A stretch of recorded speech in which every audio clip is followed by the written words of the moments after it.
daily to defeat the terrorist threat against America and Israel while maintaining maximum pressure on Iran. And our forces in Japan, the Philippines, and throughout the Pacific are keeping China's hegemonic desires in check and preserving trade routes critical to our economy. Together, this collaborative posture forms the backbone of American deterrence. Secretary Hegseth is right when he says, America first does not mean America alone. I appreciate the time you recently spent in the Pacific and Europe reinforcing our alliances and partnerships, but also pressing our allies to increase their defense spending. It is long past due for our NATO allies and those around the globe to shoulder a greater share of the collective defense. But we must understand it will take some time for them to grow their capacity. In the interim, we should not make large-scale posture changes that undermine our deterrence.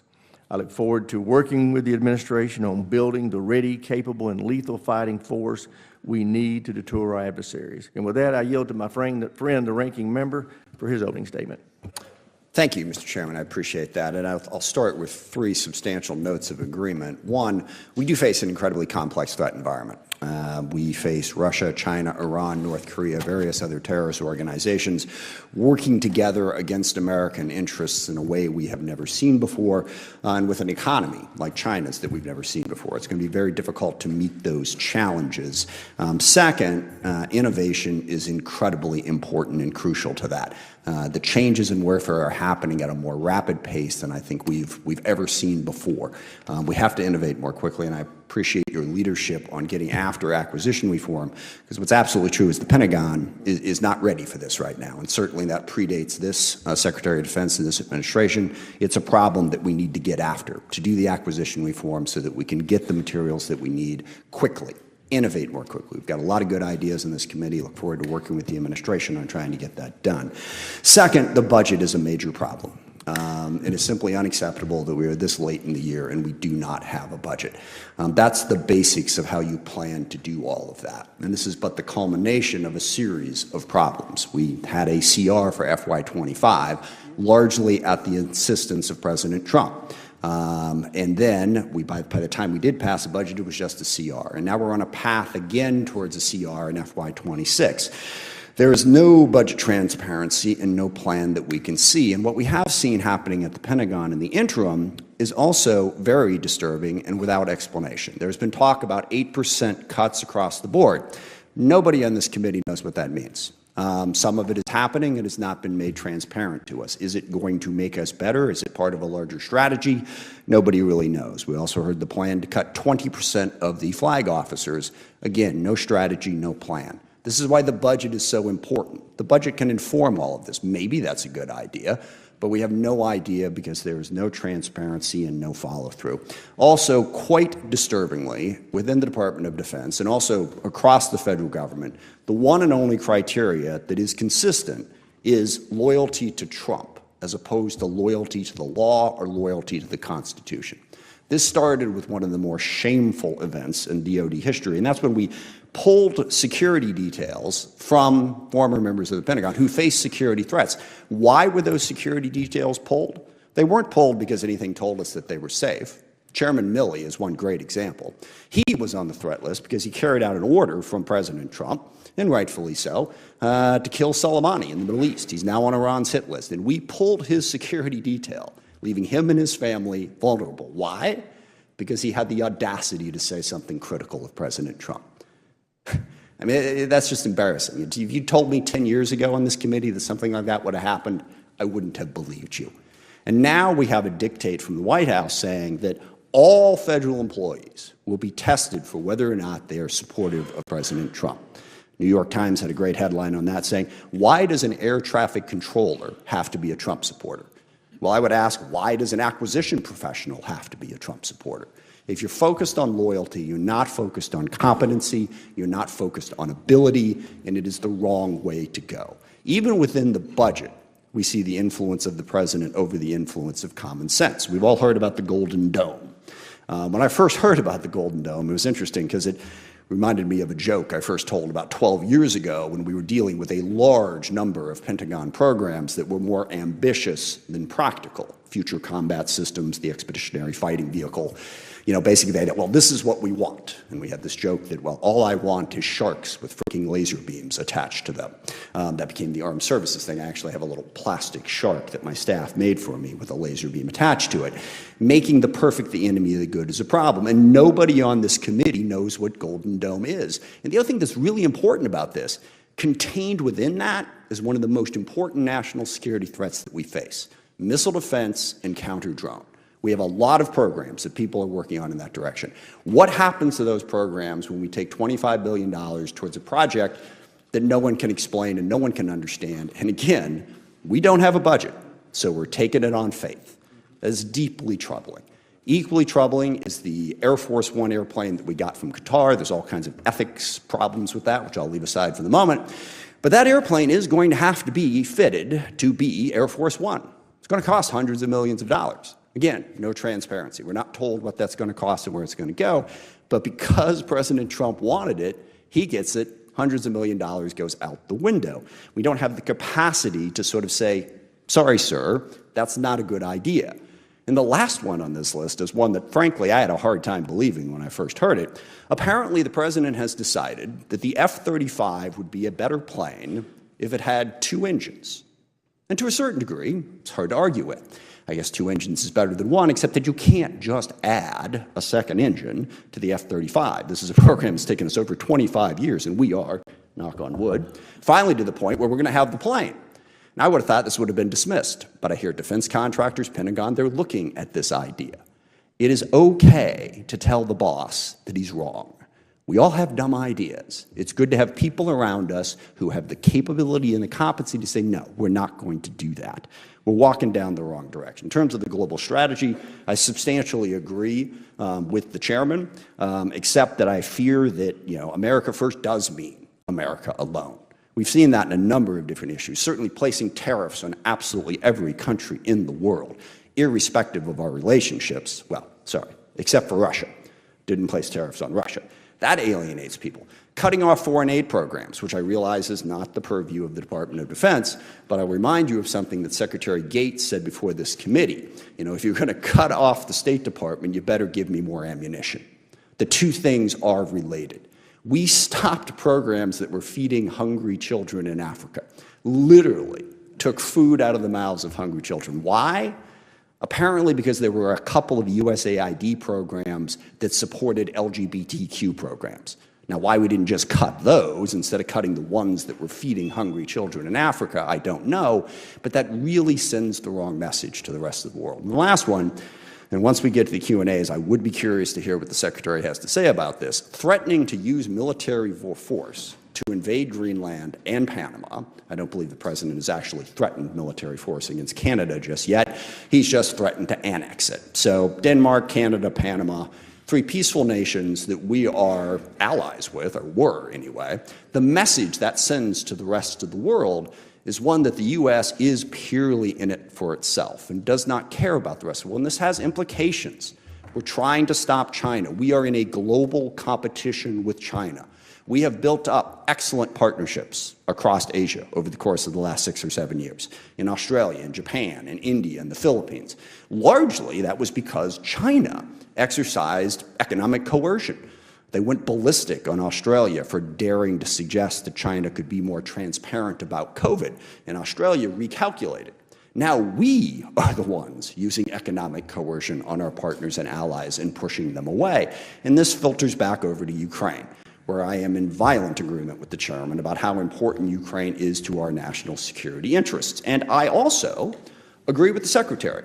We need to get peace in Ukraine. The longer that war continues, the more dangerous it is for everybody.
in Ukraine.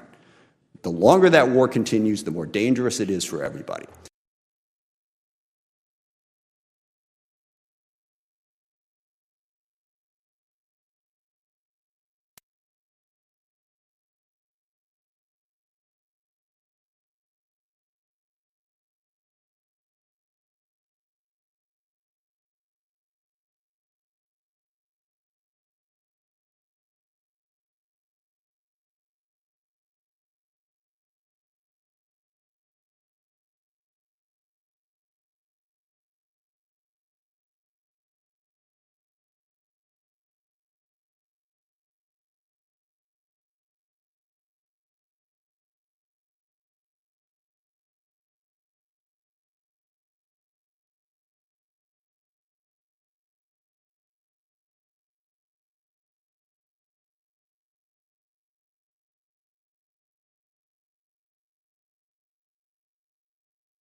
Jews, apparently, why we're putting that group in there. Because the thing is, the insulting, belittling language aside, you're right. There aren't enough trannies in Brooklyn or lesbians in San Francisco to fill the military. There also aren't enough, what's the word here, young, patriotic Christian men who remind us of John Wayne to fill the military either. We are a diverse nation. We need to be inclusive. And we need to not actively insult people who don't happen to fit our preconceived notion of what a member of the military should look like. So we're at a situation now where the military is denigrating Medgar Evers, who died standing up for the values that I think are central to our country. One of the things I love about the military is service above self. I mean, it's such an important message that everyone who serves us says that. No one I can think of personifies that more than Medgar Evers. Instead, we're going to go back to renaming the bases after the Confederates. Now, I know, apparently you spent a lot of time finding other names that applied to people who actually did serve this country honorably. But President Trump, just was it yesterday, 2 days ago now, down at Fort Bragg, when he blatantly politicized the United States military, sort of, as they like to say, said the quiet part out loud, that those bases are being renamed for the Confederates. So we honor white supremacist, slave-owning insurrectionists who lost, by the way, they're losers, instead of Medgar Evers.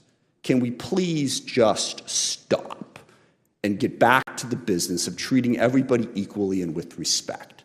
A fear of a left-wing cultural revolution is not solved by launching a right-wing cultural revolution. Thank you, Mr. Chairman. I yield back.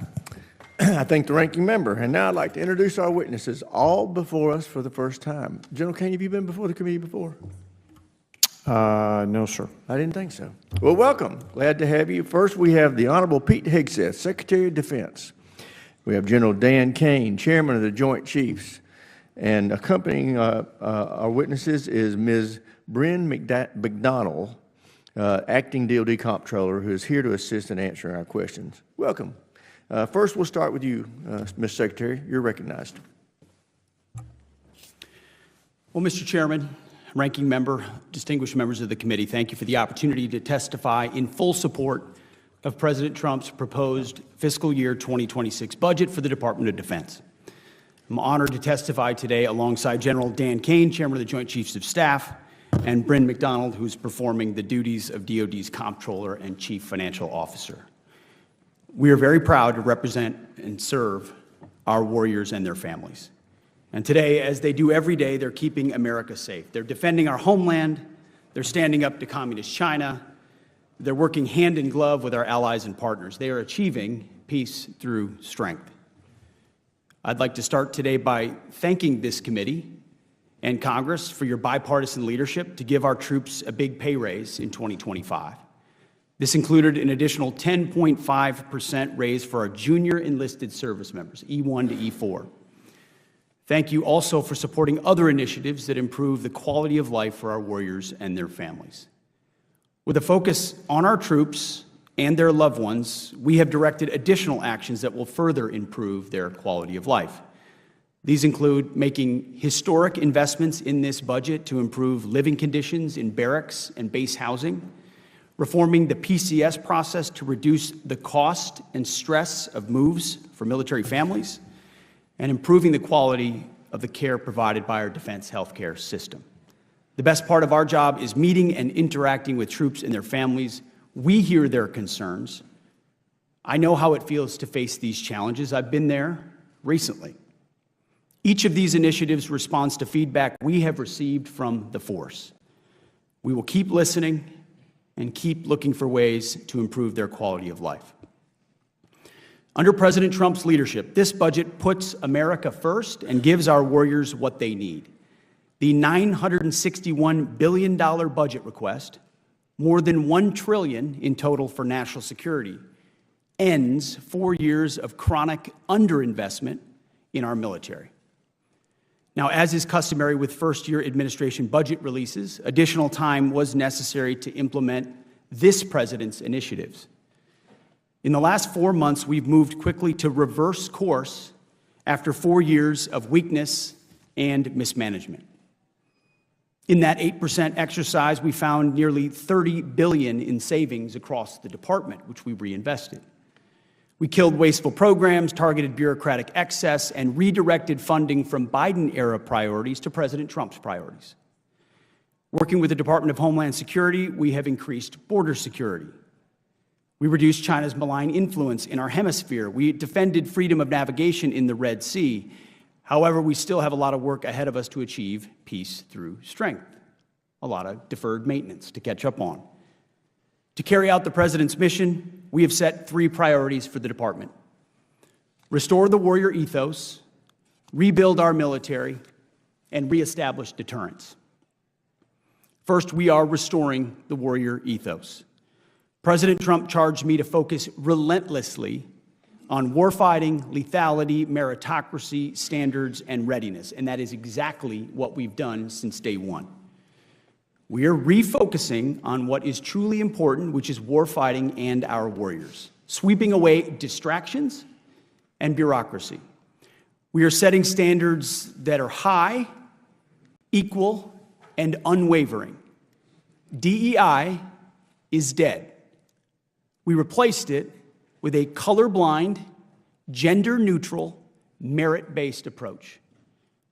Our force is responding incredibly to these changes. Because of President Trump and his America First priorities, recruitment and retention under this administration are higher than they've been in decades. Historic numbers of young Americans are putting on the uniform and raising their right hand because they believe in the leadership they see. This budget provides a historic level of funding for military readiness, putting our warfighters and their needs first. Second, we are rebuilding our military. 25 years ago, our military was unchallenged. Yet we squandered that advantage as China carried out an unprecedented military buildup. President Trump, as he did in his first term, is correcting those mistakes. And we're doing this by, as was mentioned multiple times, reviving our defense industrial base, reforming our acquisitions process and working with Congress to do so, and rapidly fielding emerging technologies and new weapons so our warfighters can meet the challenges of an evolving nature of warfare. This budget invests $25 billion in Golden Dome for America, a down payment on President Trump's priority to defend our homeland. It also commits more than $62 billion to modernize and sustain our nuclear forces as we face rising nuclear dangers. The budget allocates $3.5 billion for the F-47, the world's first 6th-generation air superiority fighter. The budget will also revitalize our shipbuilding industrial base with $6 billion in funding in FY26, bringing it to $47 billion in total we request for shipbuilding, after neglect from the previous administration. The budget also significantly increases funds to buy next-generation technologies that we need now and into the future: autonomous systems, long-range drones, long-range fires, and hypersonics. We will put these capabilities in the hands of our military. These steps will help us remain the strongest and most lethal fighting force in the world for generations to come. And third, we are reestablishing deterrence. When an opponent sees our well-equipped and tough-as-nails warriors, they will decide that today is not the day to test U.S. resolve. Credible deterrence starts at home. It starts with securing our borders. We will achieve 100% operational control of our southern border, and to that end, illegal crossings under the Trump administration have decreased 99.9%. The Indo-Pacific is our priority theater, and China is our pacing threat. That's why I've traveled to the Indo-Pacific twice already to visit our forces and meet with allies and partners. As we shift our focus to the Indo-Pacific, President Trump looks to our allies and partners to be force multipliers alongside the United States, and we are making progress on those fronts. We applaud allies who are stepping up, but others need to do more, and they need to do it quickly. And at the NATO Heads of State meeting later this month, we expect our NATO allies to commit to 5% of GDP on defense and defense-related investments, something that was almost inconceivable before President Trump led the charge in his first administration and continues in this one. As the President has rightly pointed out, it is only fair that our allies and partners do their part. We can't want their security more than they do. The Department of Defense is executing a common-sense agenda to achieve peace through strength. The threats we face are serious. Our investments to counter them must also be. That's what this budget does. It matches capabilities to threats. While we long for peace, we prepare for war, and we must overcome decades of neglect and decline. We must fortify our position as the world's most lethal fighting force, and that means acting fast as our opponents are. This committee is our critical partner in everything we do, and we appreciate your leadership and oversight.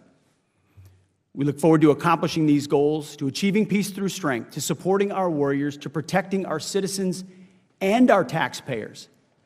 Together with you, may God grant us the wisdom to see what is right and the courage to do it. Thank you. I thank the Secretary. General Caine, you're recognized for 5 minutes to summarize your opening statement. Chair Rogers, thank you, sir. Ranking Member Smith, other members of the committee, I'm honored to join the Secretary here today and Ms. Bryn McDonald to appear before you to testify on the President's FY26 budget. Today's hearing reflects our shared commitment to maximize efficiency, accountability, and lethality and survivability through the investments that you make in us.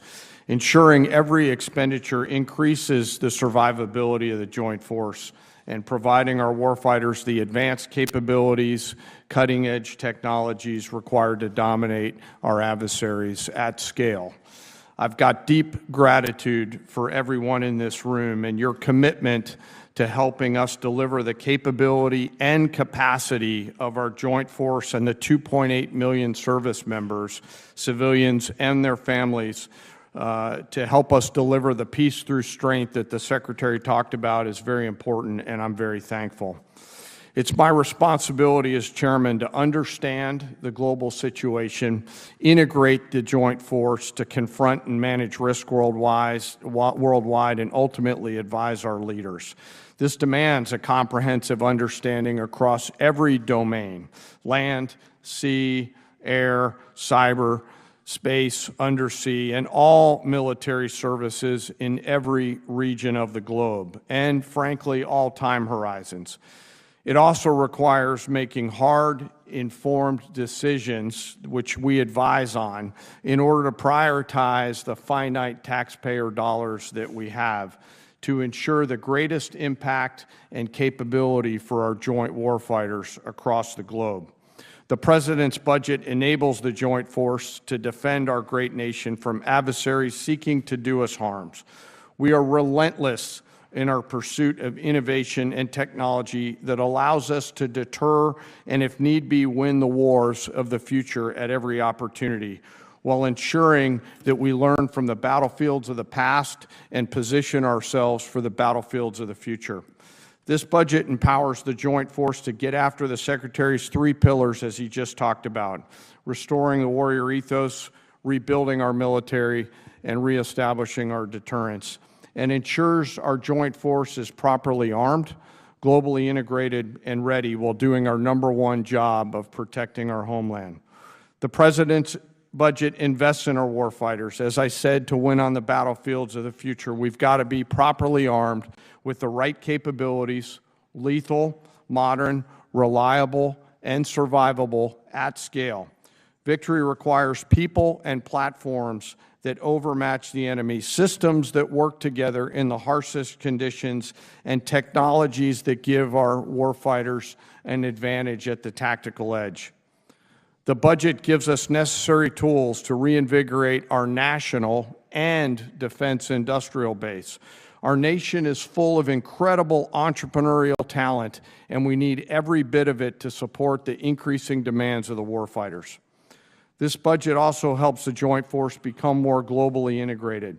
I think of us as relationship entrepreneurs in the Joint Force, not only working together in the military, but working with our allies and partners, the interagency, industry, and of course Congress before crisis begins and before conflict comes upon us.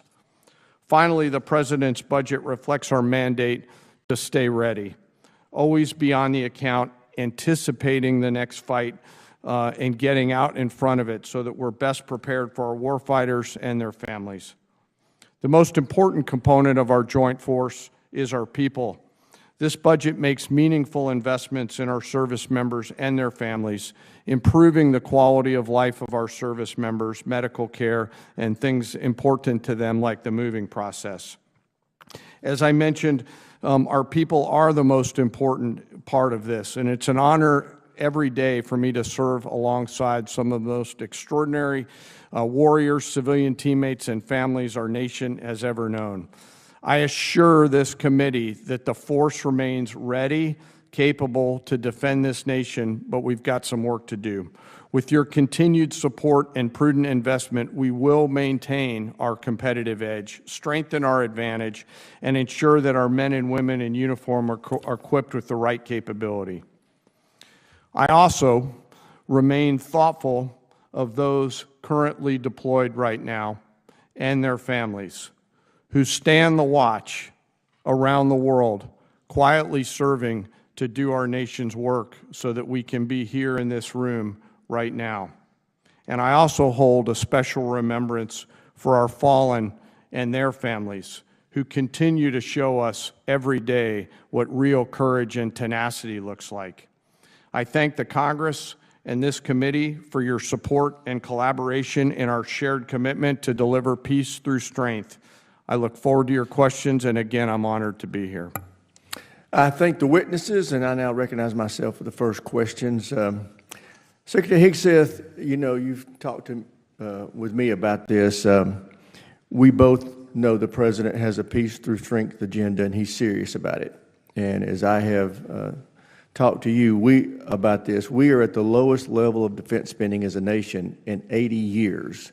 And that has got to change. And I think that you and the President have sent a strong signal about wanting to get after that and change it with this year's proposed spending that includes the reconciliation package, which will put us over $1 trillion. It's a great first step. But as you and I both know, it's a 1 year. We're going to have to see continued funding, in my opinion, and growth in that top line in the out years. Do you share that opinion? Well, Mr. Chairman, the baseline of our planning process for FY26 was working with our partners in OSD and the COCOMs and elsewhere, identifying the threats that exist, the priorities of the administration, and what we need to spend to make sure we have those capabilities. And that was a reorientation from the previous approach of the previous administration. So that included exercises where we looked at reductions, where we could reinvest those into different priorities.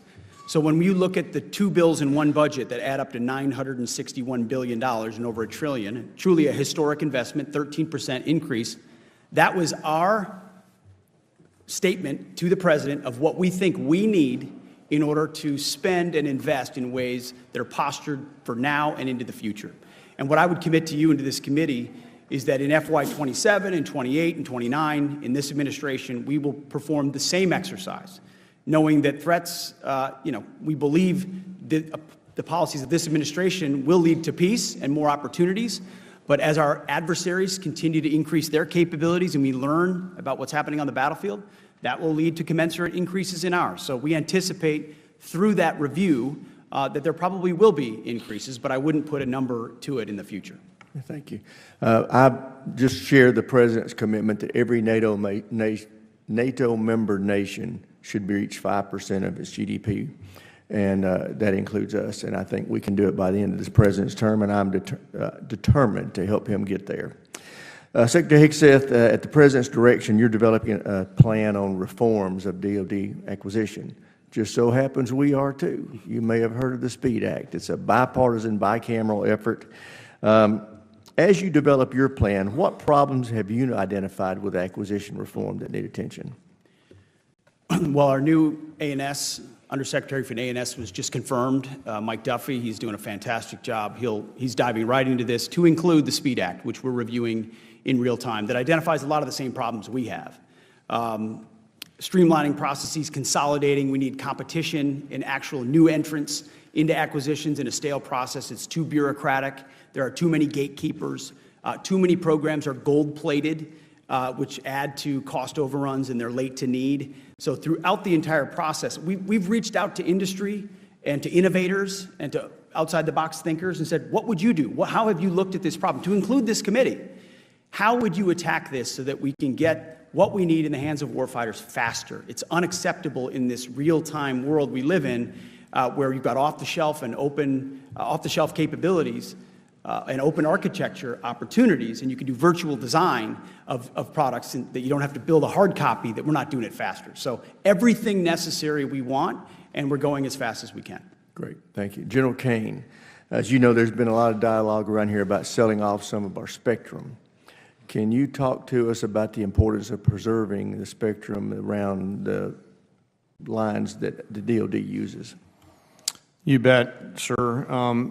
Spectrum is a critical part of our warfighting enablers, and as the administration and the Congress carefully consider the slices that we must preserve, there are certain areas within that you know, my military advice to the Secretary and others is to hang on to that. I'm grateful that the deputy has been really leading this effort with the Congress and to sort of measure risk. I understand that economic security is also national security, so the truth is always somewhere in the middle, but there are some segments in the lower end that frankly, I would strongly recommend we preserve and protect for defense matters. I raise that because I want you to know we're going to be taking our cues from you, and if you're against it, I'm going to be against it. With that, I'll yield my time, I'll yield back and recognize the ranking member.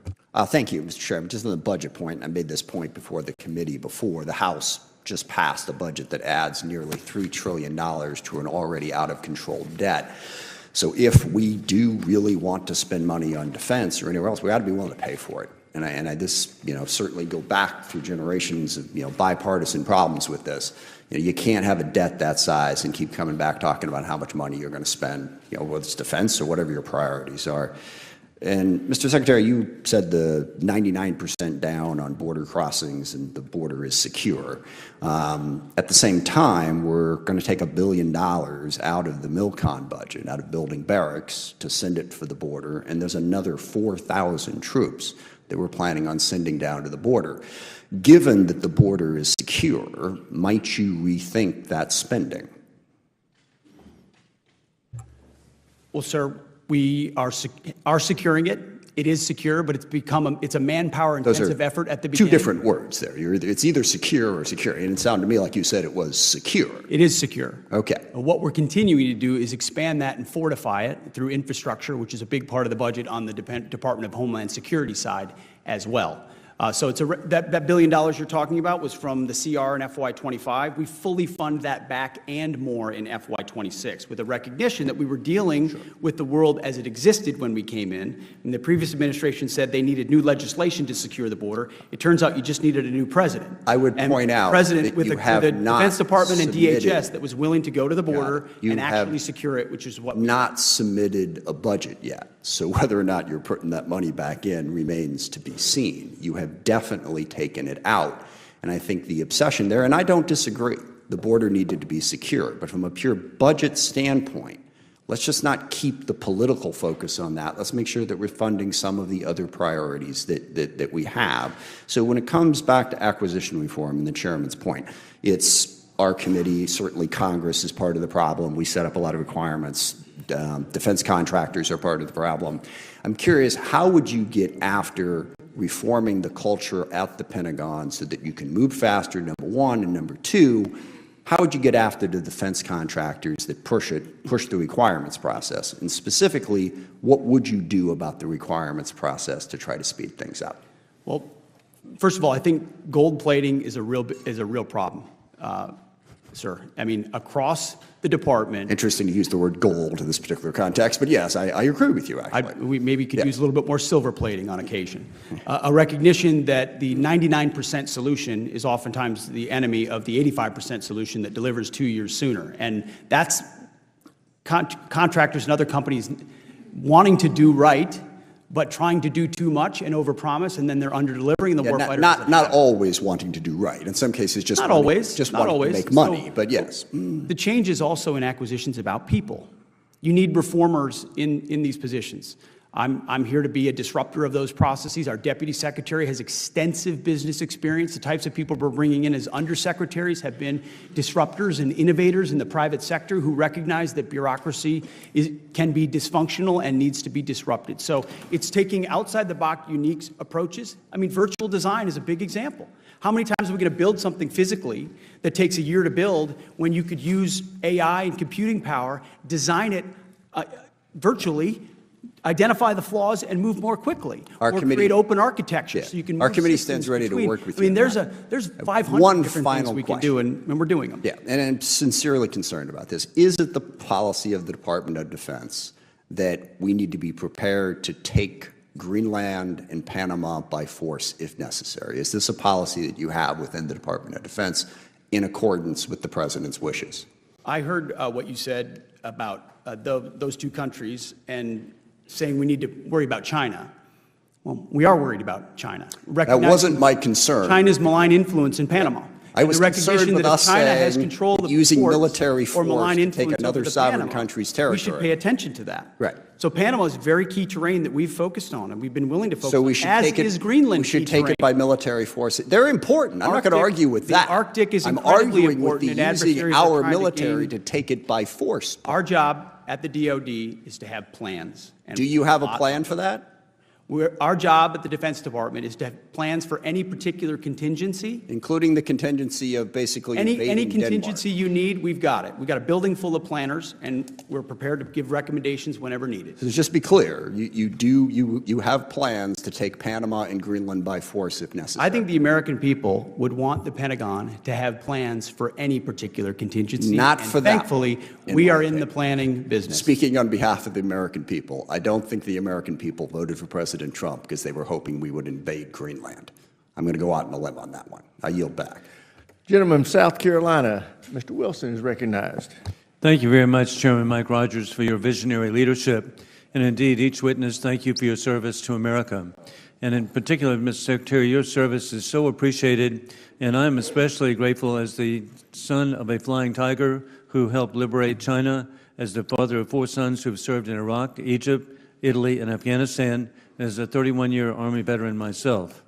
Your leadership for peace through strength is crucial, and I believe we're in a Cold War we did not choose of dictators with rule of gun invading democracies with rule of law. It began with war criminal Putin invading Ukraine on February 24, 2022, and then Iranian puppets invading Israel on October 7, 2023, with the Chinese Communist Party threatening Taiwan. President Trump tried to deter war criminal Putin in his first term with Javelin missiles to Ukraine, American troops in Poland, and stopping Nord Stream 2. But Putin ignored Trump, and defying Biden has continued his efforts. Upon election of Trump, there were hopes for peace, but Putin insulted Trump with the murderous attacks at Christmas and New Year's. Every time President Trump tries to reduce the conflict, war criminal Putin increases mass murder of drones and missile attacks on the people and civilians of Ukraine, including hospitals this week. War criminal Putin is clearly fixated to resurrect the failed Soviet Union, with troops still in Transnistria, Moldova, rigging elections in Belarus, invading the Republic of Georgia, and rigging elections against the legitimate President Salome Zurishvili of Georgia. Additionally, there have been new threats this week against the Baltic republics, our NATO allies. Every outreach by Trump has been mocked by Putin. With that in mind, an incredible achievement of President Trump is to awaken our NATO allies, now including Sweden and Finland, that with Germany pledging now 5% remarkably, and 17 of our allies now provide a larger GDP support for the people of Ukraine than the United States because of President Trump's encouragement. What is the latest status on encouraging our NATO allies of providing for peace through strength? Thank you for the question, sir. The one thing I would take issue with is the characterization that Vladimir Putin ignored President Trump. I think Vladimir Putin paid a lot of attention to President Trump in his first term, and that's why the invasion did not happen under President Trump's watch. Instead, under the weakness and perceived weakness of Joe Biden. Ignored and proceeded to He paid attention under President Trump, and then when Joe Biden was in the office it really set the stage, sadly, that if he had really appreciated what President Trump was trying to do, he wouldn't have invaded again, but whether Biden's president or not. But to your question about Europe, yes, President Trump has invigorated a truly historic investment amongst NATO allies to shoulder the burden of the defense of the continent of Europe. Vladimir Putin saw what he believed to be weakness, and I believe President Trump has stood up to that by reminding our allies that they need to spend on their own defense and ensure that they're able to shoulder the burden to defend the continent. That's been a good development. And indeed, I was grateful last February coming back from the Organization of Security and Cooperation in Europe and meeting with the President, and I told him how exciting it was to see our allies understand that indeed he supports Ukraine, he supports NATO and peace through strength. And General Caine, I particularly appreciate your VMI credentials of professionalism, and with that in mind, we understand that even today, the International Atomic Energy Agency has declared Iran in breach of non-proliferation agreements, and what are we doing to deter the aggression coming from Iran? Well, sir, first, I noticed in your bio that you went to that other school in Lexington, which was always hard for me to get my head around, sir. Hey, I grew up in the holy city of Charleston. When I saw Vimis, I thought they were Citadel cadets. Yes, sir. I'm now a joint guy, so I'll keep all those comments to myself, sir. You're here. You know, sir, throughout, the IAEA report is certainly troubling. The international community seems to be thinking about what they're going to do about it, and as are we watching this situation develop and carefully monitoring the report. Gentleman's time's expired. America's in good hands with your from Connecticut, Mr. Courtney. Thank you, Mr. Chairman. Mr. Secretary, this morning, the eyes of our closest allies, UK and Australia, are on your department as a result of Undersecretary of Policy Eldridge Colby's announcement last night that he's launching a 30-day review of the trilateral AUKUS mission.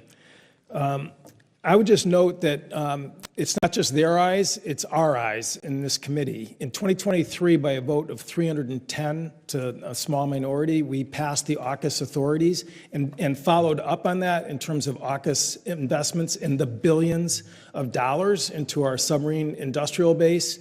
Australia has reciprocated, as you know, with its own investments in our submarine industrial base.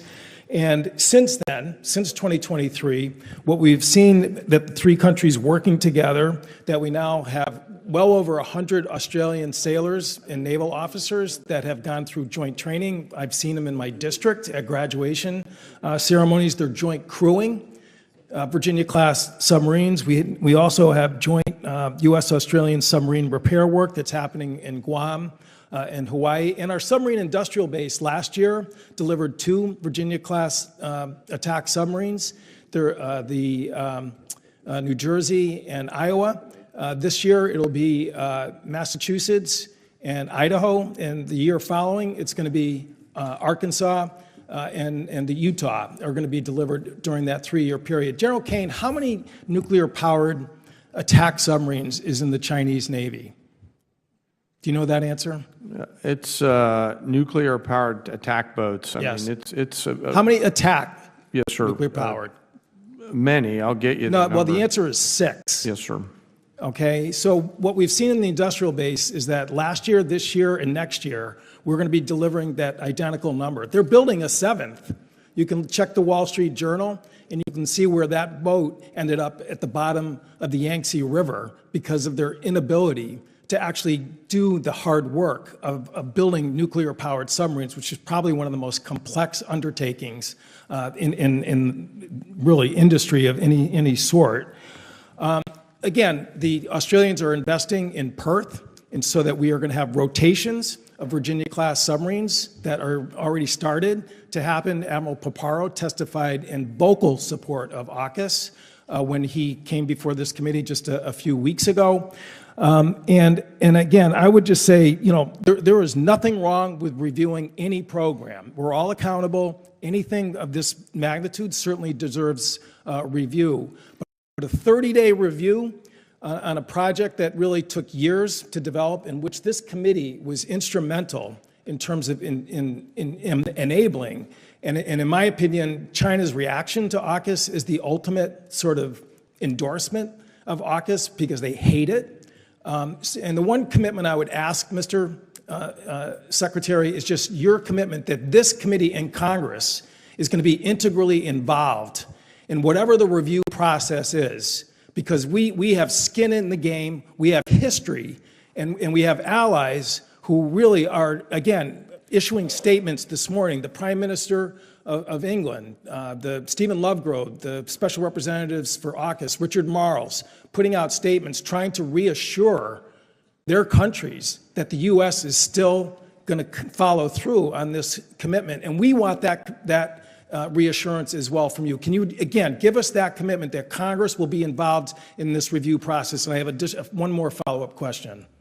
As it has been, Congress will be involved, but I've had an ongoing review myself. I've spent a great deal of time with Marles and Healy at the Australia and UK. And I've been following your work reviewing it myself. Yes. Secretary Colby's reviewing it. Okay. We know that. It's all important to make sure it fits our Right. needs State also. Department, by the way, has skin in the game too, and they should be involved in it as well. I just want to reiterate Mr. Rogers' point and Mr. Smith's point. If we really care about strengthening the industrial base, we need to have procurement stability, which means we need to have a budget, a real budget, not a $20 billion shipbuilding budget, which Senator Wicker just eviscerated a couple of days ago. That's $17 billion less than the last Biden shipbuilding budget.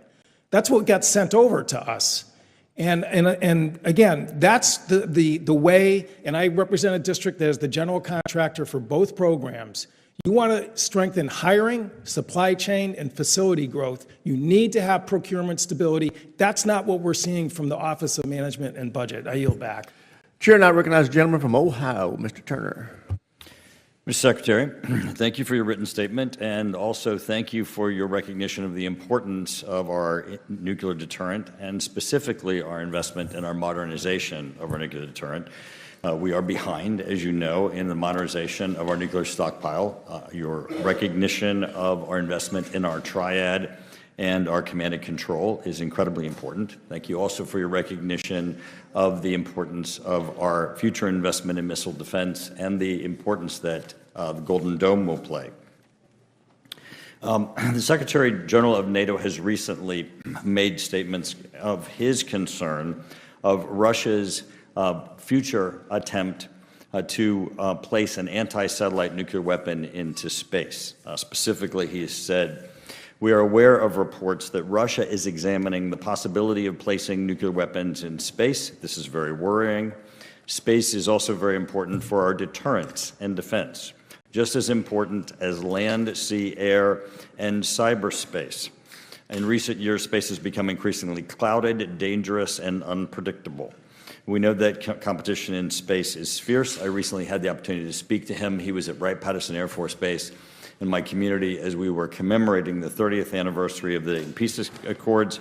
His concern was that this is not getting worldwide enough of attention. We had General Saltzman recently in front of the committee. He has characterized that if Russia were to place an anti-satellite nuclear weapon into space, that would be day zero, that if that was put in space, that next day, that it would be irresponsible for us to count on space, that we would have to spend trillions of dollars and seek technology that we don't have to find solutions as an alternative to space, both commercially, for military, in really to redo what is really society today. As you know, it would affect both our nuclear deterrence, our efforts for missile defense, even our investments in Golden Dome. In this venue, obviously, we can't discuss all of the details of what we're doing, but I would ask if you would please confirm that this is a threat that is a priority to the Department of Defense, as it has been characterized by the Secretary General of NATO, and acknowledge that as it is a priority for us to prevent the deployment of nuclear weapons in space, and that it is a priority for us to work with our allies to uphold our commitment to the Outer Space Nuclear Treaty that prohibits the deployment of nuclear weapons in space. Sir. Well, thank you for the question, sir. As you alluded to, there are a number of aspects to this question or answer that can't be discussed here, but I would underline our complete commitment to the space domain, to the hardening of the space domain, to prevention of escalations in the space domain, but most importantly, to the dominance of the space domain. I mean, that is, it is the future of how we see, it's the future of how we sense, it could be the future of how our adversaries fight and how we deal with that. So I think President Trump, yet again, was ahead of the curve when he created the Space Force in his first administration. People said we didn't need it. We are relying on it every single day now to ensure, alongside the Space Force and private enterprise, that we're delivering the capabilities we need that are resilient, that are redundant, that are capable of all aspects of all domain warfare, if necessary. And preventing adversaries from gaining an advantage is a huge part of how we look at space. This threat is not classified. Russia's threat of deploying an anti-space, an anti-satellite nuclear weapon in space is not classified. Obviously, this is a priority of the Department of Defense, and I just want your confirmation that this is a priority that you're tracking, and you too see that as a threat to the United States, and certainly to the United States and our space infrastructure, and certainly, our whole national security infrastructure. We track all potential escalations. Yes, sir. And while you're here, I just want to help you out because people try to twist your words. You are not confirming in your testimony today that at the Pentagon there are plans for invading or taking by force Greenland, correct? That is not your testimony today.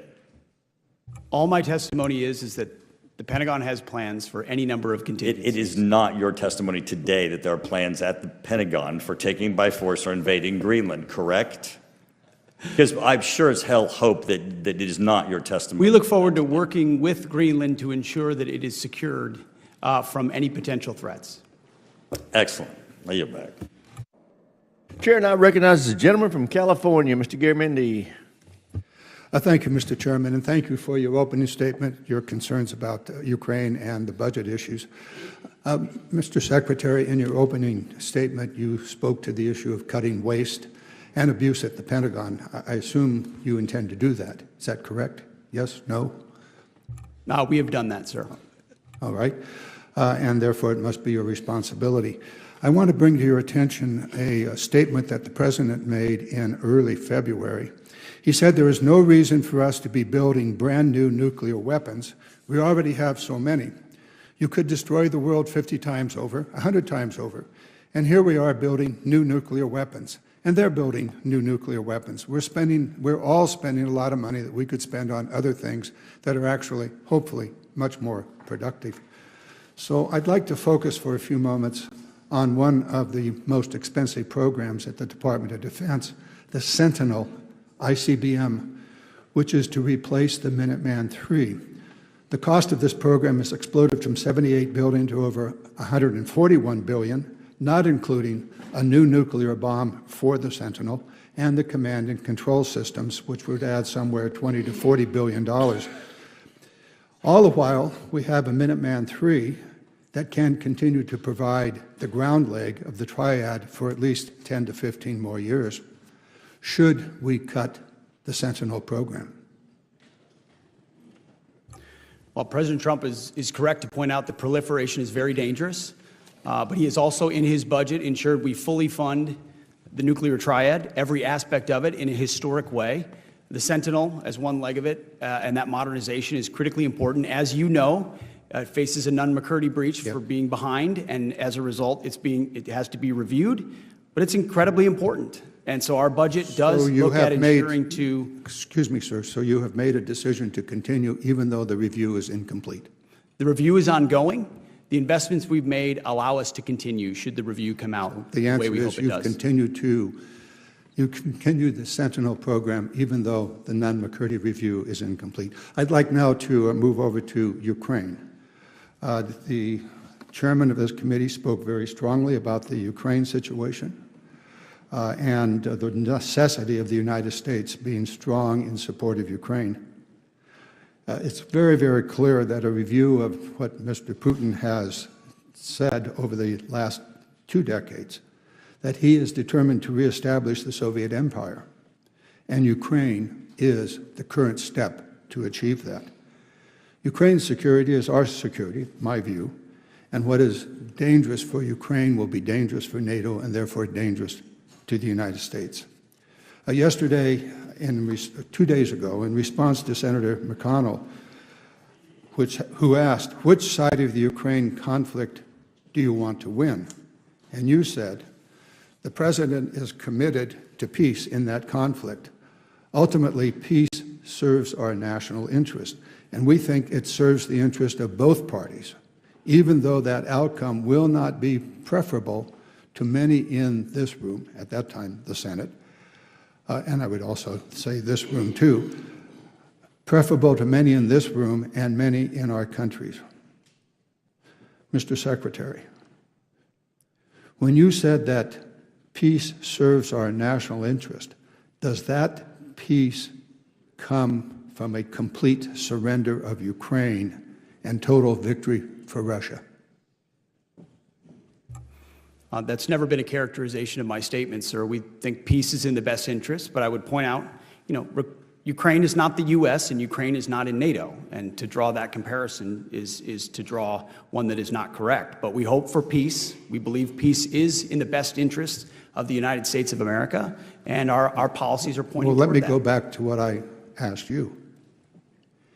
Is that peace, could the achievement of that peace through the complete surrender of Ukraine and the withdrawal of U.S. support for Ukraine, is that a worthy peace, and is that peace in the long-term and actually the short-term interest of the United States? If you look at the billions of dollars that have been invested in Ukraine, you could hardly characterize that as a surrender from the United States. So the existing military front line of troops is as difficult as it is, moving slowly. Where peace ends at the end of that, nobody really knows. But the President has worked harder than anybody else to try to get a peaceful outcome. Gentleman's time's expired. Chair, and I recognize the gentleman from Virginia, Mr. Whitman. Well, thank you, Mr. Chairman. I'd like to thank our witnesses for joining us today. Secretary Hegseth, Chairman Caine, Mrs. McDonald, thank you. Thank you for the incredible job that you all are doing. Secretary Hegseth, I want to begin with you and talk about all the efforts that went into the defense portion of the One Big Beautiful Bill and making sure that we're getting all the pieces of this correct. Lots of back and forth, and we know that there's a long-term need to make sure that we get this right, and we want to make sure, too, as we look at priorities from all the different bodies, that we are assuring that those are continued on as the process takes place. We know there's going to be additional investments in things like shipbuilding and ground vehicles, and we've also made substantial investments in modernization, including things like Golden Dome, things that are critical to this nation's future. I just wanted to get from you, can you assure the committee that of the $150 billion that's here, that it is going to be laid out and spent in exact alignment with what the committee has laid out, really on a line-by-line basis? Well, sir, you will have, and I can refer to Bryn on that for the details, but you will have a complete reckoning, and many of it the committee already does have, of what we intend to spend and where. But from our viewpoint, it's 2 bills, 1 budget. Right. And ultimately, we've worked with the committee and will continue to ensure that every priority is funded either through the base bill or through reconciliation. But I defer to Bryn. Yeah, no, just concur with the Secretary. We've worked very well with Chairman Rogers' staff and with Senator Wicker's staff on it as well, and we'll continue to do so now that the data of the budget is released. That's great. Listen, I think it's key, especially since there are a lot of different moving parts here, to make sure that we're all in alignment with that. Yesterday, Admiral Kilby confirmed that the U.S. Navy still needs a sixth-generation fighter, that FAXX is still critically important. And earlier this year in our Tactical Air and Land Subcommittee, we received a lot of testimony about the continued requirement need for FAXX, the Navy's unique need to have that fighter that is able to function in a highly contested environment, having the ability to deal with even more ability for our adversaries to sense that aircraft. We know that in the FY25 CR, there was $453.8 billion, put $1 million put towards that. I'll get the number right. And in reconciliation, $500 million. So you can see Congress is consistently pushing ahead and saying this is where we need to go. And we'd be a little surprised if the support for this fell off, especially since we're looking at the requirements and not seeing any change there. So, General Caine, I wanted to get from you, do you still see the requirements for FAXX being the same today as it's been developed through the recent months by the Navy to project and say this is what the Navy needs in order to have that ability to provide a tactical air presence in places like the South China Sea and elsewhere where that environment is going to be highly contested? Congressman, thanks for the question. And, you know, as we look at the threat picture out in the Pacific, the requirements themselves, I think, are still valid. I think it comes down to a question that many of the folks on the committee have talked about, and that's the ability to produce at a particular time. And I'll defer to my civilian leaders on the timing and synchronization of that program. But we do need, you know, capability that is mobile, whether it's FAXX or others that enable us to win on the battlefields of the future. I'll defer to the Secretary and Bryn for policy-related stuff on the synchronization. Well, Secretary, I'll ask in addition to that, I think to build on Chairman Caine's comments, has the Pentagon's plans changed? Because, you know, since April, and especially in our subcommittee, you know, we've looked very, very specifically about this need, looking at NGAD, which the President's made a decision on, but then looking at the Navy's need. Can you tell us, are things continued on track for FAXX? Are there any changes there? Well, sir, as you know, certainly we have adjusted the way we see the world from the Biden administration through interim national defense strategy and planning guidance. Sure. That's what went into the decision that we made on F-47 or NGAD, and this budget has a significant investment in that. FY26 funds the complete design of FAXX. We're certainly reviewing it, working with the Joint Staff, working with the COCOMs at its application in around the globe. So it's in the mix. But we recognize we also need a capability as quickly as possible for the threats that we face. Very good. Thank you, Mr. Chairman. I yield back. Gentleman yields back. Chair now recognizes the gentleman from Massachusetts, Mr. Moulton. Thank you, Mr. Chairman. Secretary Hegseth, I'd like to clarify a few important details for the record. When you texted the launch time for F-18s going into combat over enemy territory facing anti-aircraft missiles on an unclassified signal chat, did that launch time come from Central Command, yes or no? I know what you're referring to, and there were no It's a very simple question. Did it come from? It's a very simple question. Did it come from Central Command? Well, in this committee, no way in which I communicate or what I communicate on a successful strike is something that I would share. So you can't even identify the combatant command under which this operation occurred? Well, everybody knows the command. Okay, so everyone knows it's Central Command. So when Central Command sent you this information, did they send it on a classified system or an unclassified system? Well, as you know, having served yourself, any way that the Secretary of Defense communicates or provides information in and of itself is classified and not to be discussed. So what was the classification marking of the launch time when it was sent to you? Because DoD regulations require information on classified systems to be marked. What was the classification mark time? Yeah. What was What was the classification marking? Because Again, DoD classifications of any information in an ongoing operation that was successful are not things that would be disclosed in a public forum. You know that. You can very well disclose whether or not it was classified. It's not classified to disclose whether or not it was classified. And in fact, DoD regulations state that any classified information has to be labeled with its classification. Was it classified secret or top secret? What's not classified is that it was an incredibly successful mission against the Houthis. Okay, so it was classified. So are you trying to say that the information was unclassified? I'm not Okay, trying to that's say what anything. I thought. You're not saying that. So you took classified information from Central Command that had a classification marking on it, because that's what's required by DoD regulations, and you put it on an unclassified system. So we're going to get a report in a few days from the DoD Inspector General.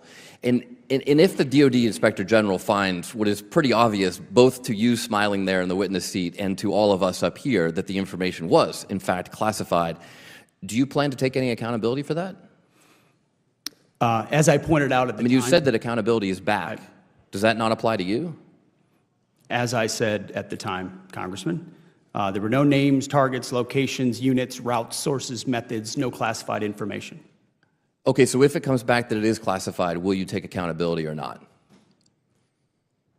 We've already established, you've already admitted that it was classified because everything you get from CENTCOM is classified. You just explained that to me. That's how you justified not answering the question. Not what I said. I didn't confirm any classification or Okay, so if it is what confirmed, I know is that will you take everything I accountability? share, everything I talk about, Mr. as Secretary, of does Defense accountability apply to you or not? is classified whether I talk or not. Does it apply to you or not? Does what apply to me or not? Accountability. You said accountability is back at the Secretary. At the And you know Pentagon. what? The Houthis were held accountable for shooting at our I'm ship just asking if it applies very to you. successfully. I'm not asking about the previous Houthis. administration let our ships get shot at, and nothing was done about it. And thankfully, because of the skill and courage of our troops on I'm the just battlefield, asking about we I actually reclaim my put them time. in a place I where reclaim they my time. called for a ceasefire. I claim my time. I'm just asking if accountability applies to you. It's a very simple question.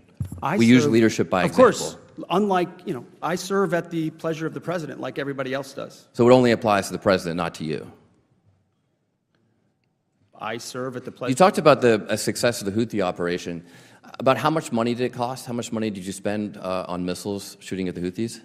Well, you'd have to compare that with what it cost. I'm just asking how much did it cost? Divert our shipping lanes around. I'm told the it's sea. several $100 million, maybe close to $1 billion. How many U.S.-flagged commercial ships have transited the Red Sea since your so-called successful operation?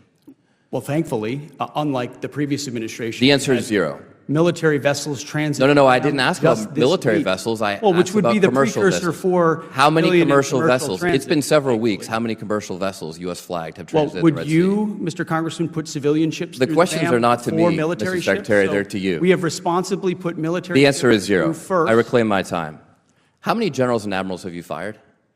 I don't know the exact number, but You don't know the number. It's 8. Can you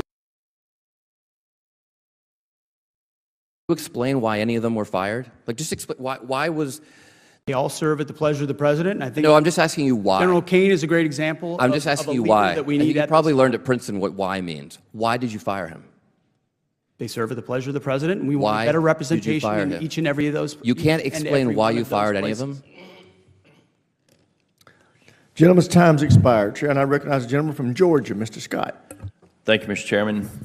Ma'am and Mr. Secretary, most of my questions are going to be for General Caine. I will tell you, Mr. Secretary, I would appreciate it. Opportunity to speak with you offline about a couple of things.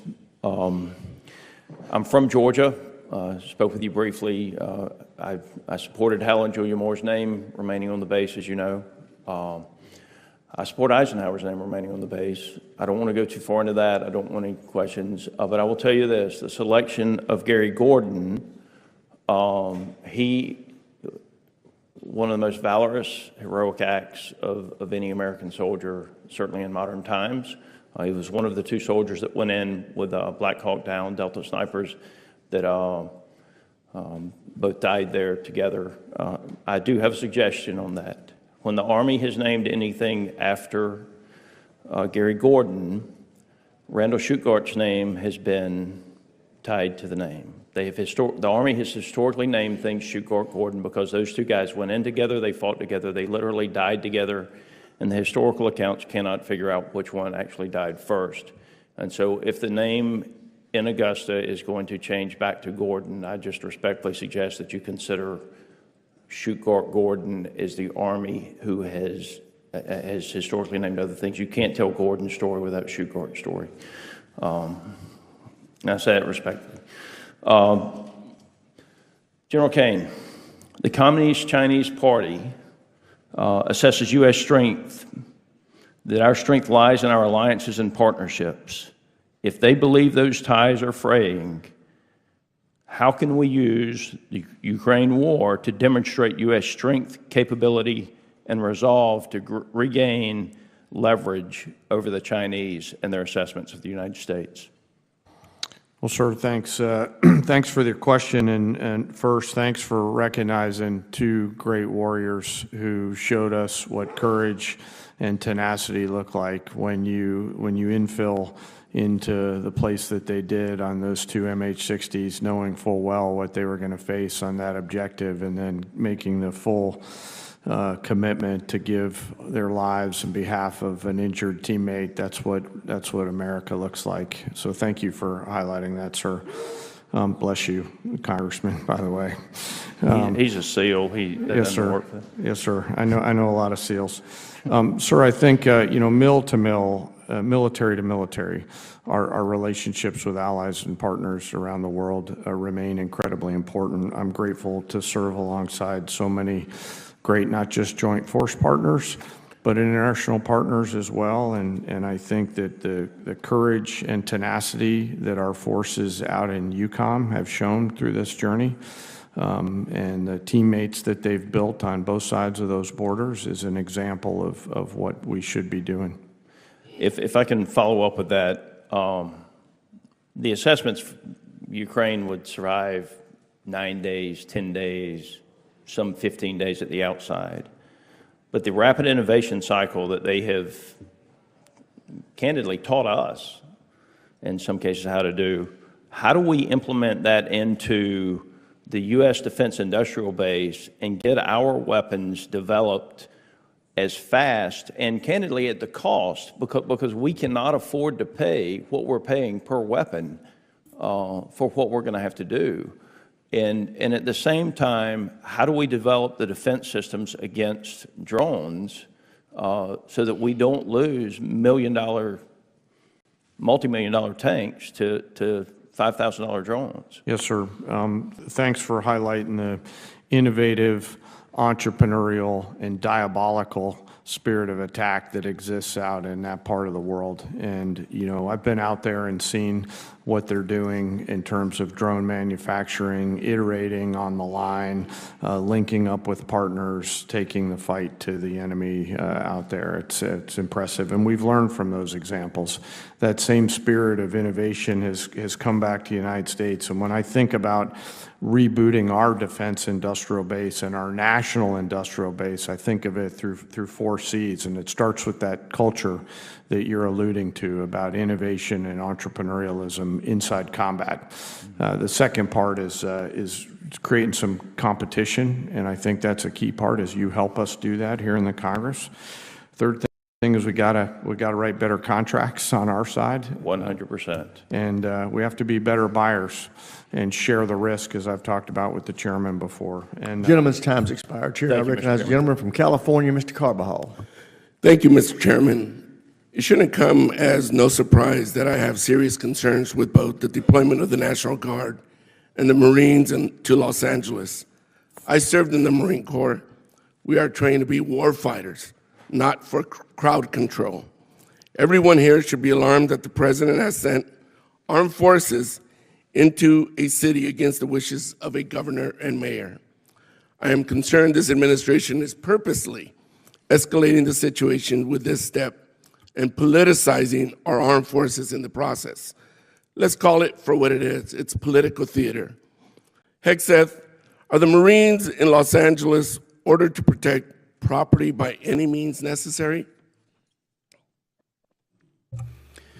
Sir, I would say the ICE officers and police officers being attacked is not political theater. The National Guard and Marines. Just yes or no. Just yes or no. the National Guard and Marines have the full authority to protect federal ICE agents, Yes or federal no? agents, and Just, federal buildings. can you just say yes or no? This isn't Fox anymore. Just yes or no. They're there to protect federal agents and federal. Another BS answer. Under the SRUF, the use of force, are Marines allowed to fire warning shots? No. Now that's more like it. Isn't that easy? Well, you know, I'm going to beat this drum because you refuse to take responsibility. Will you take responsibility for having made a mistake? Not to mention, many people would say break the law, in participating in the Signal group chat that included a journalist, your wife, your brother, where classified information was shared. Sir, every way I communicate is authorized. Every way I communicate. Okay, if you want to say that. I have called for your resignation. I didn't think you were qualified before your confirmation, and you have done nothing to inspire confidence in your ability to lead competently. You broke the law in sharing classified information, and in doing so, endangered the lives of our service members that you are responsible for. Your inability to hold yourself accountable makes you incapable to lead. This alone makes you unfit to be the Secretary of Defense. Secretary, do you think the United States should continue supporting Ukraine in its fight against Russia, a nation that is hostile towards the United States? Well, as you know, sir, President Trump is committed to peace. No, I just want yes or no answers. The United States has spent billions of dollars. Yes or no? supporting Yes or Ukraine no? Over years. Just yes or no. Can I get a yes or no out of you? We continue to send Come on. presidential drawdown It's that authority. easy. Kindergartners can give me a yes or no. Yes or no. Yes, we support peace in Ukraine. Come on. Is this really leadership? You're an embarrassment to the United States. If Russia invades NATO allies, are you going to recommend to the president that we fulfill our Article 5 obligations? Well, Russia has not invaded NATO allies. No. Thankfully, President Trump has invigorated the NATO No. alliance. I reclaim my time. Yes or no? It's that simple. There's Article 5 in NATO, which we recognize. So is the answer yes or no? That's what Article 5 is, yes. Good. I'm glad you brought yourself to saying yes. Do you think political allegiance to Trump is a requirement for serving our nation, either in uniform or a civilian in the department? I'm incredibly proud, as are millions of Americans. No. Not today, Hegseth. Yes or no? Congressman, you know what a silly question that is. But silly enough fidelity to to the warrant a Constitution. very straightforward answer. Yes or no?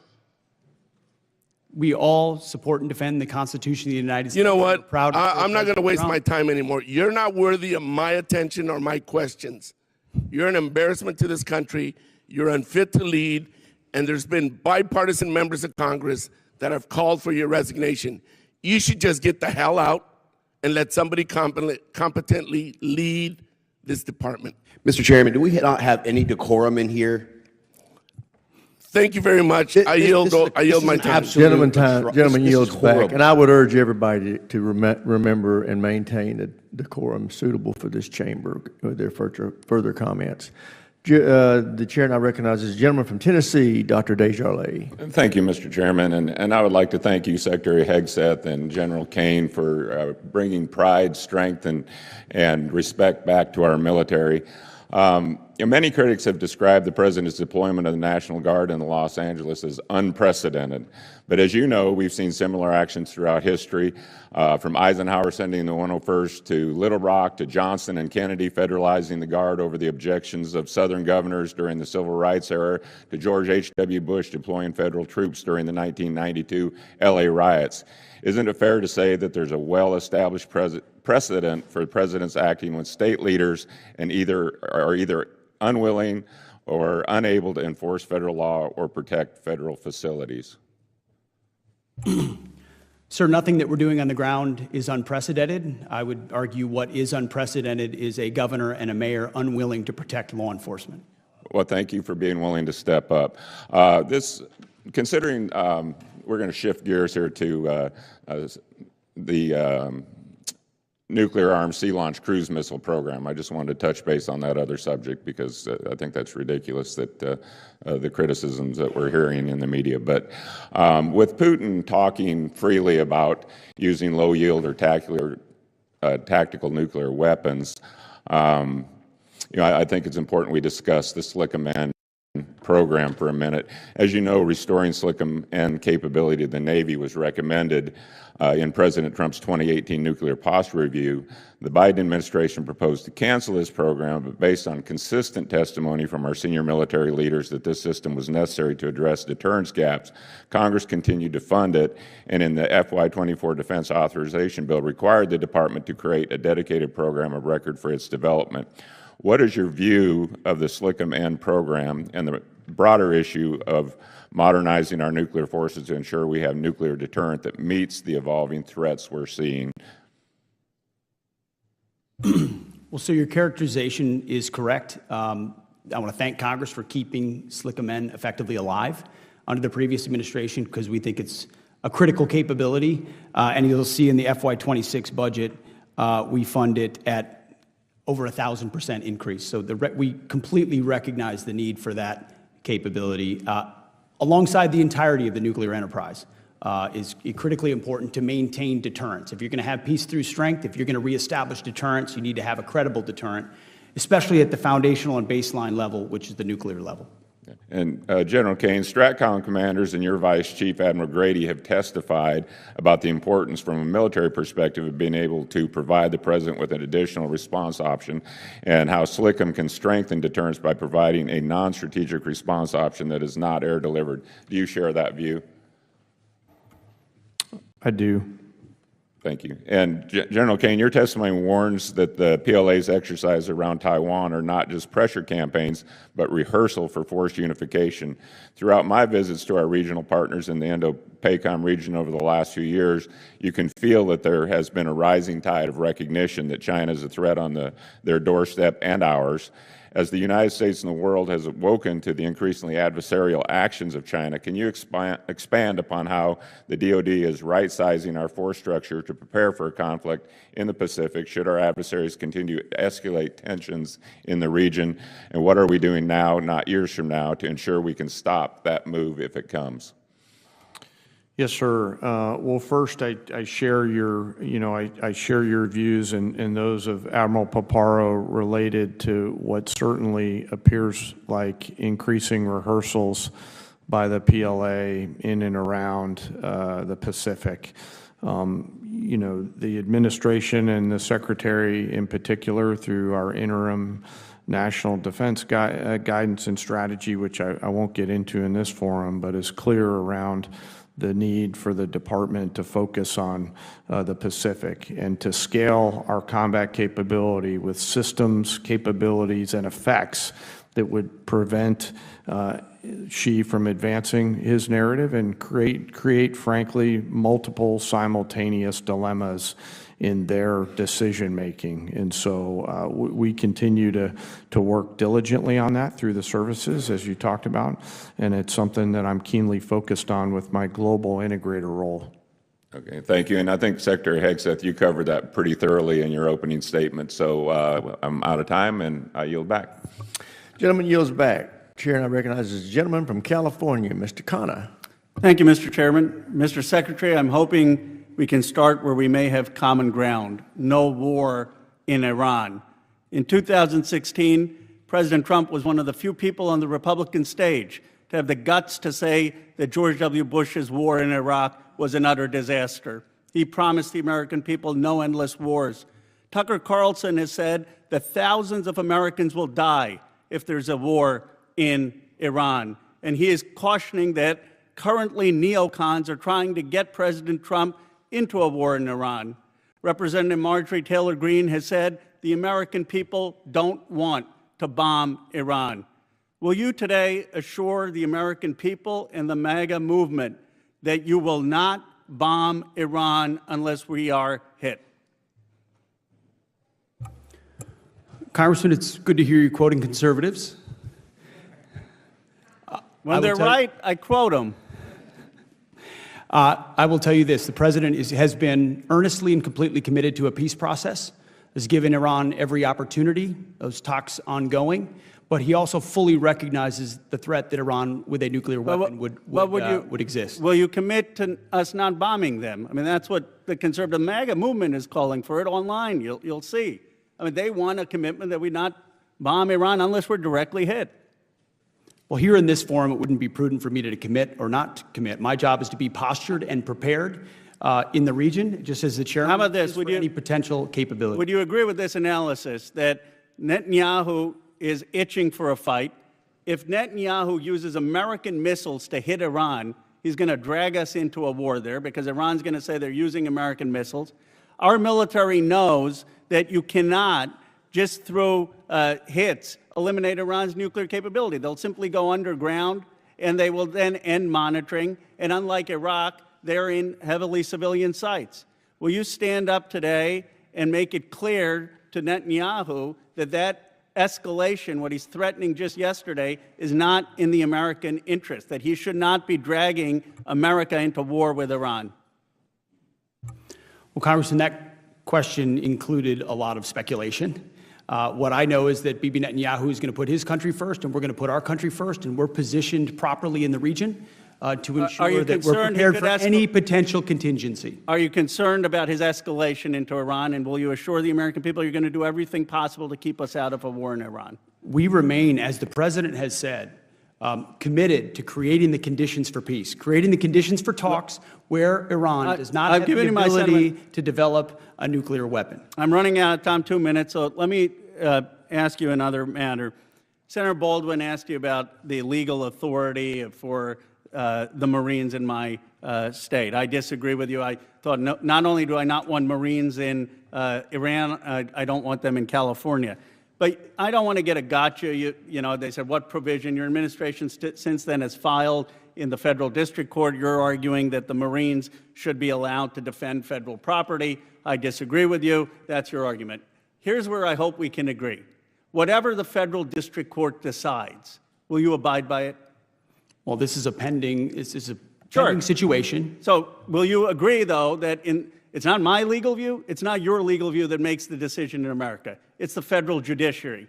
If the federal court in California and the San Francisco this district judge has orders a preliminary injunction, will you agree to abide by the federal courts?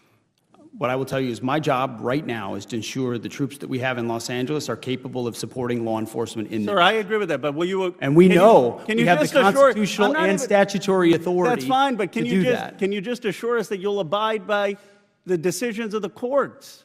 We've always looked at the decisions of the courts. Well, the vice president has said that he doesn't believe that the courts should be respected in military matters. Well, this is not my lane, but we also recognize that the way in which the judiciary has expanded its powers. But can you just give a simple? Okay, let me ask you this: two simple questions. You got 30 seconds. I'm not trying to trick you. I think it would assure the American people.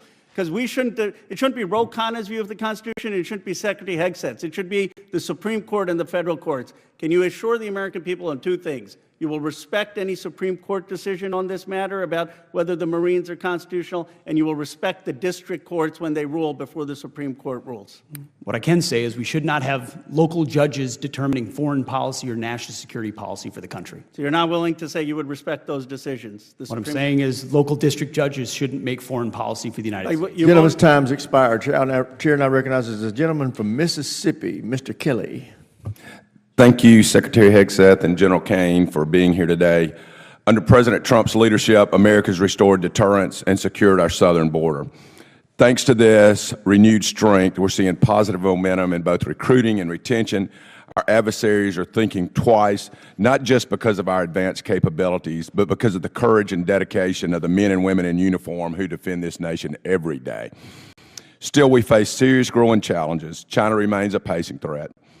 Deterring that threat requires more than just strategy. It requires a strong, responsive defense industrial base. That starts with the timely and adequate investments, and investment begin with a budget. We have to have a budget.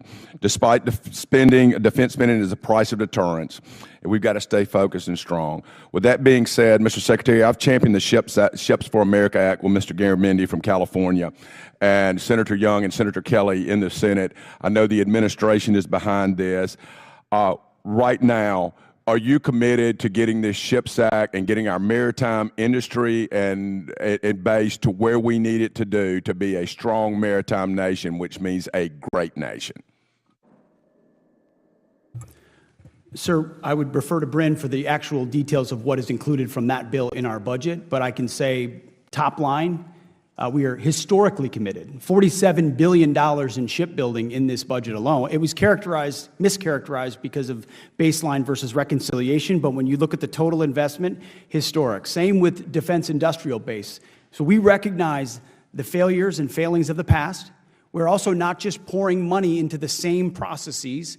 We're hiring innovators, and we've got secretaries who are driving change, personally reviewing each shipyard across the country to recognize what's failing and what isn't, how we address workforce issues, how we address modernization. I'm going to take that as a yes where I can get something else, because we work with the administration, the Senate, and the House, bipartisan, bicameral, throughout the administration to get that done. Acquisition reform. General Caine, thank you for your leadership. As the committee works to streamline acquisitions through the SPEED Act and give program executive officers, PEOs, more agility, I want to make sure that we're doing the right things at DOD writ large, especially when we're talking about Navy and Air Force and some of the programs that we do. Requirements cannot be shifted on a yearly basis. They at least need to stand steady through an administration. So we need requirements that are steady. We can't tell them how to build things. What we need to tell them is the capabilities we need and let industry build that. We can't always let perfect be the enemy of good. We need to keep and maintain during the acquisition process intellectual property rights so that we can repair those things ourselves, so that we can 3D print. There are so many things that we can do better that we put artificial barriers because we have a risk-averse DOD now, especially in acquisitions. And finally, we need to make sure, if we say we're building 4 destroyers next year, we don't need to next year say, well, we're going to change that to 3. We have to send a steady demand signal. We have to do block buys, and we have to hold these PEOs responsible for finishing the program, or at least getting it to a point where it's in production. We cannot rotate every 2 or 3 years. Are you committed to make sure that we do everything we can to help our industrial base, give the Army, Air Force, Navy, and Marines the products they need to win? Well, sir, there was a lot of goodness in the statement, and by the way, thank you for your service yourself here in the uniform for so many years. You covered a lot of ground between requirements to PEOs. One of the things that I think we, both the military and the Congress, are going to have to think through is how do we buy aligned with the technology development curve, back to your point about requirements. And what I need to try to think through with you is how do we ensure that the force of the future has the relevant and current combat capability to dominate on the battlefield. And technology is evolving so incredibly fast that we need both a requirement system, an acquisition system, leaders that understand that. And I think that's going to require some partnership between the Department and the Congress to think through that, and clarity around what are we solving for. And finally, real quick, Secretary Hegseth, please have the Navy get us a shipbuilding plan that is not an option. We have not had one for the last 7 years. Please get us a 30-year shipbuilding plan, of which the first 4 years are locked in. Gentleman's time's expired. Chair, and I recognize the gentleman from Massachusetts, Mr. Keating. Thank you, Mr. Chairman. I'm going to take my time to react to the testimony already given. The 3 pillars that each of the witnesses and the Secretary highlighted. Pillar number 1, restore the warrior ethos. You know, I've had the privilege in this committee to see firsthand a special window of our troops, their courage, their tenacity, their commitment. You don't have to restore the warrior ethos, sir. It's already there. We've never lost it. Pillar 2, I just want to highlight something that is a concern. Pillar 2 is the border. security issue. And among that, I'm really worried about the agreement with El Salvador that exists. I think it's very cloudy. We don't know exactly what they're getting in return for their commitment to house the hellhole prisons, in the hellhole prisons they have, people that are shipped there, transported there illegally. But there's problems with that. It violates the Constitution, number one. It violates the First Step Act that President Trump paraded around and took so much credit for in his first term, he and his son-in-law, Jared Kushner. It violates the Leahy Law, which prohibits federal money to be used for prisons of that type. It violates the Foreign Assistance and Transparency and Accountability Act that our Secretary of State was a proud sponsor of, that demands taxpayer accountability for monies, because all we know is the White House has said they've given El Salvador, given their strongman, Bukele, $6 million. But then they're holding another $15 million in international narcotics and control and law enforcement to the side for prospective use here. And of concern, too, is we're now transferring helicopters, military assets, to Bukele. We're giving him helicopters. And I'm concerned about that. Supposedly it's there for humanitarian reasons. It's being taken away from the Drug Control Task Force dealing with the fentanyl issue. And now it's there for humanitarian reasons in Bukele's control. And I'm just worried about going down the road here. I think there should be strict oversight of what they're getting from the U.S. If that's not there and there's dark money and dark assets being passed, we could have the makings of another Iran-Contra. Thirdly, the third pillar, deterrence. And I look to what every expert militarily, from a security standpoint, said is the greatest deterrent that we have with China and Russia, and our greatest weakness if we lose it. And that's the war in Ukraine. If we fail to support Ukraine and Ukraine loses, that's a green light for China.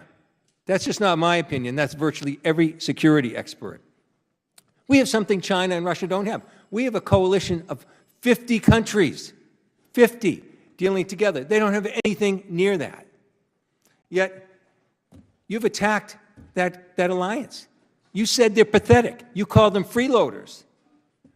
They have paid, and we want more money, and they're giving more money for their own defense, but they've given $199 billion towards Ukraine, more than the U.S., by the way.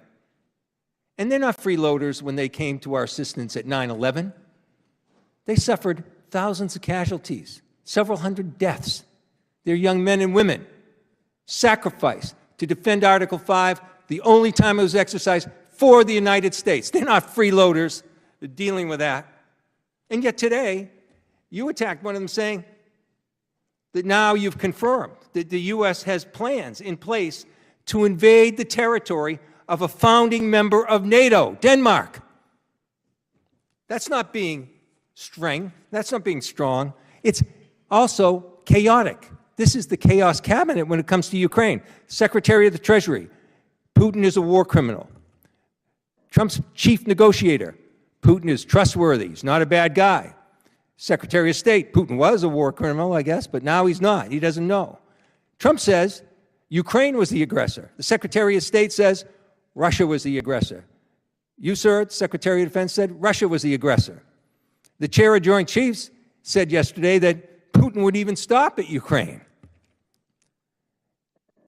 The Trump ambassador resigned because of this policy, and I think Vice President Vance said it best. He said he doesn't care what happens to Ukraine one way or the other. That is not strength. That is not using our coalition. That is not deterrence.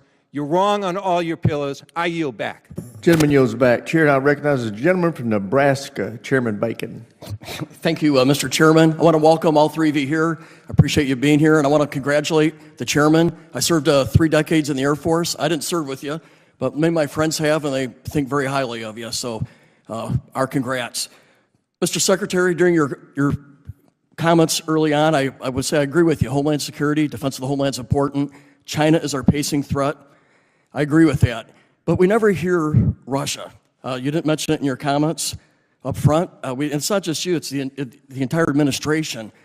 2/3 of Americans see clearly that Russia is a threat, that they're the aggressor in Ukraine.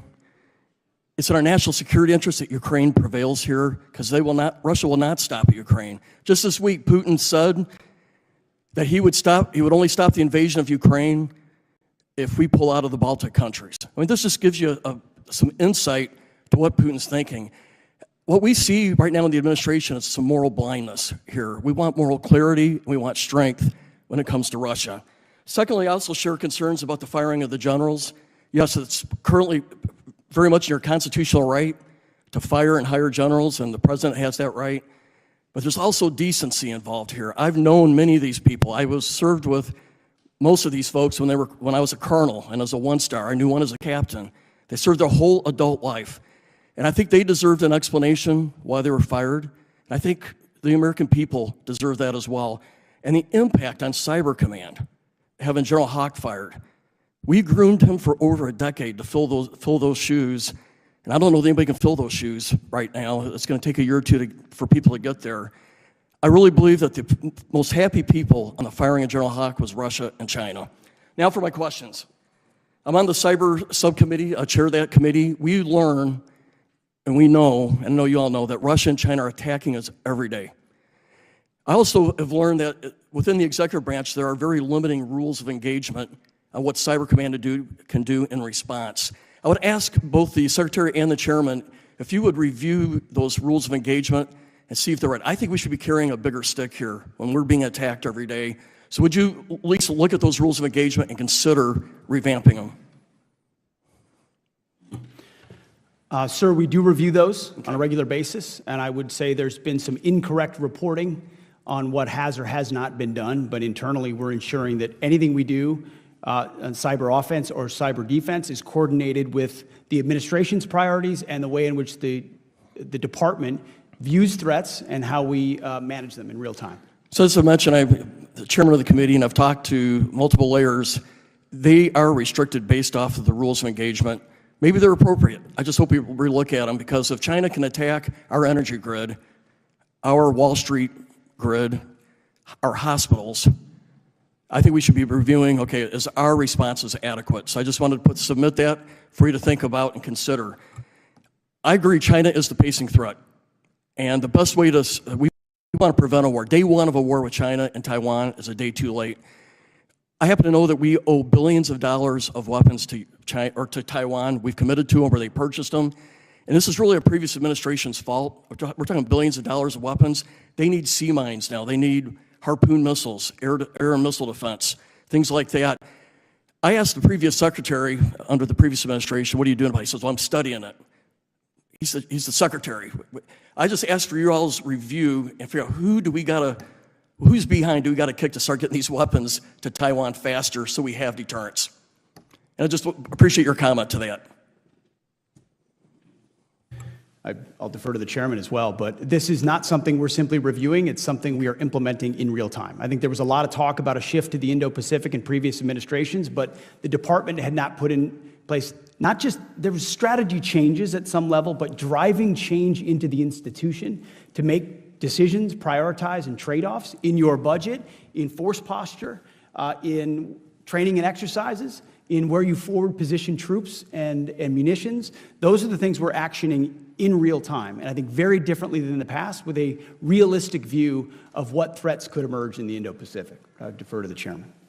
Sir, I'll just add in general terms about the size and capacity of our defense assistance worldwide. You know, that all tacks back to our national and defense industrial base. And what I'm encouraged by is the leaders that we have in the department, in the joint force, and in the Congress right now. It feels like if not now, then when? And if not us, then who? And these are the right leaders across the USG to get after this and to support through Let's deter this fight now. Gentleman's time's expired. Chair now recognizes the gentlelady from Pennsylvania, Ms. Houlihan. Thank you, Mr. Chairman. Mr. Secretary, I've been looking forward very much to our time together. My name is Chrissy Houlihan. In addition to representing a part of Pennsylvania, the 6th District, I also am a veteran. I come from a family of veterans and service members, and it's very deeply personal to me, this conversation that we're having, as I know it is to you as well. Over the last several days, I've had the opportunity to watch a bit of the hearings that you have testified at this week, and I can see and know that you have quite a bit to say. But since I only have 5 minutes, I'm going to try and focus my time on a concept that you talk about very frequently, and that is lethality. By definition, lethality simply means being capable of causing death. Secretary Hegseth, I have a couple of clarifying questions that I'd like very much to get through. So in the interest of time and efficiency, I would ask just simply for a yes or no from you for the answers to these questions in advance, and I thank you. So given that definition of lethality, would it be fair to say that both men and women are, generally speaking, capable of causing death? It depends. Yes or no, sir. Depends on the context. Yes or no. Yes or no. Are men and women capable of causing death? It depends on the context. Yes or no. It depends on the context. It's unbelievable to me that you can't come up with an answer whether or not a man or a woman can cause death. That's an obvious yes.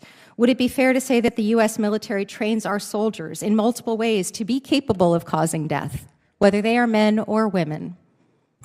That's a big part of our job. Yes. Would it be fair to say that both men and women are capable of pulling a trigger of a rifle to cause death? Yes or no? Sure. And would it be fair to say that both men and women are capable of operating an unmanned combat drone or maybe pushing a button to launch a missile to cause death again? Yes or no? I know what you're getting at, ma'am. Yes. But it is so lastly, men and women sir, carry equipment differently, lastly, a 155 round lastly, differently, sir, a rucksack differently, reclaiming a 240 my Bravo time, machine gun I asked differently. about missiles and drones. It is the gentlelady's time. Reclaiming my time. Ms. Pause. Sir. It is the gentlelady's time. Would it be fair, finally, to say that both men and women are capable of piloting a jet or a helicopter to combat people and to cause death as a consequence? A lot of wonderful female pilots. Yes or no? So while I agree with you that physical fitness, as you were mentioning, is a very strong and important component of lethality, the warfighter that you have written about in your books and talked about on various podcasts is but a very, very small piece of the overall lethality picture. In fact, we estimate only about 10% of our military personnel are directly involved in the kind of combat that you're referring to. Rather, 90%, that's the math, of our troops are doing other jobs that support and enable those 10%. So to put it simply, lethality cannot be measured solely by the damage that a 6'3", 225-pound Christian male with a rifle can do to the enemy anymore. Sure, I agree, he's part of that solution, but it is an incomplete and at best very dangerous and very homogeneous description of that. Lethality is equal parts technical skills, tactical experience, cognitive problem solving, and physical fitness. It's not about one person, but it's about many. It's not about blue or red. It's not about liberal or conservative, Christian, Jewish, or agnostic. It's not about North and South. Here are some statements that you have said previously about women in service. This is 2024, sir, not when you were a 19-year-old. You have said that women are life givers, that dads push us to take risks, and that moms put the training wheels on our bikes, that we need moms, but not in the military. Secondly, you have said, I am straight up just saying we should not have women in combat roles. It hasn't made us more effective, and it hasn't made us more lethal. With what's left of my time, sir, I will say to you that women have served our country for 200+ years in our militaries and in service and protection of our nation. They are watching you, what you do and what you say, and we deserve better from you. Women can and do serve with lethality today. We can and do all of the jobs that are required of us. Yes or no, do you believe military women should be in all roles in the military? Women have joined yes our or military no, sir. in record numbers Should under this women administration. be in all roles in the military?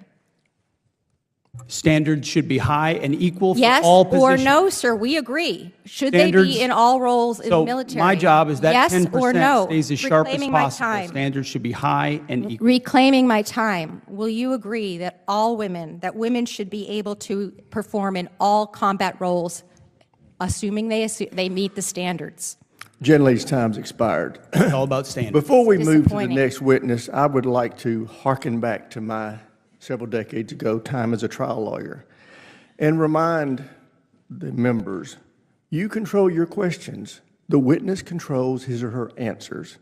You can ask a yes or no question, but the witness is entitled to give his or her answer the way they choose to frame it. With that, I recognize the gentleman from Texas, Dr. Jackson. Thank you, Mr. Chairman, and thank you to our witnesses for being here today. I deeply appreciate your time. Mr. Secretary, I would like to start by apologizing for some of the rude and childish behavior that was demonstrated earlier by one of my colleagues. I think I speak for several members on this committee. I apologize for that. Unfortunately, it's probably not the last bit of disrespectful grandstanding that's going to take place before this hearing is over. Secretary, under President Donald Trump's leadership, our government has been refocused on the most pressing challenges facing our nation. Instead of woke DEI and climate change programs, this administration is advancing our military readiness and lethality. As adversaries seek to challenge the United States, we must do better to equip, train, and defend this great nation.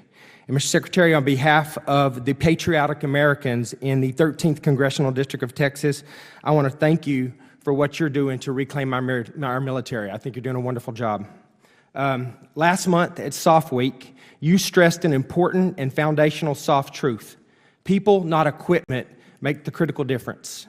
Our SOF community employ a number of capabilities and special expertise that bolster our ability to deter the PRC and set conditions, if needed, that provide the United States with distinctive advantages. We ask a lot of our special operations forces more and more as each day goes by, and that's only going to continue. Crisis response remains a critical mission performed by SOCOM, and despite flat funding, this responsibility has risen as high as 200% over the last decade. Mr. Secretary, as you highlighted during SOF Week, our operators' lethal precision and timely crisis response capabilities have met these growing demands every single time. Given this significant and sustained increase in operational tempo, what can the department do to alleviate resource constraints in SOCOM's budget to ensure critical crisis response capabilities are properly funded and that our SOF operators can continue to meet the evolving global threats, both with great power competition and in the counterterrorism arena? It's a great question, sir. I appreciate it. We start by listening to those units, to those men, what they're facing, what they need, what their families need, and then resource it. Because not only have they been used more than anybody else over the last 20 years, but even in just the last 4 or 5 years, the amount of times we call on the Special Forces community, Special Operations community, has increased. So the funding needs to match that, which you'll see in this budget. The training needs to be commensurate with it. And then I think morale and standards really matter. There's a reason why we've looked at schoolhouses of some of our most elite Special Operations forces and ensured that standards have not eroded. Because under the previous administration, for political reasons, in pursuit of political correctness, for other ideologies, standards were dropped, whether formally or informally, amongst certain communities, to sometimes reach quotas or sometimes for ideological perspectives. We want to ensure standards go up to the highest possible level. Anyone who can qualify meets those standards. And guess what that does for those units? It increases morale, increases unit cohesion, because they know they're as capable as they can possibly be. Thank you. General Caine, do you have anything to add to that? Sort of most of those matters are policies that my civilian leaders set and not something that the Joint Force weighs in on, as you know, and thank you for your service. Yes, sir. Thank you. And I will say that, we've had lots of discussions about this, and I know you're aware of this, but the Special Operations community is being spread extremely thin right now. And, SOCOM, JSOC, they're repeatedly and more often having to tell the geographic combatant commanders that they cannot do what they're being asked to do just because they don't have the resources or the people to do the job. So anything I can personally do, and I'm sure many others on this committee, we're willing to make sure that we can do that. And with that, Mr. Chairman, I yield back. Gentleman yields back. Chair now recognizes the gentleman from Colorado, Mr. Crow. Thank you, Mr. Chairman. Thank you, Chairman Caine, Secretary Hegseth, and Mrs. McDonald. You're doing a great job today, Mrs. McDonald. Secretary Hegseth, we have a lot of things in common. In fact, our careers started the same way. We were both infantry officers. We were both platoon leaders.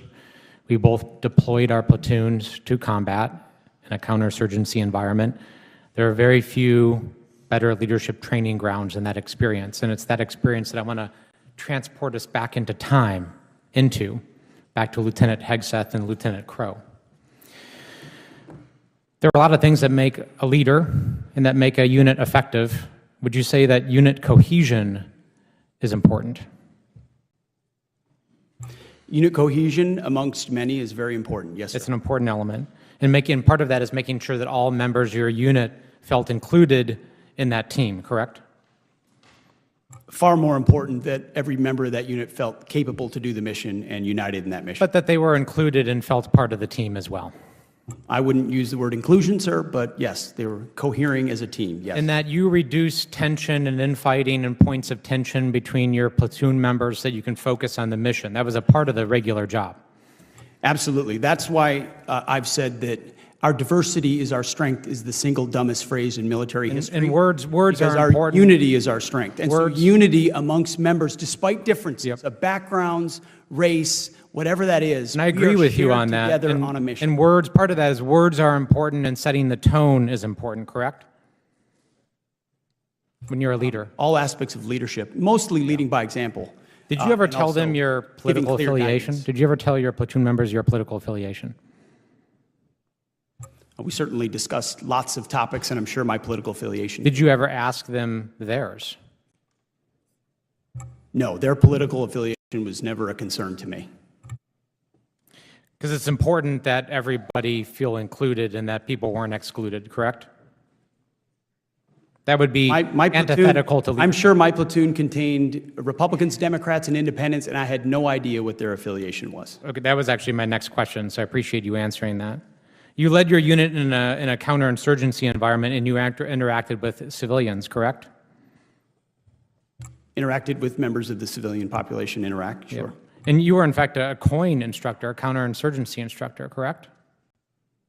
In Afghanistan in 2011 and 2012, I was the senior counterinsurgency instructor. And you signed off on a manual. There's actually a counterinsurgency manual that you signed off on and helped create. And your name is on that manual, correct? We were a part of creating a lot of content at the Caine Academy, yes. Do you remember this portion of the manual? It says, if you've killed 2 innocents, you've set yourself back more than you've moved forward. Do you still agree with that? I would have to take a look at the manual, but obviously no one in warfare is seeking to kill innocents. Okay. Because it's important to show why we're different from the enemy. Because we're not the enemy, right? We're different from our adversary. Would you agree with that? We have different morals and different values. We are not the enemy, sir. We have different morals and we have different values than the enemy. We have a code, a uniform code of military justice. So the answer to that is yes. Formations that you're not trying to compare us to Al-Qaeda and ISIS, are you? We're different. I know the code of the United States military and army that I signed up for. You can't tell me whether we're different? Right hand. You're not willing to say we're different? Of different? course we're different. Okay, thank you. It's absurd.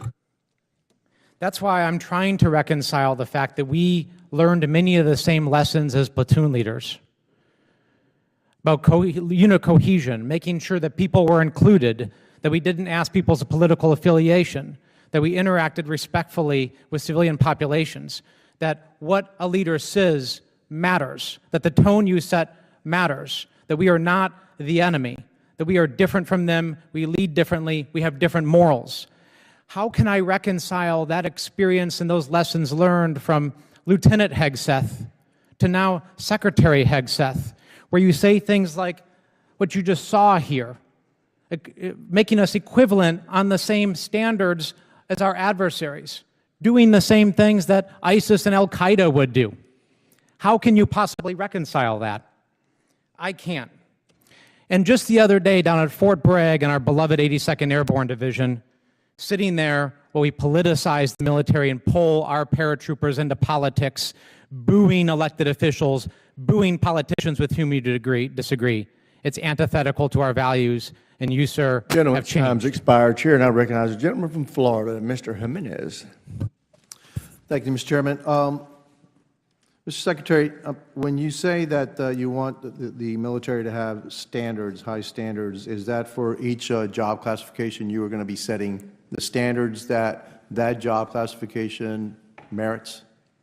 Sure. So if you're looking at combat arms, you're going to have a certain set of standards there that are very important. And that anybody who meets that standard is qualified to have that job, whether it be male, female, whatever race, political affiliation, et cetera. That is we've made that clear from day one, that those jobs are open to anybody that can reach the standard for that particular job. It shouldn't be lowered for any reason. Fair enough, but are you, when you're setting these standards, are you going to make sure that they don't set artificial barriers for entry for anybody? In other words, if you don't want a particular race or gender, you're going to set standards that kind of, push them away? Or are you going to be fair in setting your standards? The only thing that matters in the setting of standards is the capability to do the job. Fair enough. And I think that that's all we ask for. I'm going to transition a little bit, and you're saying about peace through strength. Our doctrine is peace through strength, correct? Yes, sir. And the only way that really that works is if your enemy knows that you will use that strength. Is that correct? Yes, credible and capable matters. And would you say that if you are ambiguous about using that strength, that actually invites not peace but war? Well, I think, sir, there are certain environments where strategic ambiguity is an important thing, but for the most part, your enemy or adversary needs to know you are capable and willing to use force if necessary. Yes, fair enough. Would you consider Russia and China to be allies? Unfortunately, especially under the previous administration, the Biden administration, policies have driven Russia and China into an even greater alliance, yes. And so would you consider that anything that benefits Russia in its aggression would also benefit China? I don't know that I would agree with every characterization of that statement, but certainly if you're benefiting folks that are on the same side, that matters. Fair enough. Now, I commend you and the Trump administration for pushing our allies, our NATO allies, into defending more of Europe. In other words, it's their responsibility. They have a bear in their backyard. They need to understand they have a bear in their backyard, and that they need to protect themselves from that bear. But if that bear gets out of hand, will the United States come to its aid? Sir, the goal of this administration is peace in Ukraine, and there's no doubt about that, and we understand who the aggressor is in that scenario. I'm not talking about Ukraine. I'm saying if the bear, okay, and we are NATO, we're part of NATO, okay? If the bear starts getting out of hand and we're part of NATO, will the United States, fulfill its duties under NATO's obligation? Well, Article 5 is a real part of NATO. We acknowledge that, never have not. But at the same time, we have been very aggressive in reminding Europe it is responsible for its defense. No, that's not a small thing. Because the previous administration allowed. I'm not saying it's a small thing at all. Okay, I agree with it. The NATO nations need to be more involved in their own defense. I agree. They need to bear a big portion of that defense. But we're part of an alliance. But increasingly, not just a bigger part, but the lead of their defense on the continent, 80 years on after World War II. The belief of this administration is that European countries ought be able to build credible capabilities that the bear fears and worries about, not a continual backstop reliance on the United States of America for decades and decades and decades. And that's why a 5% commitment for European countries is a huge focus for this administration that only President Trump could have achieved. Because in a world of a lot of threats, you can't just continually stay in the same posture in the same places for the same reasons of the last 80 years. So we're encouraged by the investment of our European allies. I've only got a certain amount of time. I need to put this out, okay? I believe, like when we started out this conversation, okay, that it's imperative that that bear knows that, yes, Europe needs to protect itself, but that the United States will also demonstrate peace through strength in order to keep the peace in Europe, and I yield my time back. Gentleman yields. At this time, the chair would like to note that at approximately 12:30, the committee will recess for 15 minutes and reconvene at 12:45. Chair now recognizes the gentleman from Maine, Mr. Golden. Thank you, Mr. Chair. Secretary Hegseth, yesterday Admiral Kilby testified before the committee about the importance of fielding DDG Flight 3 ships. The anti-air ballistic missile radar capabilities are chief among the reasons why. I'm sure you know that you could ask just about any of the U.S. flagged merchant vessels that have been attacked by the Houthis or the Americans who were protected by destroyers when Iran attacked Israel with its large-scale missile attack, why these ships are so important. So we don't have a complete budget request from your department yet, but the word on the street is that it's going to request 0 new destroyers. Of course, destroyers are well known as the backbone of any modern Navy fleet, and China is closing the gap between us and them, having doubled its destroyer fleet in the last 20 years. I'm also now hearing that the President plans to eliminate the frigate program outright. Yesterday, Senator Collins asked you about the absence of anything referencing destroyers in your FY26 spreadsheets that were delivered to Congress. You didn't really answer the question. Instead, you referenced a historic shipbuilding investment that is forthcoming.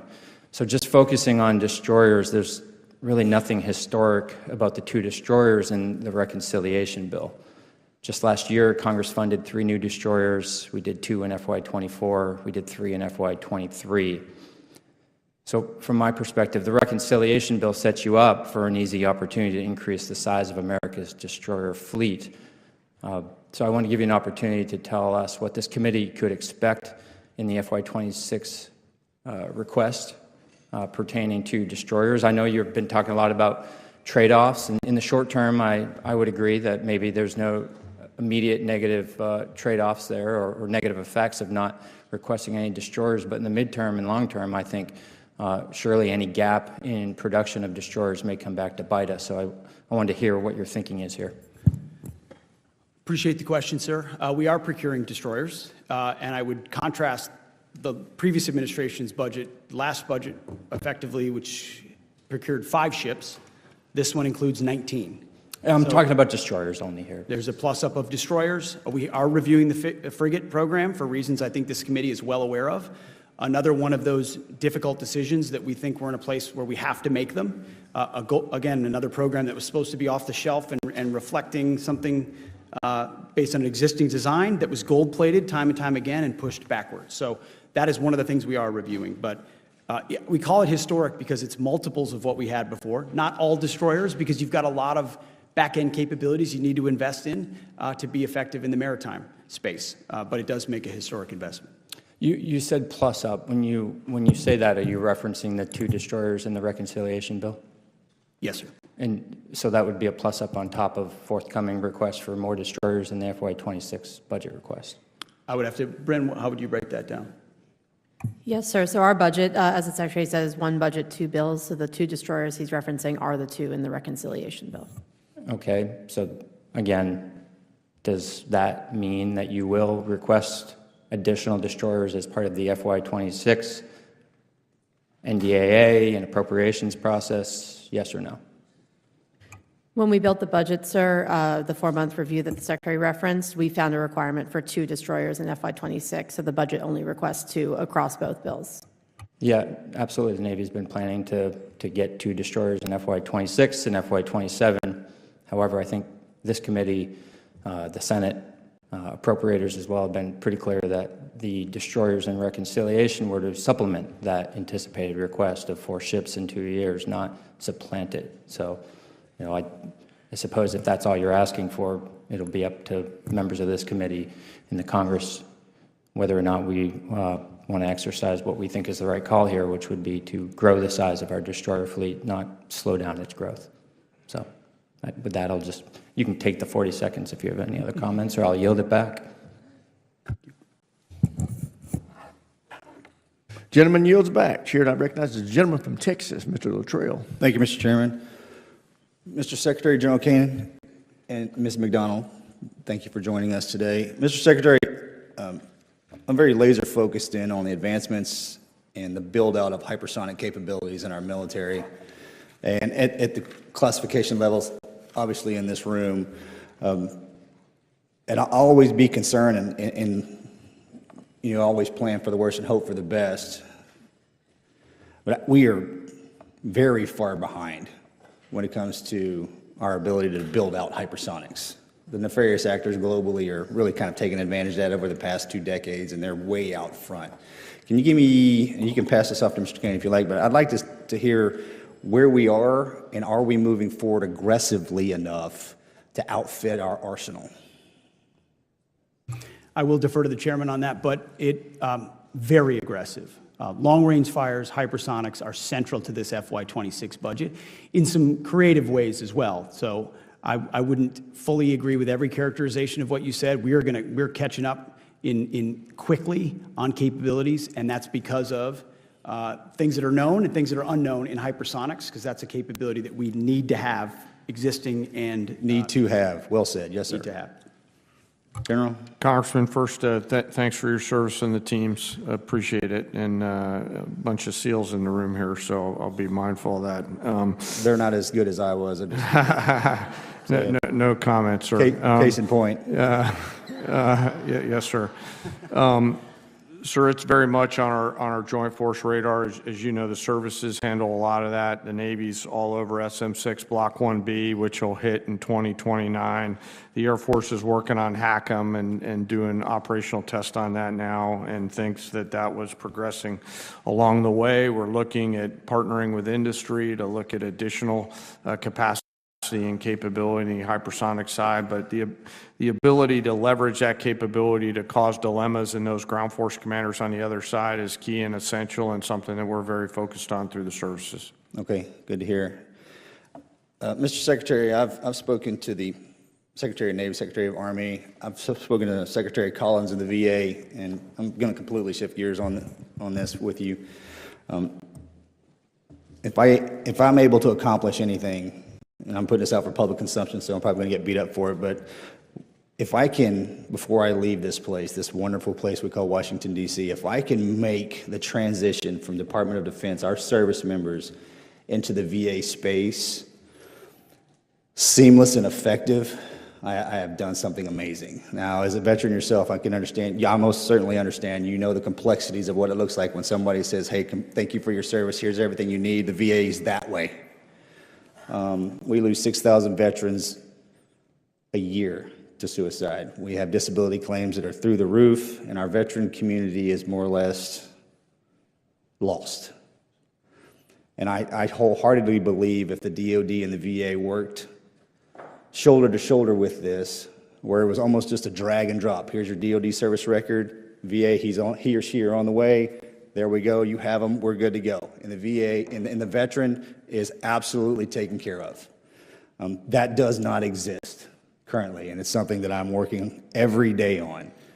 And I know you will support this. I'm probably putting words in your mouth, and I shouldn't do that. But I want you and the Secretary of the VA to if you haven't been in the room together to talk about this, I'd love to be involved, but I want this put to bed. This is a problem that has existed for decades and decades and decades, and it shouldn't. And I think if we make this process easier, we'll decrease the amount of veteran suicides down to zero. Our veteran space will be just wholeheartedly happier, and then we can move on and focus on other things. As you know, I do agree wholeheartedly. I hope you've seen Secretary Collins and I we looked for it. We've never seen a memorandum written together by a DoD secretary and VA secretary, which we signed together in his office at the VA. He came to see me.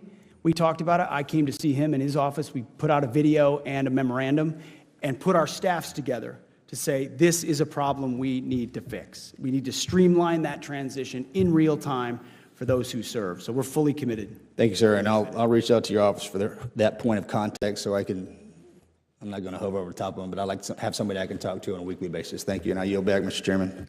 Thank you. Gentleman yields back. Chair now recognizes a gentlelady from California, Ms. Jacobs. Thank you, Mr. Chairman, and thank you to all of our witnesses for being here. Secretary Hegseth, as you probably know, today is National Women's Veterans Day. And in your confirmation hearing and in subsequent conversations, you've said, and I'm quoting you now, women in our military have and continue to make amazing contributions across all aspects of our battlefield, and that women were some of the best soldiers you served with. Do you still stand by those statements? Yes. Great. Thank you. As you probably know, I represent San Diego, the biggest military community in the country, so I meet with countless service members all the time. And with your focus on emphasis and on merit and standards, I wanted to tell you about 3 incredible women in our military. So the first woman is a major responsible for advanced collective warfighting training. Her officer evaluation report rates her as most qualified.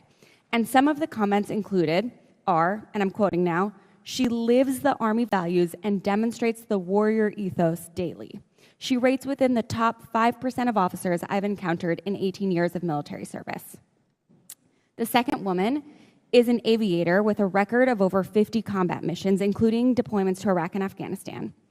2 quotes from her most recent fitness report in April include, quoting again, "People excel under her leadership, and she has my strongest possible recommendation for promotion." The third woman is an instructor for an Army ROTC battalion. According to her evaluation report, her overall performance was rated at far exceeds standards, and the comments include, "She is undoubtedly within the top 5% of non-commissioned officers I've worked with in my 22 years of service." Given their stellar qualifications and accomplishments and their record of surpassing standards, I assume that you agree that the Pentagon and the services should do everything they can to retain women like these, correct? I would commend the major, the aviator, and the instructor for their service. Great. I'm glad you agree, because I also believe we should be recruiting and retaining the very best and brightest in our country to serve in the military. And yet, you are actually kicking out these 3 highly qualified service members solely because of their identity. These are trans women. And you are using the very same arguments that have been used against desegregating the military or allowing women to serve or allowing gay people to serve. And in all those cases, those arguments were wrong. So I think it's clear that this is actually not about standards or, and I'm quoting you again, an equal, unwavering, gender-neutral, merit-based system, because if it were, you would be keeping these women in. Instead, you are the one injecting culture wars into the military, and it's at the detriment of our military readiness and national security. Now, General Caine, I'd like to turn to you. So to be clear, these are men who think they're women. These are women. I'm happy to educate you on, But these are men. on trans and so issues at another what we've time. identified is that there's mental health issues with that belief system. I'd like to turn that to General are Caine detrimental now. to readiness, and that's the determination that we've made and that we stand behind. Gender dysphoria. And so you don't complications. trust your commanding officers to be able to evaluate the people under them to decide if that were true, wouldn't that show up in their fit reps? And yet these fit reps are from the last 3 months, and all of their commanding officers say that they exceed standards. I'm turning to General Caine now. General Caine, I'd like to touch on something you said yesterday before the Senate Appropriations Committee. When asked whether the United States is under a foreign invasion, you said, "At this point in time, I don't see any foreign state-sponsored folks invading."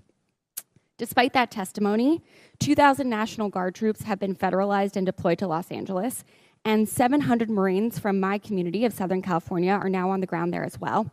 And on Tuesday, President Trump, flanked by hundreds of uniformed troops, said they are there, said this is the reason they are there. They are there, I'm quoting now.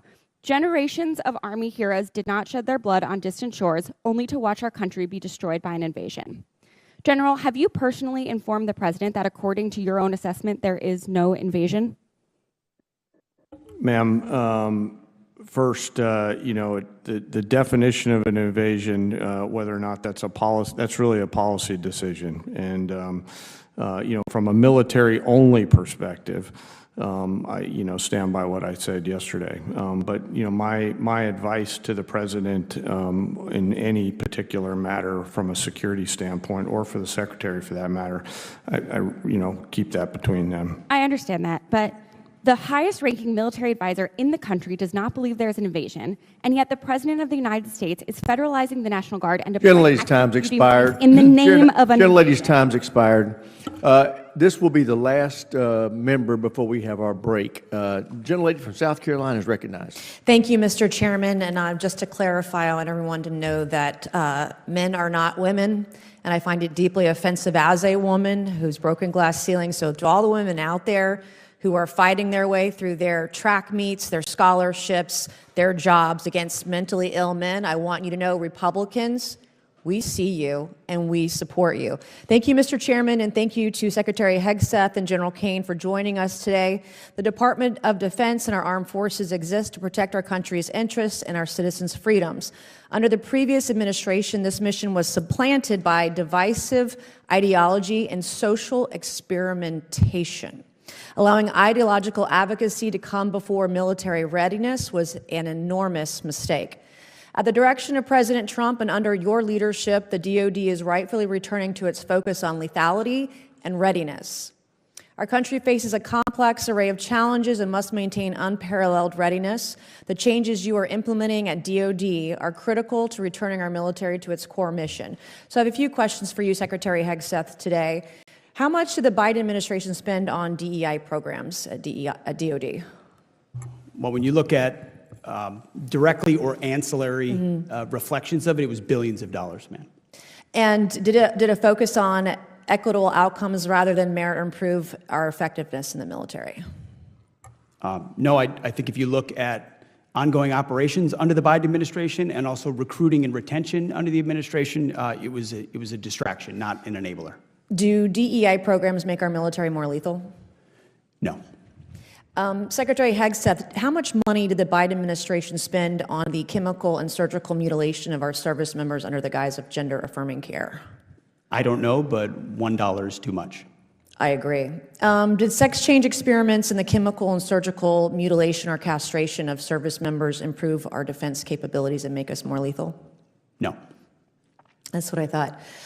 Secretary Hegseth, can a history of mental health conditions disqualify someone from military service? Yes. And is gender dysphoria a documented mental illness included in this list of disqualifying conditions? It was not, but it is now, per an executive order from the White House and reinforced by the Defense Department. Gender dysphoria is properly recognized as a mental disorder and a disqualifying one for military service. God bless America. Okay, so I welcome the announcement of the Navy that they would be ending animal testing on cats and dogs. Huge win for animal lovers and those against the barbaric treatment of cats and dogs. However, I understand there are still some active Biden-era dog and cat tests being funded by the DoD. Secretary, do you plan to end these experiments as well? As you know, Congresswoman, we've looked at a lot of those. We've reviewed a lot of those, and we've ended a lot of those. There are probably others under review, and we will do that. I would love for you all to do a review and eliminate all of them, to see them ended as well. Do you think you'll enact a DoD-wide ban on conducting or funding cat and dog experiments? Do you think that'll be in the future under your leadership? We will review that. Right now, our focus is studies that actually add to our capability, our readiness, our warfighting ethos. So if they don't contribute to enabling better capabilities, then they will be reviewed and ended.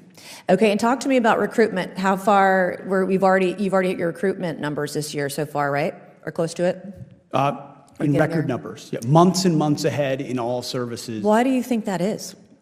Well, I think a new commander-in-chief was elected in November and inaugurated in January, and I used to call it the Trump bump. I think you can't call it that anymore. It's a tsunami of young Americans who believe in the direction President Trump is taking the country, and specifically his leadership as commander-in-chief, and they look at a fighting force that's going to be back to basics. We get accused of wanting to do ideology. It was ideology on the other side that was pushed into the military. Yeah. We're pulling that out and getting back to basics, fidelity to the Constitution, focus on warfighting.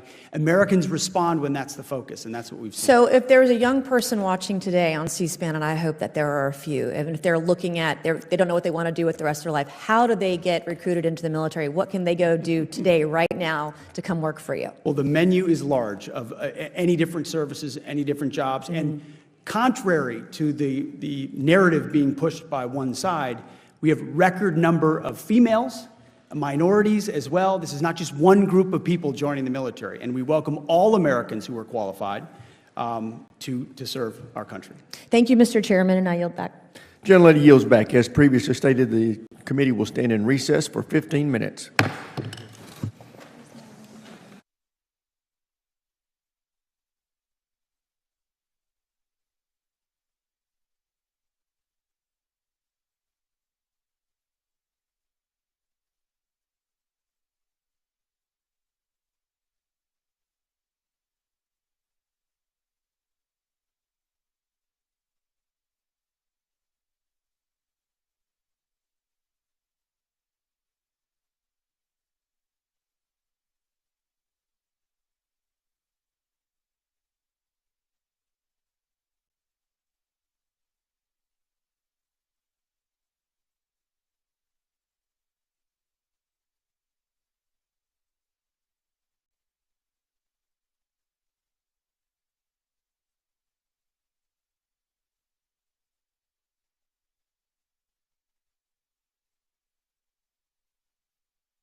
Hearing will return to order. The chair now recognizes the gentlelady from Washington, Ms. Strickland.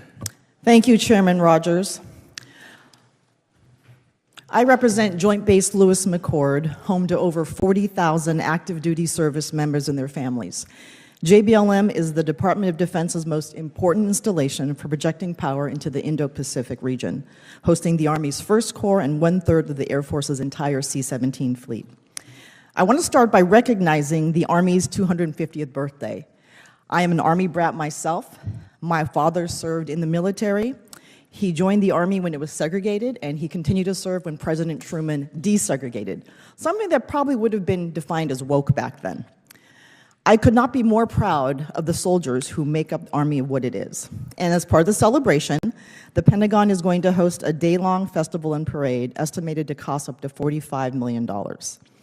Department of Defense officials have described this as a generational recruiting tool and a plan to highlight every era and legendary leaders throughout Army history. So, Secretary Hegseth, do you plan to include displays of Colin Powell, our first black chairman of the Joint Chiefs of Staff? Will you include displays about the Japanese-American 442nd Regimental Combat Team, one of the most decorated units of all time? Will you include displays about Major General Charles Calvin Rogers, whose Medal of Honor your department previously labeled as DEI? Recent articles by Stars and Stripes, Military Times, and others outline how your team has gone to great lengths to wipe out references of these American heroes. I'm incredibly concerned and actually disappointed that you will continue trying to tell an incomplete story about the Army's proud history, especially when you consider that 40% of those who are serving, who are enlisted, represent minority communities. So I'm going to ask you, sir, will you be able to talk about these things, and will they be included? And then I have another question after that. Go ahead.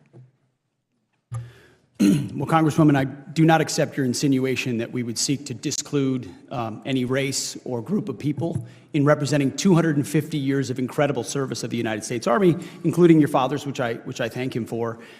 We're proud that we're going to put on full display the Army's military might 250 years on, which is a demonstration of American freedom, power, and commitment. And I agree. Are these three people that I mentioned going to be included in this celebration? This is a parade demonstrating military might, capabilities through the years, including to today. Yes, and there will be exhibits. So will these folks be included, sir? Well, I think you'll be heartened to know that the Secretary of Defense is not involved in choosing individual exhibits in the celebration, but our team has put in a great deal of effort to make sure the Army's history is well represented. And I'll say this, as a part of the reason I'm sitting right here and I put on the uniform is a parade that went through my parents' hometown in Wanamingo, Minnesota. Blink and you miss it, nothing farm town. Absolutely. No, I'm talking about the exhibition, sir. I'm talking about the exhibition. Are you going to include Colin Powell, the Japanese-American 442nd,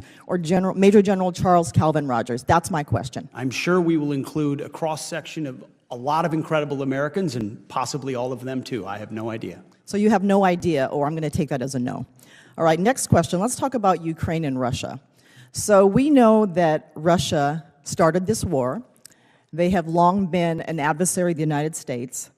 And at the same time, you heard the president make some really interesting comments, not including Russia in the widespread random tariffs.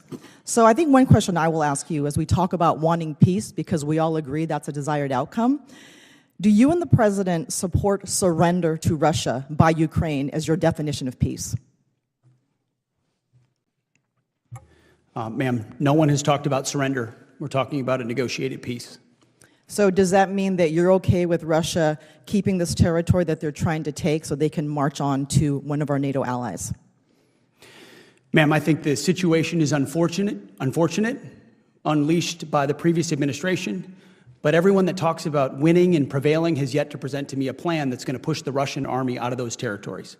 So, sir, I appreciate you talking about the previous administration often, but we are now in this administration. So as the person who serves at the pleasure of the U.S. president, do you believe that Russia is a true adversary, and is your definition of peace going to be surrender of Ukraine from this invasion? Ma'am, I've never said surrender, and we're prepared to negotiate what we hope will be a lasting peace. Thank you. I yield back. Gentleman yields back. Chair now recognizes the gentleman from Guam, Mr. Moylan. Thank you, Mr. Chairman. Thank you to our distinguished witnesses, Ms. McDonald, Secretary Hegseth, and General Caine for your service and appearing before us today. Secretary Hegseth, I also want to thank you for visiting Guam, and it's great to see you once again, sir. Thank you very much. I appreciate your keeping an eye on the Pacific Deterrence Initiative, sir, and wanting to make sure that our construction, our readiness projects on Guam stay on time and on budget. Considering the complexity of working in our isolated territory, of course, with workforce constraints and logistical constraints as well, tell us about the mechanisms that you have in place to ensure we maintain our time and budget on the Pacific Deterrence Initiative, sir. Well, thank you for the question, sir. It was great to visit you. I will say a big part of that is focus and attention and time, and I was struck, not to be critical of any of my predecessors in this context, but that it had been over 20 years since the Secretary of Defense had visited Guam. It was one of the first places we felt like we should go because our focus is in the Indo-Pacific, and the troops we have there, the capabilities we have there, the facilities we have there, the forward posture we want to maintain there, Guam being a central part of that. So seeing is understanding.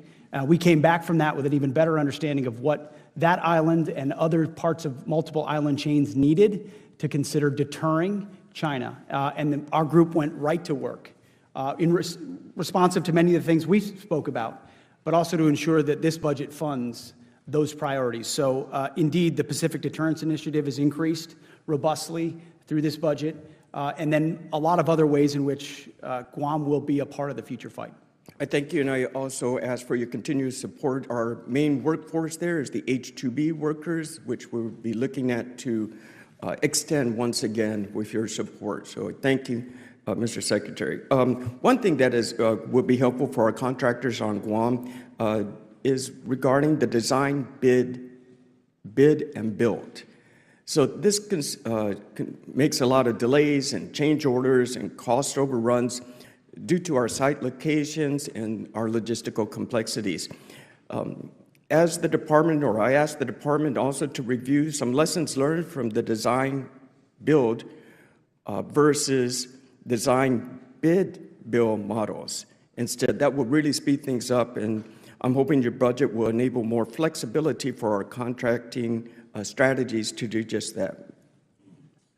One of the core pillars of how we're changing MilCon acquisitions is flexibility, with a recognition that each site, CONUS or OCONUS or more far-flung, has unique complexities, workforce complexities, logistical challenges, resourcing challenges that need to allow the local leadership there to adapt as quickly as possible. And the last thing the DoD usually does well, especially the bureaucracy, is adapt. So we're trying to give maximum flexibility and latitude, sir. That will be extremely helpful. Thank you, Mr. Secretary. And then General Caine, you know, with the transition to fully integrate Guam Defense System, GDS, how are we synchronizing the existing capabilities like THAAD and Aegis Ashore and the Golden Dome? Architect plans to ensure seamless integration with global missile warning and reconnaissance systems. Well, sir, thanks for the question, and thanks also for your service in the Army previously.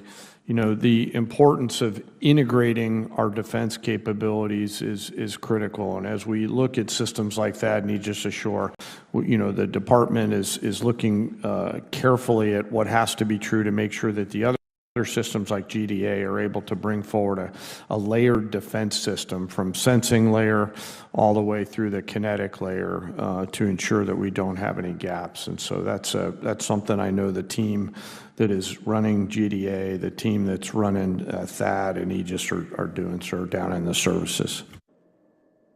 Thank you. And I think a lot of research will be done for the island of Guam to make sure this is right to protect our nation and our island at such a forward proximity. And then this lessons learned from that will help our nation build on the Golden Dome. Would that be a correct statement?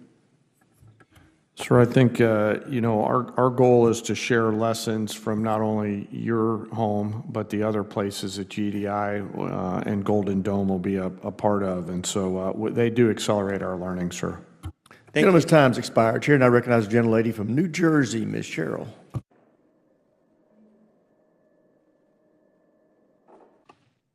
Thank you, Mr. Chairman. Secretary Hegseth, Chairman Caine, thank you both for being here today. Mr. Secretary, your testimony over the last several days before Congress, I've heard you speak about all of your supposed accomplishments from your time at the Pentagon. I have to say, your training at Fox News has let you spin months of dangerous dysfunction and incompetence into catchy phrases like restoring the warrior ethos and increasing lethality. But the truth is, it's really been chaos at the Pentagon under your leadership. You've clearly shown you're unable to manage the Department of Defense, but what I'm most concerned about are three specific areas: your operational incompetence, your managerial incompetence, and your budgetary incompetence. So let's start with operational. According to news reports, in your first week on the job, you got confused in a National Security Council meeting and thought President Trump wanted you to stop all aid to Ukraine. In a well-functioning administration, you would have asked for clarification before making that seismic policy shift, but instead you ordered vital military aid heading to the front lines turned around, costing the U.S. millions of dollars and depriving Ukrainian soldiers of equipment they needed to fight Russia. So, Mr. Secretary, can you explain how exactly you misunderstood such a monumental presidential order? One of many fake news headlines we've dealt with. So President Trump told you to halt military aid to Ukraine on January 30th? As is often the case, highly ideological and very ill-informed reporters love to speculate about things they know nothing about in order to spear President Trump and myself. So it sounds like actually the reporting is correct, because I will say, if it wasn't a mistake, why did aid restart only a few days later? Again, we would take complete issue with what would some call reporting and others call a hatchet job. So why did aid start just a couple days later? I'm saying the reporting is inaccurate, ma'am. I don't think that's correct. So let's move on to your managerial incompetence. I think we can see why you misunderstood the president, because you're obviously misunderstanding my questions. Less than a month into the job, you fired the chairman of the Joint Chiefs, C.Q. Brown, and the chief of naval operations, Lisa Franchetti, without cause.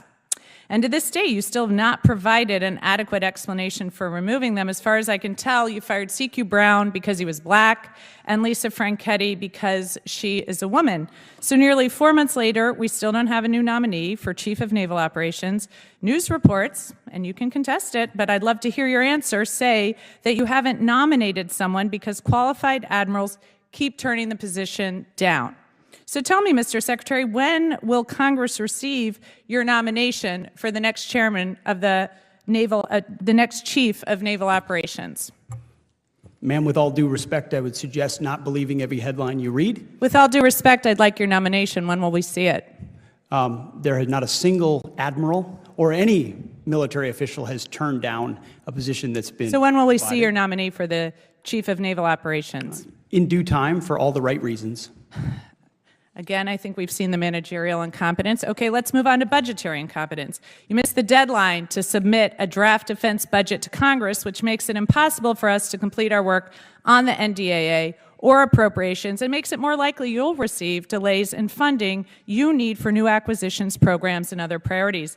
Additionally, you're blowing money on poorly conceived operations and vanity projects for President Trump. Retrofitting the Qatari jet to serve as Air Force One will cost about $400 million. The parade in D.C. this weekend will cost upwards of $40 million. Your bombing campaign in Yemen cost about $1 billion, and a week later they were having missile strikes in Israel. Your operations in L.A. will cost tens of millions of dollars, and you claim to be cutting costs at the Pentagon, but all I see are wasted dollars better spent addressing our most pressing threats like China. So, Mr. Secretary, what priorities have you cut funding for to pay for these projects? Ma'am, I would just say your list left off securing the southern border. So, Mr. Secretary, what priorities have you cut funding for to pay for these projects? We make trade-offs every day, and I would imagine what we want to spend on is quite different than what the previous administration did. Well, I think We the made American- those changes quickly, and they're reflected in this budget, and we're very proud of them. I think the American people can see why I'm so concerned about this incompetence. Thank you, and I yield back. Gentleman yields back. Chair, and I recognize the gentleman from Florida, Mr. Mills. Thank you, Mr. Chairman, Mr. Secretary and the panel. Let me just go ahead and commend you on an amazing job that you've done, not only in highlighting the importance of the warfighter, but also guaranteeing that our recruitment and retention is at the highest levels that we have seen.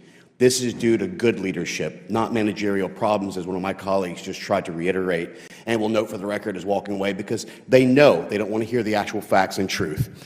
I'm going to go through a couple of things. They keep bringing up this plane, this aircraft. Well, let's go through history. This has been a long-standing cultural share, as aviation was one of the most remarkable things that man had innovated. And in 1945, President FDR actually gifted a Douglas DC-3 to King Abdulaziz, which marked the beginning of civil aviation in Saudi Arabia. The airplane is nothing more than a reason to complain about the president advancing U.S. interests, and this is more to conflate optics than actual outcomes. But we'll let them go ahead and spend their wills on a $400 million upgrade, not realizing the total cost of an aircraft. I think that's a cost savings, a good negotiation. Now, they talked about the Golden Dome. There's a lot of things that's intentionally left off operationally and classified to ensure that we can keep the sovereignty and protection of our nation without our adversaries actually knowing it.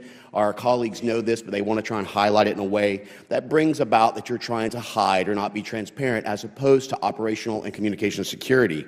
But what they should be realizing is that there's a real violation of the 1962 Outer Space Treaty. That when the leak was made about Sputnik 2's capabilities and what Russia was trying to do to arm and weaponize from a nuclear capability in space, that maybe we should take a vital interest in not just what we're seeing here on Earth, but what we're seeing abroad as well. The president knew this in the first administration, which is why he created Space Force. I'll also go ahead and talk about DEI. Our recruitment and retention is high because we're no longer factoring diversity, equity, inclusion. We're focused on increased lethality, readiness, and being properly equipped. The warfighter ethos that he claimed was so intact. If it was intact, we wouldn't lower our standards. And our standards aren't arbitrary. The standards that you are setting for our armed forces are based on real military and combat needs that we have seen and evaluated, and usually lessons that are left from bloodshed and loss of life that we then base our standards upon to guarantee that we have the best, strongest, and most prepared warfighters and the greatest voluntary force in the world.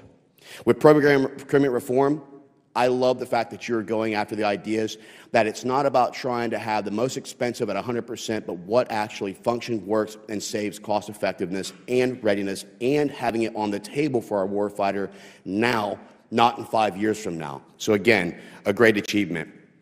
When we talk about recruitment and retention, one of the things I wanted to bring up, and I hope that you'll address, is those who are, in my opinion, unconstitutionally purged from our military for actually having their medical and religious rights denied.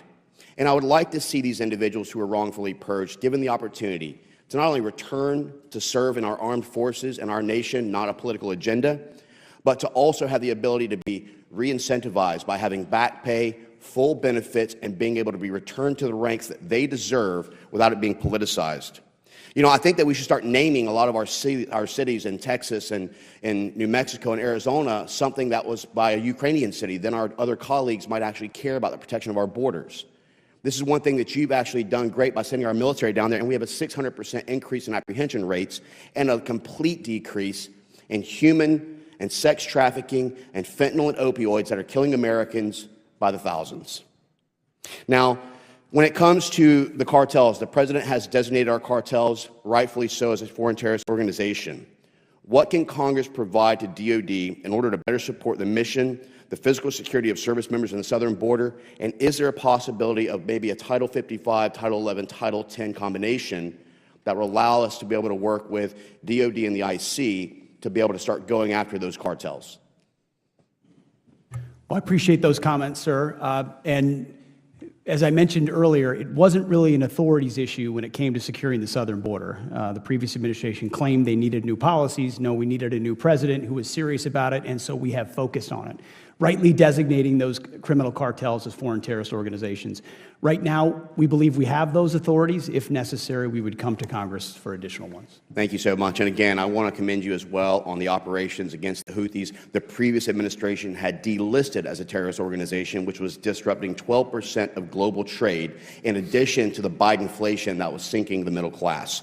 So thank you for what you're doing. We stand by to support you. I'm going to support you from day one, as I always have. Keep fighting, and let's go ahead and go after the war fighters. Thank you. I yield back. Gentleman yields back. Chair, and I recognize the gentleman from New York, Mr. Ryan. Thank you, Mr. Chair. Thank you both for being here. We have all worn the uniform. We've all served in combat. We all love our country.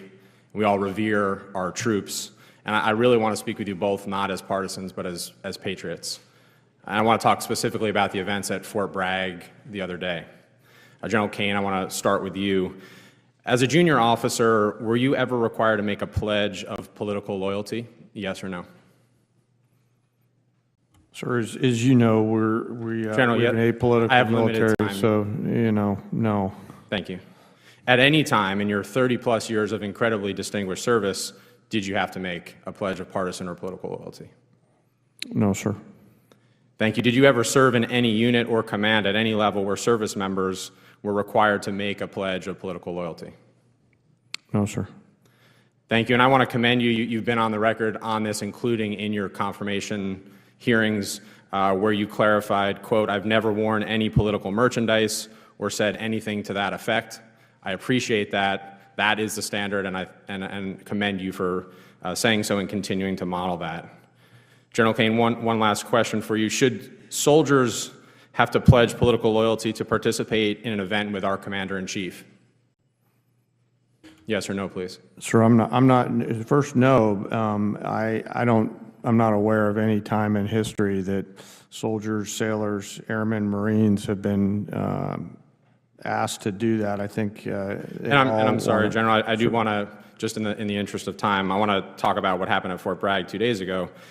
There was guidance put out, and this has been verified by multiple independent news outlets, saying, quote, these are to the soldiers of the 18th Airborne Corps and the U.S. Army. If soldiers have political views that are in opposition to the current administration, then they need to speak with their leadership and get swapped out. This is swapped out of the event with the president. In addition, in an incredibly disturbing incident, there was a pop-up shop selling MAGA merchandise on post at Fort Bragg. And to summarize this, there was a commander from Bragg who said on the record, quote, "This has been a bad week for the Army, for anyone who cares about us being a neutral institution. This was shameful." If those are the facts, and I know the Army is investigating at least the MAGA pop-up shop, is that appropriate, General Caine? Sir, I haven't seen any of these reports. I'm not familiar with them, but as I mentioned earlier and in my confirmation hearing, the nation demands a apolitical, nonpartisan military. I appreciate you saying that and happy to share those reports. Secretary Hegseth, are you familiar with DoD Directive 1344.10? Political activities of the members of the armed forces? Well, first off, I don't buy into your yes or no? insinuation Are you familiar that pledges with, are being done under this administration. That's I reclaim my insinuation. time. Are you familiar with this DoD directive? There's never one time in my service or in this Mr. Defense Secretary, Department. will you please answer I'm answering your these question questions? where politics has been considered for service members. Are you familiar with this directive? Yes or no? Which directive? DoD Directive 1344.10. I'm happy to provide you a copy. There's even a one-page red and green cheat sheet. Are you familiar with it? This is the same directive from when we were all in uniform. I'm sure I am. Has anything changed in that directive under your guidance, given what happened 2 days ago at Fort Bragg? Is there a new policy change that we're not aware of? Again, I totally reject your insinuation. Is there a policy change to DoD Directive 1344.10? I know what you're attempting to insinuate, but there's I'll been take no that as a policy no. change and there is no policy. Mr. Secretary, have you ever worn a MAGA hat in front of the troops? I own plenty of MAGA hats, but I don't. Have you ever worn one in front of the troops at an official event? I don't I'm believe aware so. of. I don't believe so. Do you think it's appropriate for the President of the United States to wear political merchandise, including a MAGA hat, at official events, including West Point commencement? The Commander-in-Chief Yes or no? can wear whatever hat he wants, to include the phrase, "Make America Great Again," because I would like to make America great again as well. So you think that's appropriate? The Commander-in-Chief has the right, in front of his troops, to wear whatever he'd like. Okay, I strongly disagree with you. And I urge you both, especially you, General Caine, as we see an increasingly political rhetoric, including from the Secretary, to please, for the good of our troops, this is an incredibly difficult moment, and we need leaders like you to continue to echo the apolitical nature. I have 12 seconds. Mr. Secretary, I don't say this lightly. I have to say this on the record. I think your tenure as Secretary of Defense has been shameful and weak, and you should resign. I yield back. Gentleman's time's expired. Chair, and I recognize gentleman from Texas, Mr. Fallon. Mr. Secretary, we'll have a little bit of time to talk about all that. General Caine, is it true or not true that in 1988 you were at Plattsburgh Air Force Base as an ROTC cadet? Yes, sir. I think I was. Yeah. You recognize the person that you're addressing right now? Yeah, I actually do. Yes, sir. Please don't tell anybody how we did out there. We did. We were athletic officers in 1980. Yes, I believe you worked for me at the time. I did, sir. I still do. Kinda, yeah. And just for the record, there was a Commandant Award recognizing the best cadet of all 200, and they got that right because it was the man sitting in front of me, General Caine, who won that. So I got out as a captain, so you're winning.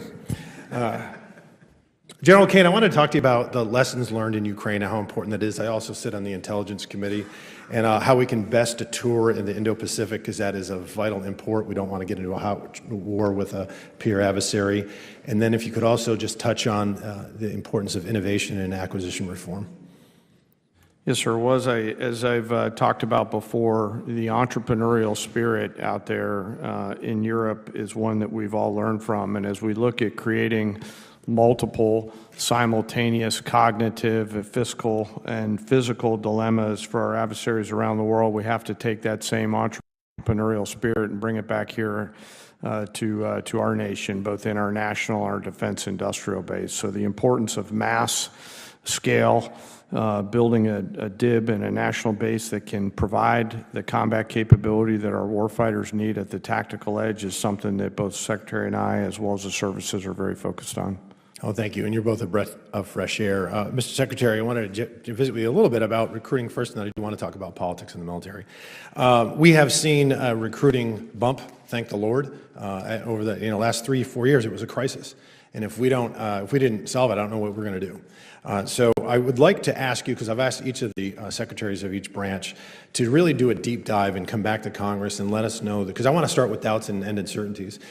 Find out the reasons why the change, whatever they may be, because whatever we're doing right, we need to continue to do so we don't get in this situation. And if you all need some extra funding, if you have folks that are willing to come in, I would rather have a few more than a few less. And also want to talk about the fact that I think you are a breath of fresh air, not only the general, but yourself, because the first thing that you said to us was you are going to reintroduce warfighting and lethality and force projection into our military, and you specifically said that you did not want to see politics infest, because we had people up here in the last few years that were clearly like a Democratic general. I never want to see that again. I don't want to see a Republican general. I want to see American generals, and American generals only ever address us. And I thought it was a travesty, and I have a case in point. We have here, this individual was, I believe, a major in the Army, was exalted and venerated above all 2 million active and reservists by the DOD, the former DOD. Why? Was there any excellence that was done? Was there a life saved? Was there a computer program written by cyber? No, it was because this person was transsexual and they had a political flag in uniform and they were waving it. That was disgusting, not because there was a transsexual, because that was a political statement, and this person did nothing of excellence at all to be recognized. And instead, we should be venerating people like Gary Gordon and Randy Shugar, who gave their lives to save Mike Durant and won the Medal of Honor. That's the lethality. That's what will deter the Chinese, and that's what will deter our enemies. And I'd like to give you 1 minute and 13 seconds to expound on that and maybe answer Mr. Ryan. Thank you. Well, amen, and you're exactly right. That's precisely what we want to return to and restore. And every accusation and insinuation that is politicizing is blatantly false, and they know it. Ultimately, there were ideologies and particular political perspectives being injected into our forces. Call it political correctness, call it DEI, call it CRT, call it what you want. They were being injected in. Our job has been to remove those political ideologies and go back to basics. High standards that are the same. We're not looking at race. We're not emphasizing your differences. We're focusing on our unity, which is the point of any formation. Every formation I've ever looked at, I didn't look at the race or background of the people in that formation. I wanted the most capable leader, squad leader, team leader across the spectrum, able to do the job. Because when it hits the fan, that's what I need. And our enemies need to see that. And let me say something about the chairman.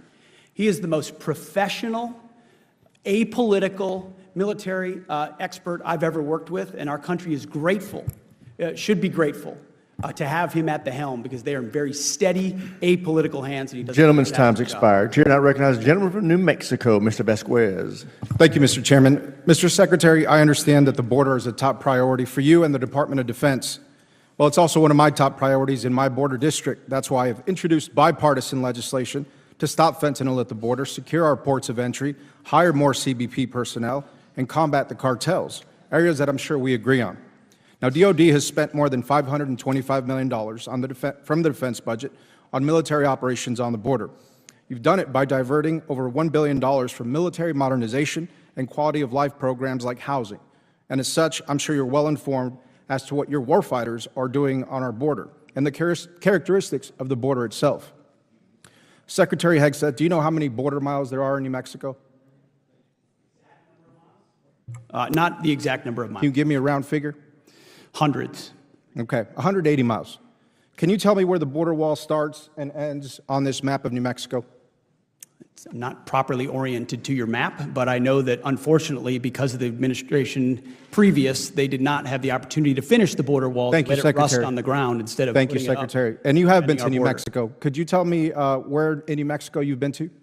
I've been to the border twice to look at once at our national defense area down there because I can't recall a time when a Secretary of Defense has gone down in the first 4 or 5 months of his tenure to the border to better understand. Was that in the an urban situation area there. or in a rural area? Both areas, traversed rural areas and urban. Okay, so you must be some familiar. with walls, some without. Secretary. And if President Trump was actually supported, we'd have a Thank border you, Secretary. I reclaim my time. So the most remote part of New Mexico is called the Boot Heel. And I'm not sure that you spent any time in the Boot Heel of New Mexico. Mr. Secretary, I was raised on the border. I've lived there my whole life. I've worked alongside ranchers, farmers, landowners, wildlife biologists, and other stakeholders for over a decade. I headed a border security task force in my district before coming to Congress. I've traveled with Border Patrol on ATVs. I've hunted the border on horseback and hiked dozens of miles in the most remote stretches of the border in this region. Now, do you happen to know why there hasn't been a border wall built in the Boot Heel? Well, based on what you just described, you should be a big fan of what our administration is. Well, Secretary, I'm asking why a border wall has not been built. Funds have been allocated for other parts of the border. Here's what I know. Our commanders on the ground and others and our engineers would understand what goes where and why, and where there should be a border wall, there will be a border wall. Okay, it will be funded through reconciliation. Secretary, are you Trump familiar with the is gonna Animas deliver Mountains, on it. with Alamo Hueco, with San Luis Mountains, with Guadalupe Pass or Long Canyon? Again, critical border areas. I'm aware that there are gaps in different places where walls are not as much as effective as other places, and I get that. Thank We're you, applying Secretary. infrastructure I appreciate your answer where it on that. makes the most sense because we're going to get 100% operational Thank you, control of the border. Secretary. So you agree then that a border wall doesn't make sense for the entire country? I think we need a border wall across our entire border. Okay, so you should know then why it's almost physically impossible to build the border across the Animas Mountains and the terrain challenges that that poses and the billions of dollars. Do you know if there's roads on those mountains currently? If we're going to spend money as a government, it should be I'll take that as a no. secure our southern Well, border. the point I'm trying to make, Secretary, is that if this is so important to the military, and you as Secretary of the Department of Defense should know more about the border.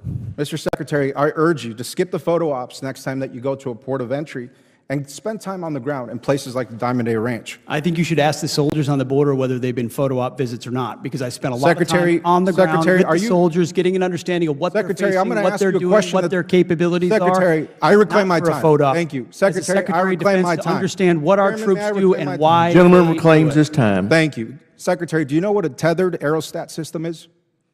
I do. Okay. Well, great. Then you know that this type of surveillance technology is superior to having thousands of troops sitting in trucks looking at an empty desert. I've requested funds for more tethered aerostat systems. We haven't had a response from your department. Are you familiar with ASTs? What's an AST? Well, it's an autonomous surveillance tower. They're equipped with these advanced cameras that have the capability to relay critical information to border agents on the ground. And this type of technology is badly needed on the boot heel. And it's a much better expenditure than a border wall is. I've seen that. I've seen those towers in use. Great. Well, these technologies have been described to me by both Border Patrol and CBP as force multipliers, allowing their personnel to focus on law enforcement efforts while leaving this mundane surveillance task to much more efficient and cost-effective technology, a much more efficient way to surveil that part of the border. Now, Mr. Secretary, I have serious concerns with your fundamental lack of knowledge about the U.S.-Mexico border, considering the billions of dollars that DOD is slated to spend on this mission, with little clarity to those of us who live there. I would encourage you to do some homework on my region and learn what will actually make our border more secure and more safe. Thank you, Chairman. I yield back. Gentleman yields back. Chair now recognizes the gentleman from Georgia, Dr. McCormick. Thank you, Mr. Chair. First of all, I think it's great that the Democrats are finally concerned about the border. It's fantastic. I hope more of them join that fight in the future. It's fantastic, especially after 4 years of allowing millions upon millions across the border without any concern until now. When we talk about politicizing the military, I find it also very laughable when, for the first time, if you were to wear a "Make the Military Accountable to the Mission Again" hat, would that be considered political? I think in many ways that's one of our slogans. Okay, exactly. Mission accomplishment. When I was a young Marine and an old Marine, we were always focused on the mission accomplishment. One of the greatest things you've done is brought us back to our focal point, the ethos of the warrior. Make America great again. Also, I disqualify as political. That's something that every politician should want to do, let alone any military or non-military person that lives in America. So I dismiss that as political. I'm glad that you brought the mission back to all services. As a matter of fact, when I was down at University of North Georgia and we challenged you to come down to one of the Elite Eight, I was really impressed. I've always made fun of the Army, no offense to my Army comrades, about their PT. They were bringing it. They made it scientific. They're mission-oriented. They are absolutely focused 100% in large part because of the new leadership of the military, which I'm really excited about. And I'm looking forward to getting you down there. One of the interesting things that happened recently is the activation of the National Guard in California. This had to be done because, quite frankly, California didn't take care of its own. We actually recently sponsored and wrote legislation that would make those states culpable for the finances that are spent on those National Guardsmen when the governor or the local magistrates don't do what's required to take control of their own problem that was created because of their lack of action. Do you think that's a good idea, or do you have a better idea for motivating people to do what's right instead of having the president step in? I think what the president has done here is common sense. If a governor and a mayor will not protect federal law enforcement officers in the execution of their basic functions, then the military, whether it's the National Guard or the Marines, is constitutionally or through statute allowed to come in and provide that security. That's precisely what we've done. The president, unlike in 2020 in Minnesota, when Governor Walz allowed a precinct to burn down, President Trump said that will not happen. We will get in front of this. We will not allow this to cascade. We will protect our law enforcement. And he's provided that clarity and common sense, and we're proud to be on that mission. I'm glad the president stepped in where local Democrats have not stepped up to the plate. One of the things I noticed in my recent experience as a veteran is I had to go down to the DEER's office in person, take a half a day off. Now, luckily, I have staff that can help me arrange those things, but I had to send in a form where my son, just to prove my son's still in college, instead of emailing it or faxing it or whatever we do in the modern technology, I do it at the DMV. I would hope that you and your leadership would help us as veterans make it a much more friendly 21st century experience. And I would hope that you would look at that just in your administration. I appreciate you very much. Finally, I want to give you an opportunity to talk about a little bit about Ukraine. One of the things I've said all along is the president's one of the most peaceful presidents there is. When they worry about invasions of foreign countries, this president has avoided war like no other president in modern history. He has actually been very good at foreign relations despite his lack of previous experience. Now he has a lot of, and he did the Abraham Accords. One of the things that I thought would be interesting from we talk about peace from strength, the United States and Europe combined have $50 trillion GDP. Russia has 2. We decimated them, we meaning the Ukrainian forces, with our support, decimated 50% of their armor and about 1 million casualties just based on the little bit they've given. Do you think, according to the Supreme Allied Commander who was testifying here before, that if we gave them wholesale support, we could end this war very quickly if Russia won't come to the table per President Trump's guidance? There are multiple ways in which we could help affect the front line and negotiations, and the department is prepared to support what might be necessary to do so, but our overall message is, and there's been billions spent already, and there are presidential drawdown authorities that exist right now that are still going in support of Ukraine, but our encouragement is that our European allies continue to step up as well. General Caine, what do you think about Ukraine? You got about 10 seconds, sorry. Well, sir, I think, obviously the killing's got to stop on both sides, and that's, as all of us, thank you for your service as a warfighter, know. Gentleman's time's expired. Chair, and I recognize the gentleman from Pennsylvania, Mr. DeLuzio. Thank you, Mr. Chairman. General Caine, I want to start with commending what you've said here today to Mr. Ryan and others about the apolitical nature of our military. I know it's a set of values that any of us who've served understand, that the military respects deeply civilian control, and that certainly runs up through Secretary Hegseth and to the Commander-in-Chief, no matter which party happens to be in the White House. I think even a pretty powerful example of that is when we have the State of the Union, you and the other members of the Joint Chiefs typically don't applaud for the more partisan parts of any president's remarks. Briefly, tell us why that is even a norm we should care about, why the American people should care about that norm. Well, sir, that's codified in the oath of office, our Constitution, and our commission. So it goes all the way back to the beginnings, and that's always been our tradition. I think it's an important tradition. I think it's one that we should care about no matter which side of this dais we're on, Democrats or Republicans. I think we should demand and expect that our most senior military commanders understand that partisan loyalty doesn't matter. What matters is the oath to the Constitution that we all take here, that any of us who've worn the uniform have taken. And I want to just ask some questions about the kinds of, I think, difficult positions commanders are going to be placed in, given what I saw happen at Fort Bragg, the guidance that exists now already for the military. And I ask this of you because you are not just the President's principal military advisor, you're the senior officer in our armed forces. If you or any other commander were ordered to attend a campaign rally, you would decline. Am I right?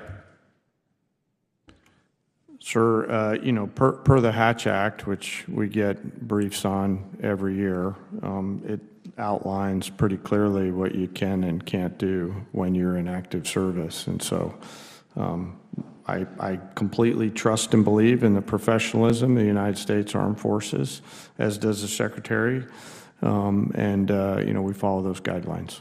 And I agree with you. And my concern here is less that we're going to see bad decisions made by our troops or their commanders. I don't think it's the problem. I think the problem is they're going to be placed in really difficult positions by civilian leadership. And the Fort Bragg episode, to me, is one of those examples. And I'll talk about some of the things, and we've heard some of it brought up here today. And again, my questions are to help you, give you a chance to put out for the public what you expect of our senior military leaders.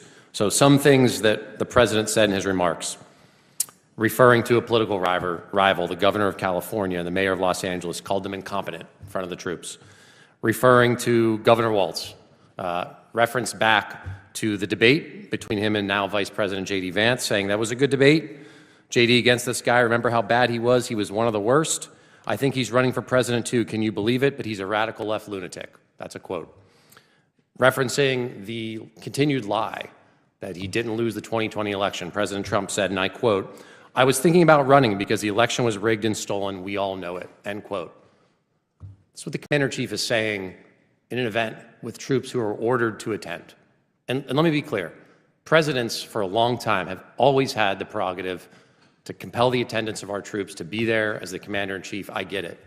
This is different to me. You heard discussion of the campaign merch being sold on the base. And Another piece of this, and let's bring this up, invitations to the event went out from Donald Trump's campaign.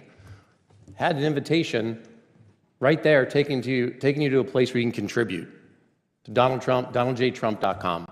And so my question, my concern is, of course, you and I don't think any commander would agree to attend a campaign rally, but you're brought to something that traditionally troops have attended, as they should with the commander-in-chief, but it turns into something that's a campaign rally. What should our commanders be doing when they're put in this position, General? Well, sir, I hope you'll allow me to answer this. By even my engaging in answering this question, that is making my job involved in politics. And so while I appreciate the question, I think the chairman and the force should stay out of politics. And if I engage in this question and with deep respect and appreciation for your question, I don't think it's an appropriate question for me to answer. General, that is, I agree with the way you're approaching this, and that's what we should expect of our leaders. In the 10 seconds or so I have left, I will tell you I'm very concerned for the position that you and other senior leaders are going to be placed in by this administration. I'd urge you as the President's principal military advisor to give him advice to knock it off. I yield back, Mr. Chairman. Gentleman's time's expired. Chair, and I recognize the gentleman from Wisconsin, Mr. Van Orden. Thank you, Mr. Chairman. Mr. Secretary, did you take an oath to support and defend the Constitution of the United States? Yes, I did. General, did you? Yes, I did, sir. Well, let's delve into that document. Article 2, Section 2, the President shall be the Commander-in-Chief of the Army and Navy of the United States and the militia of the several states. So when people are listening to the Commander-in-Chief, they are actually fulfilling their constitutional duty that they took an oath to defend and uphold the Constitution. And what these folks are saying is absolutely shameful, because when they are calling you incompetent, Mr. Secretary, guess who's listening? Our enemies. The people that are plotting as we sit in this comfortable room in an air-conditioned, beautiful space, they are plotting the deaths of us, Americans. And it is shameful, and I wish my colleagues would come back in here and apologize to you personally. Let's cover a couple other things here. When someone has gender dysphoria and they decide to mutilate their genitals and they're taking cross-sex hormones, they're out of pocket for about 3 years. How many countries is the DOD involved in right now? What? 50, 60, 80, 100, whatever it is, right? Okay, someone is going to get on a plane and leave their family and potentially leave their wife a widow or their husband a widower because somebody has decided to self-actualize. We're going to go forward and we're going to complete the mission because that's what we do. And a lot of my colleagues simply don't understand that, or they're trying to ignore it. Clear up a couple things. The former chief of naval operations was incompetent and gave the Red Sea to the Houthis. The former chairman of the Joint Chiefs of Staff let so much DEI garbage fly around they almost destroyed the military. That's why they got fired. Okay, as far as standards, the standard is the minimum. That is the minimum level of performance that someone will reach, or they're not qualified for the job. The NFL does not have a standard for females. If you're a lady and you want to join the NFL, go try out for the team. How many women play in the NFL? Anybody? The answer is 0. Why is there an NBA and a WNBA? Why? Because they acknowledge biology. So we can have as many whiz-bang, high-tech things available, but at the end of the day, to win a war, you need someone to go in a room and beat someone to death with their hands. That's a fact. And all this other stuff is meaningless. The Chinese Communist Party does not care what your pronouns are. They care if they know we will be able to destroy them, crush them, and grind them into dust if they mess with the United States of America. Mr. Secretary, there's 5 soft truths. The first one is that people are more important than hardware. Do you concur? I would concur with that and all of your previous statements. Thank you, sir. General, do you concur that humans are more important than hardware? I do, along with the other soft truths. All right. Well, good on you. So here's an issue that I'm having right now. It doesn't matter how great our people are if they're not upholding this oath and understanding that the President of the United States, Donald J. Trump, is the Commander-in-Chief, and that you are the Secretary of Defense and that you are the Chairman of the Joint Chiefs of Staff.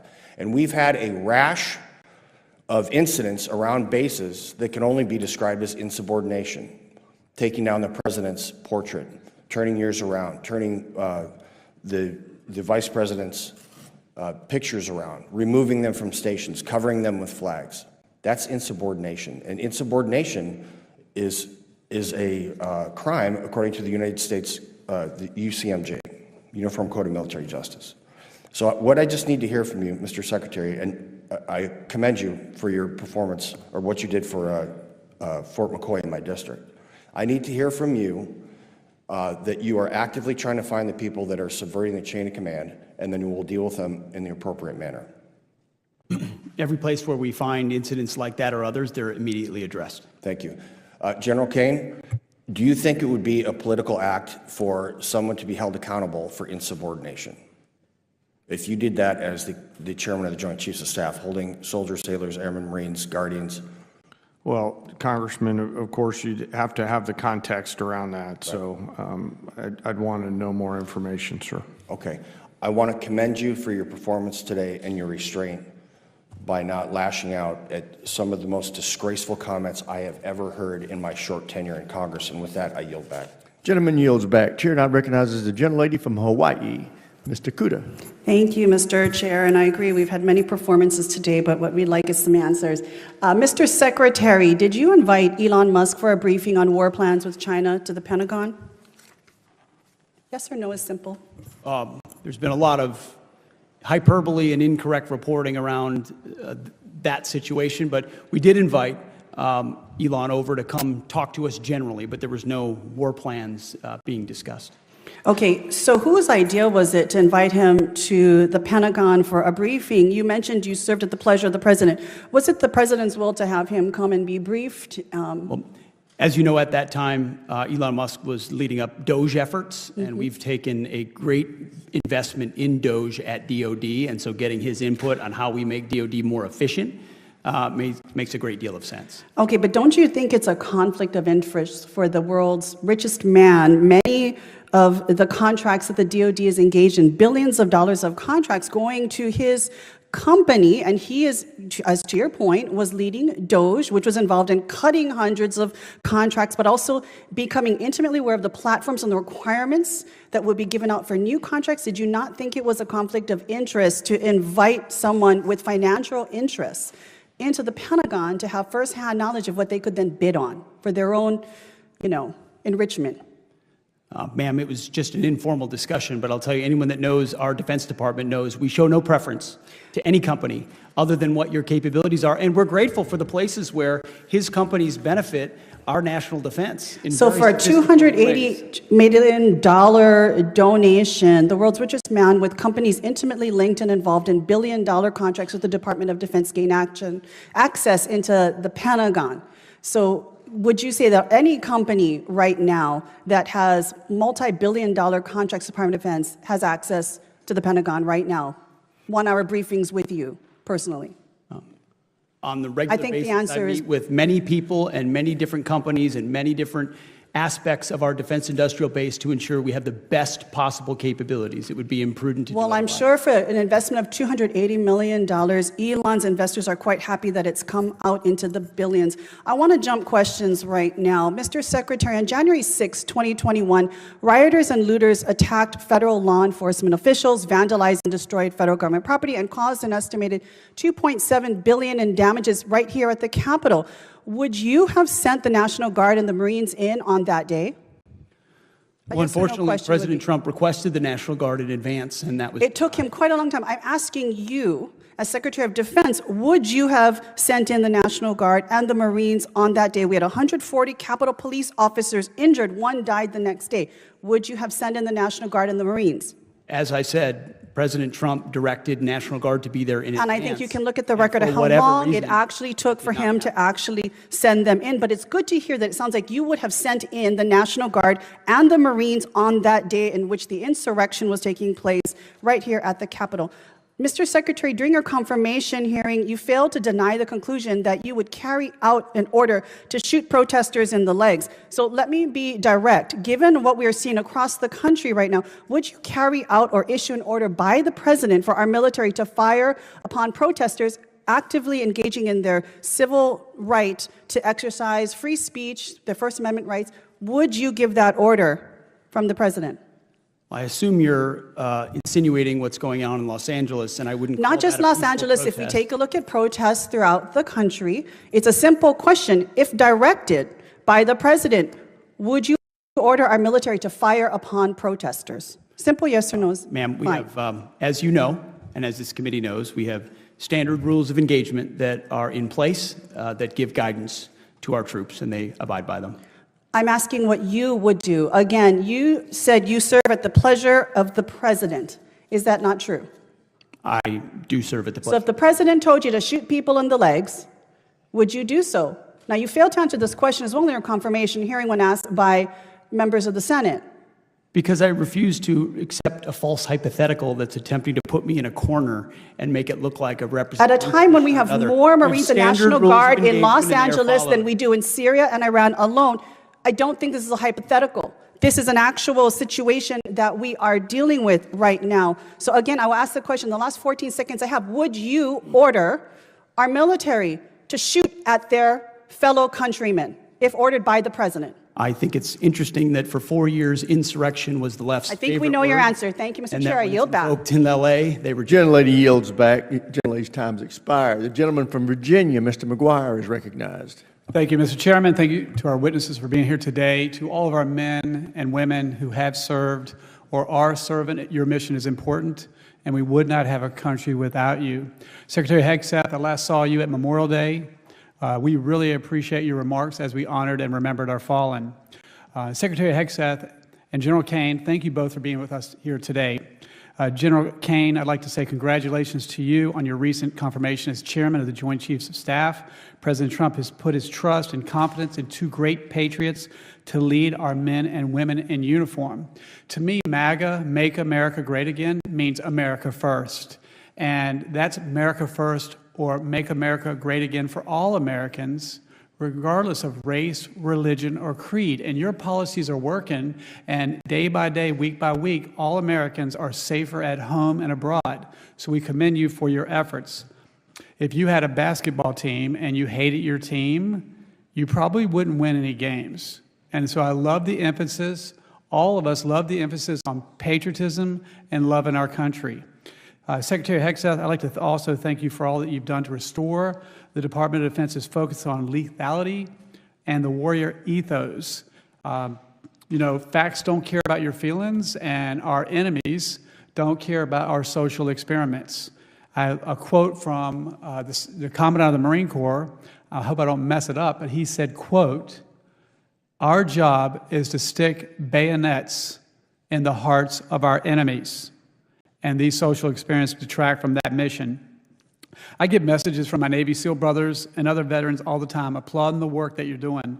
The distractions of the last 4 years of the Biden administration are finally out of the Department of Defense. DEI, which to me is Marxist, and it stands for didn't earn it, or no longer takes precedence in our military. Merit is once again valued.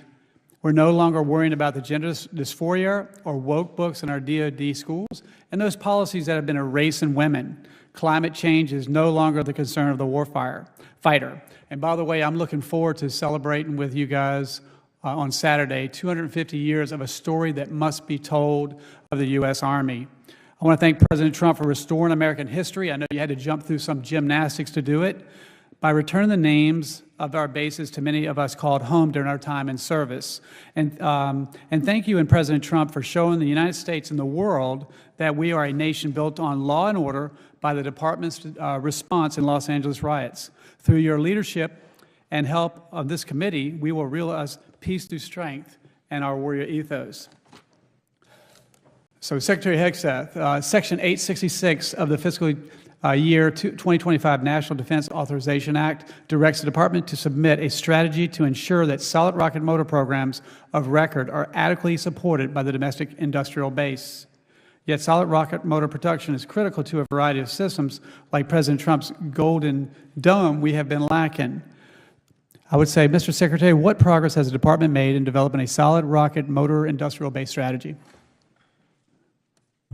Well, I would say in particular, in general, the defense industrial base is a focus of ours.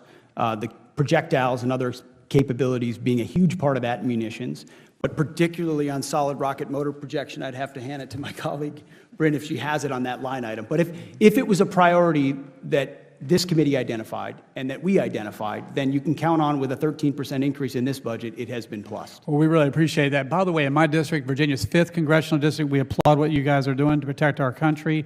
We have a place called ATDM, Accelerated Training and Defense Manufacturing. As I toured the new Columbia submarine and the new Enterprise aircraft carrier, the Secretary of the Navy said the welders have the same level of training as a neurosurgeon, and we don't have enough of those guys, but they're doing that right there in my district, and if your schedule ever permit it to come visit, I'd love to tour that with you folks. And we appreciate all you're doing. So under President Trump's leadership, you said that recruitment is up in the Army, and I think you said all services up, is that right? Yes, sir. Awesome, I appreciate that. And maybe getting rid of these divisive ideologies and focus on more what unites us has something to do with that. Would you agree with that? Very much so. It's the leadership from President Trump and the environment they're entering into, which is back to basics. By the grace of God. And I would say morale amongst our enlisted service members and across our military is up. Would you guys agree with that? I've seen that. Yes, sir. The force is united against the problems that we have out there. Well, we're lucky to have you. Thanks for all you're doing. If we could be of help, reach out at any time. God bless you. I yield back. Gentleman's time's expired. Chair, and I recognize the gentleman from North Carolina, Mr. Davis. Thank you so much, Mr. Chair. And thank you, Mr. Secretary, for being here today, and to General Caine. The radar just lit up. And at that point, we were in an hour-long fight, just trying to kill whatever we could. These were words of a pilot at Seymour Johnson Air Force Base, speaking of a deployment that occurred on April the 13th, 2024 in the Middle East, where pilots shot down rockets, drones, heading to Israel from Iran. Another pilot said, "It was a deployment like we have never seen before." Mr. Secretary, I'm incredibly proud of the airmen at Seymour Johnson Air Force Base. And I was glad to join the ACC commander at a decoration ceremony recognizing 31 of the airmen and what they accomplished, and they accomplished the mission on April the 13th. As you have highlighted the warrior ethos, lethality, and readiness, I cannot think of a better example than what we saw on April 13th. There was not a lot of time, there was a lot of scrambling. They packed up, took those F-15s to the Middle East, and they got the job done. Seymour Johnson plays a key role in our national defense. It also is a location of the Air Task Force. We have one of our Air Task Force, which aims to generate more efficient, integrated, and deployable units. Mr. Secretary, the Air Force has conveyed a commitment of plans to bring back F-15Es with the 229 engines from Lakenheath. Meanwhile, we're working right here.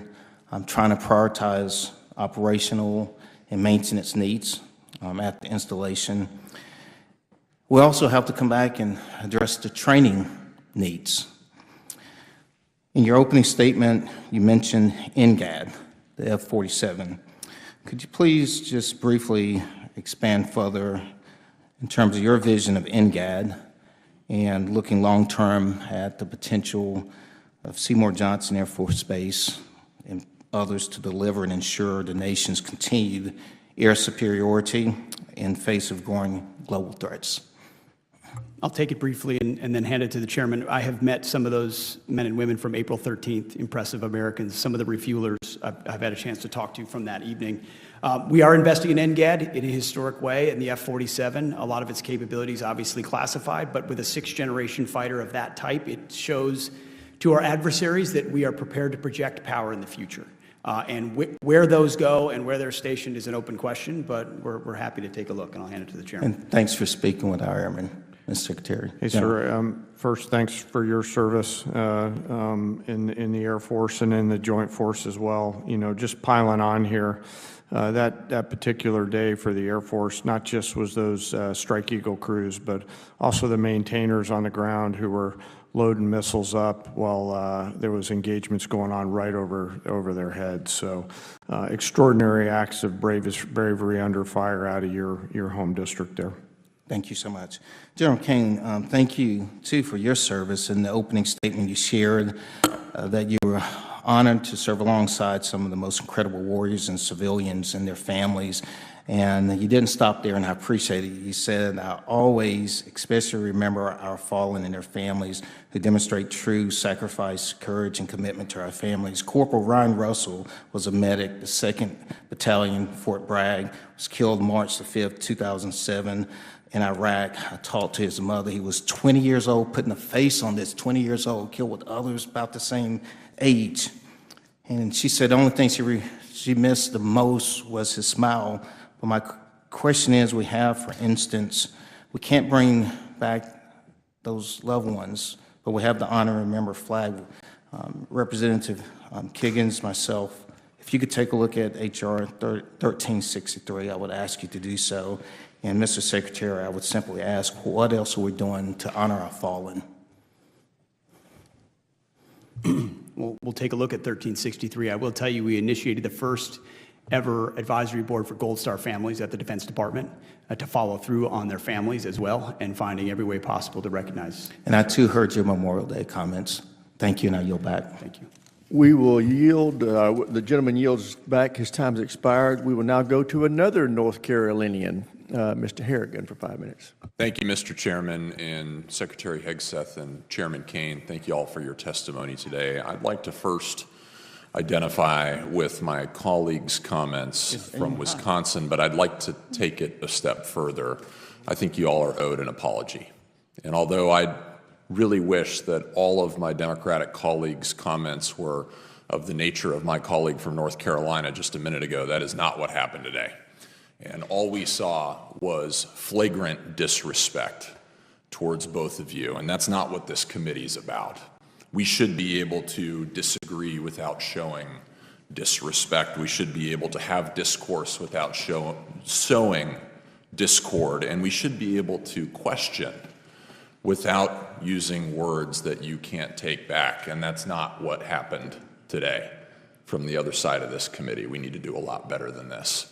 But I will say, gentlemen, that you handled those questions with humility and grace. And today, many of my Democratic colleagues have struck out. And it's the second day in a row that many of my Democratic colleagues have struck out. So with that, I've got a couple questions for you today. Mr. Secretary, I want to talk about Army Transformation Initiative. I want to thank you for the bold work that you have done to reshape our nation's Army. Purging our Department of Defense and our Army of legacy weapon systems, force structures, and contracting mechanisms that have not helped us win the last 30 years of war, are not relevant to helping us deter or defeat China, is something that this country desperately needed. It's something that American taxpayers desperately needed. It's something that our servicemen and servicewomen have desperately needed. What is your plan to iterate the Army Transformation Initiative across both our Navy and our Air Forces? It's a great point. I want to first compliment Army Chief General George, as well as Army Secretary Driscoll, for their initiative out the gate to not waste any time in recognizing precisely what you said, that we need an Army structured and prepared to fight the wars of the future. We owe it to the service, we owe it to the American people. And they followed in large part a Marine Corps that led the way overall in those, as sometimes they do, often. But I recognize other services, the Navy and the Air Force, could do more in that regard as well. Different ships, you might say, to steer than an Army and how you effectuate that modernization or that shift. We think the hard choices we're making in platforms and capabilities in those services mirror the kind of hard choices we're making in the Army. And that's what we see as our job. In this moment right now, considering the threats we face, the world we live in, I'm going to spend the capital I have to be happy to take the arrows of constituencies or districts, say, no, we're going to put forward what's best for the Army or the Marine Corps or the Navy or the Air Force, and we're going to make the tough calls. And that might create some consternation, and that's okay. But our job is to ensure our budget matches those capabilities. Army transformation is a great example, and we're going to look for it in other services too. I very much look forward to seeing what you'll have the Navy and the Air Force do, and we'll be behind you 100% of the way.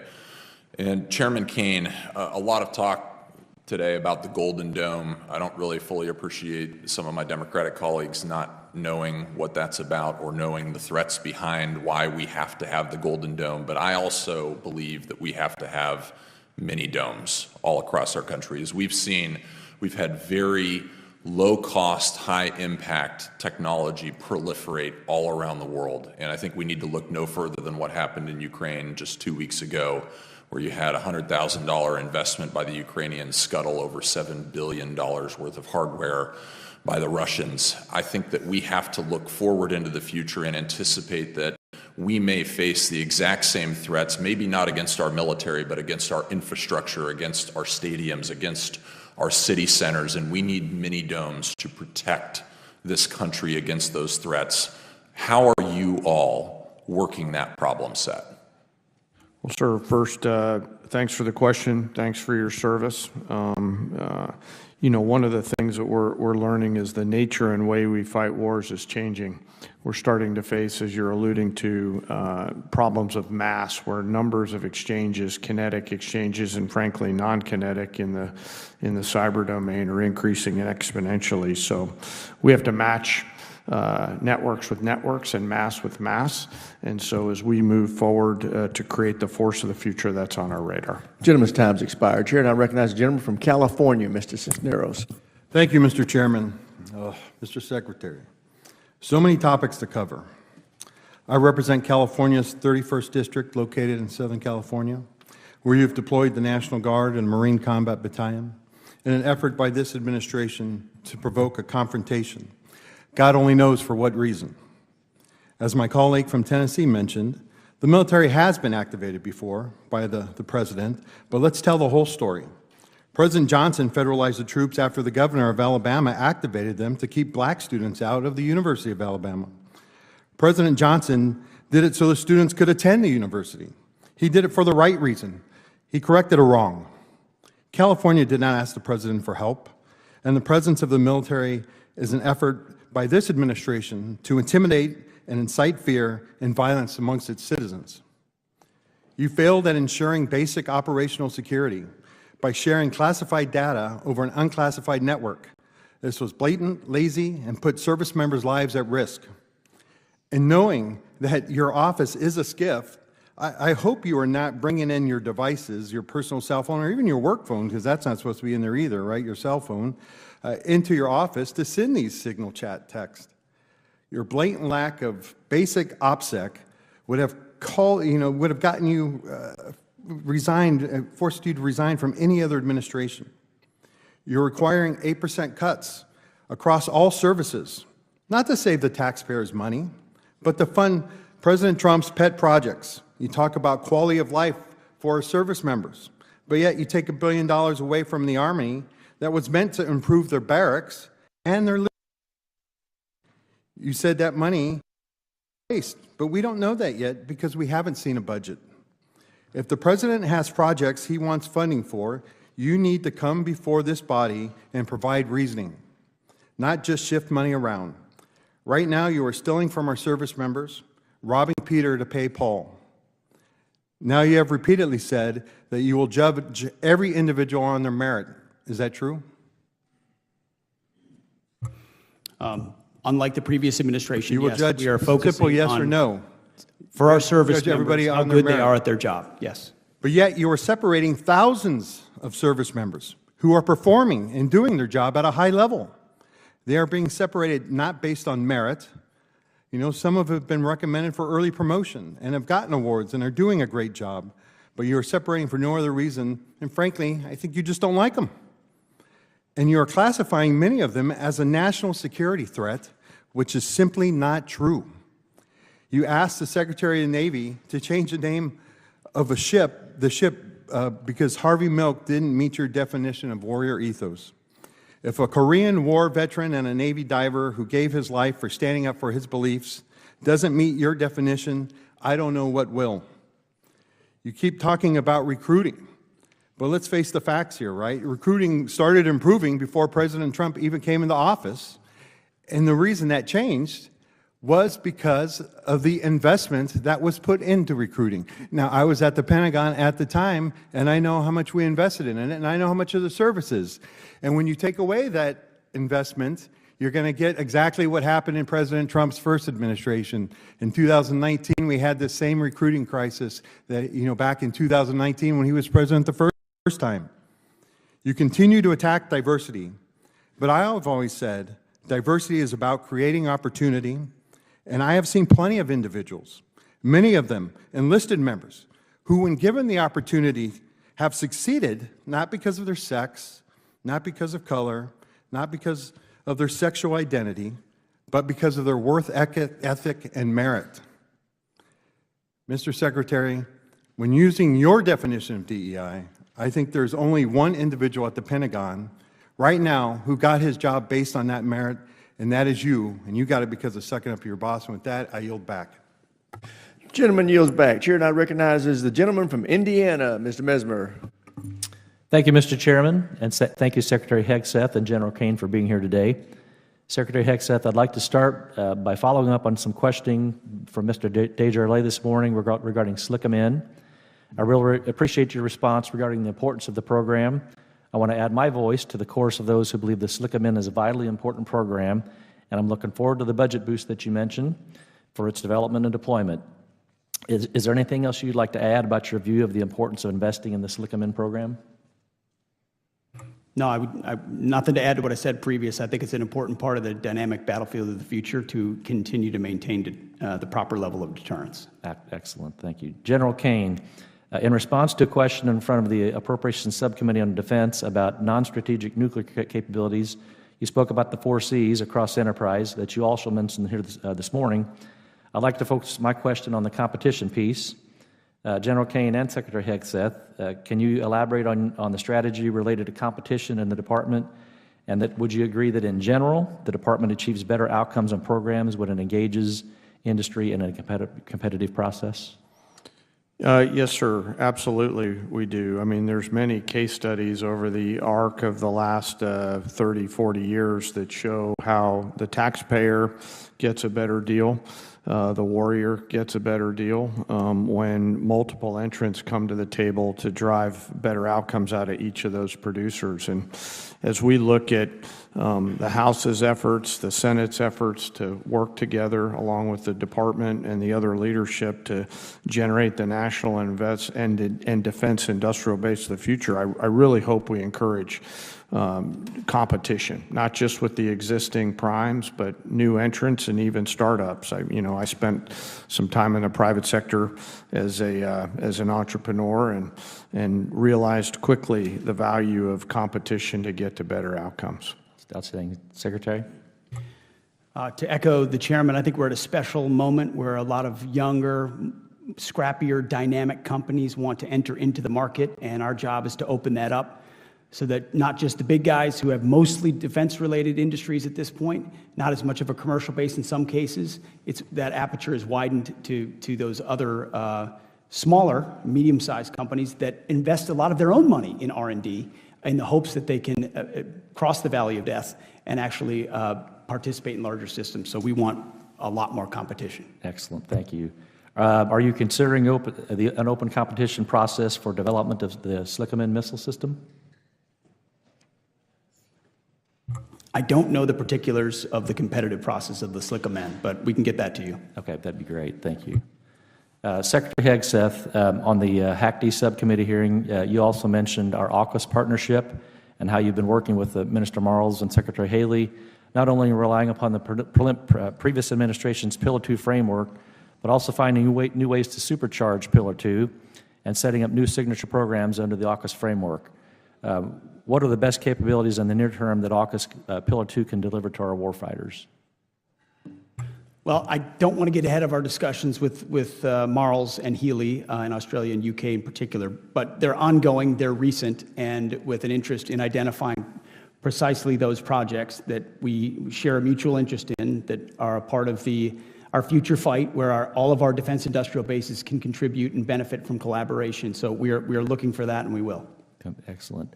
Would you anticipate hypersonic capabilities, like a hypersonic glide vehicle or new electronic warfare systems, could be a potential programs that AUKUS could focus on delivering? I think you were at our meeting, sir. Oh, okay. No, long-range fires is something we've definitely been a part of our conversations. Okay, excellent. Secretary Hegseth and General Caine, we know that China is developing new technologies at an alarming pace, namely hypersonic weapons. The previous administration sadly did not seem to understand the gravity of this situation and did not prioritize funding for our missile defense and hypersonic programs. Can you speak about the Trump administration's and your department's views about the importance of prioritizing investment in hypersonic and missile defense? Well, sir, I'll defer to the prioritization to my civilian leadership. What I'm trying to create as a global integrator, along with the incredible work by the Joint Chiefs and the services, is the mix of capabilities that we need to include hypersonics and other long-range fires to achieve the effects at the tactical edge so that we can win in the future and continue to win the way we do now. Thank you. Yield back my time. Gentleman's time's expired. Chair, I recognize the gentlelady from New Hampshire, Ms. Goodlander. Thank you, Mr. Chairman. Thank you to our witnesses for being here today. We have one really important thing in common. We all swore an oath to this great document, the United States Constitution. We swore that oath when we joined the military, and we swore that oath when we began the jobs that we're holding now. And I want to begin at the beginning of this document and at the beginning of your testimony, Mr. Hegseth. In the first sentence of your testimony, you said you're here today to testify about the fiscal year 2026 budget for the Department of Defense. You're required under law to submit this budget to the Congress because we've got the power of the purse, after all, by no later than the first Monday in February. Here we are in the second Thursday in June. We don't have your budget, as the chairman, the ranking member, and many of my colleagues on this committee have pointed out. You have testified that you want to be accountable for every dollar, every taxpayer dollar, and where it goes. We can't do our job without your budget. When can we expect your budget, Mr. Hegseth? Well, as I also acknowledged in my opening remarks, in the first year of an administration, it does take more Mr. time, Hegseth, please especially while reclaiming you're my addressing time. the priorities of the previous administration. When can we expect your budget? You have details of it already, and you will have it very soon. Can we expect the budget before the end of the month? I would refer to Bryn, who's working that, but I know there are a great deal of detail that is already with the committee. Okay, let the record reflect that you haven't given us a commitment, but you're required by law to do so. You're also required by law to pass an audit. That's been true since the 1990s. The Department of Defense is the only department that has continually failed an audit. You've committed to passing an audit in 2028, but we expect you to pass an audit this year, and hope you will work with us to achieve that goal. Mr. Chairman, I want to thank you for your testimony and what you've said about the threats that we face as the United States, threats from China, Russia, and Iran, and I want to ask briefly questions about each. Mr. Chairman, you've said that the Chinese Communist Party is advancing an unprecedented military modernization effort with cutting-edge technologies, including artificial intelligence. Do you agree that the United States military must have more powerful AI capabilities than China? Well, ma'am, first, thank you also for your service in the Navy. I think LLMs and AI really underpinning all of our command and control capabilities is now and will be in the future a key and essential tool for decision making. Thank you. I agree that American AI dominance is extremely important. Yes, Mr. Hegseth, should American AI dominance be up for negotiation with China and any trade talks that are underway?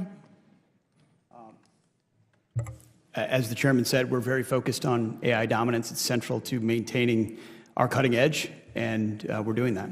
Good. Well, I hope, will you commit to telling the president not to sacrifice American AI dominance in any of his negotiations with the Chinese? The president is not surrendering any of our dominance to the Chinese. Good. I'll take that as a yes, that you'll be advocating for that. Thank you very much. I hope you'll also, you've both spoken to the importance of competition in the defense industrial base. I agree with that deeply. I'd point out that 40% of small businesses have left our defense industrial base supply chain in the past decade, and trade wars that have caused unprecedented uncertainty are going to drive more small businesses out of business. And that's something I hope we can work together to try to prevent, because it's very real in my home state of New Hampshire. Mr. Hegseth, did you order a pause in offensive cyber operations against Russia? That I know the story you're referring to, and it's false. We said it then, and I'll say it now. So it is your testimony that you never ordered a pause in offensive cyber operations against Russia? We did not. Okay, let the record reflect that, and we'll be following up on that.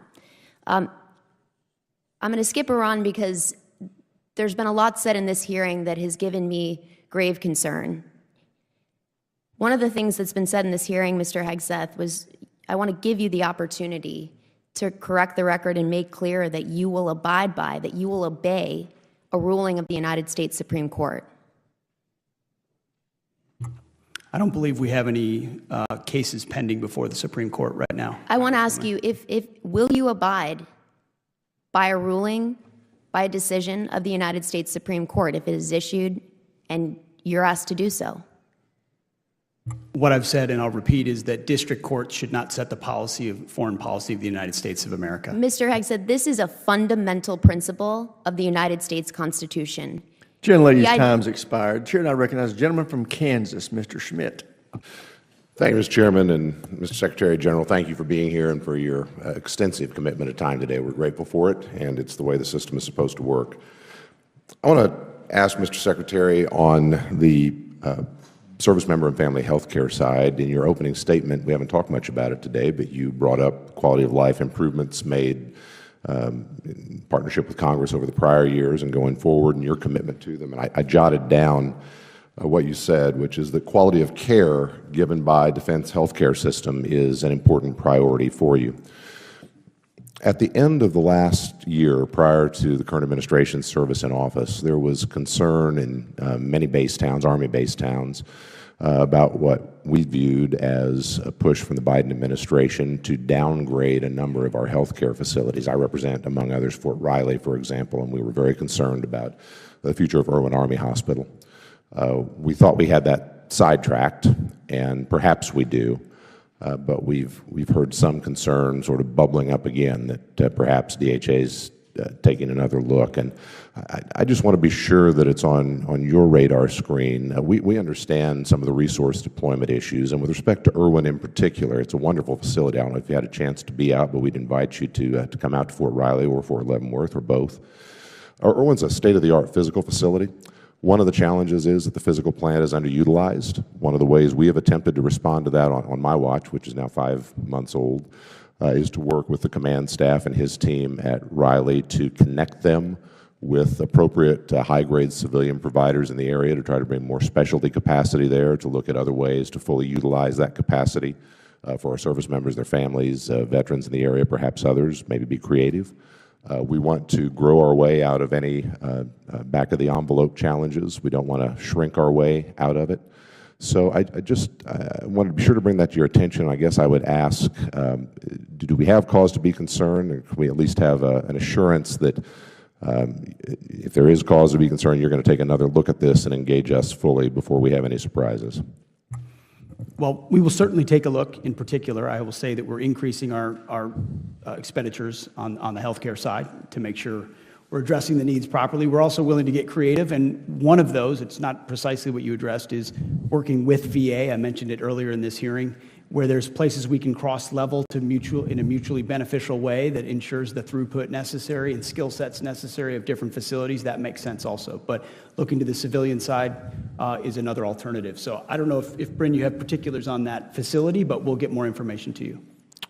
Appreciate that, Mr. Secretary. And if there's something else I need to know now, I'll take it. Otherwise, maybe we can follow up with you. But we want to get creative. It's a great asset, and for Riley in particular, as you know, it's an old cavalry post that, not unlike Fort Carson, from my colleague to the right here, provides a relatively large maneuver space in the middle of the country. You can't get that back. We want it to survive and thrive in a 21st century warfighting environment. And in order to do that, we've got to make sure we're doing the small things that are critical, including providing the right kind of health care to our troops. It's a great family post, by the way. So, let me ask you, shifting gears a bit, and I don't know if this is appropriate for the Secretary or the General, I'd direct it to your discretion, but with respect to sort of the future of the E-7, another issue that we have some Kansas-based interest in, but obviously we're more interested more broadly in what we're going to do for aerial surveillance assets. There's been some discussion that the E-7 might be under consideration for reconsideration going forward, and some talk about perhaps the E-2 being a bridging platform. What can you tell us about the thinking there, and in particular, what level of confidence do you have that the E-2 has the capacity to do the Indo-PACOM operations that we need to be able to do? It's a long distance. I would file the E-7 under the tough choices file for us, for sure.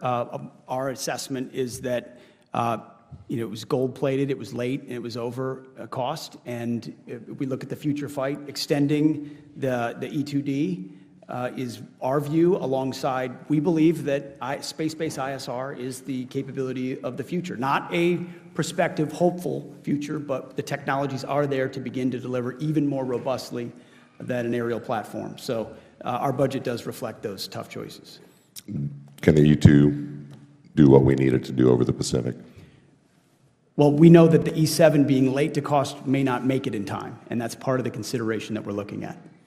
Understood. Mr. Chairman, I yield back. Thank you, Mr. Secretary. Gentleman yields back, Chair, and I recognize the gentlelady from Maryland, Ms. Elfreth. Thank you, Mr. Chair, and thank you to our witnesses today. I want to echo first my colleagues and their concerns surrounding a number of issues, including the deployment of Marines to Los Angeles, the importance of supporting our ally in Ukraine, the alarming security breach that was Signalgate, and the unjust termination of members of our military from diverse backgrounds who simply want to serve our nation. But before I get to my questions, Mr. Secretary, I want to just follow up on my colleague from New Hampshire. Setting aside district courts, do you believe you have the authority to defy a Supreme Court ruling, yes or no? We're not here to defy a Supreme Court ruling. Okay, I'll take that as a win.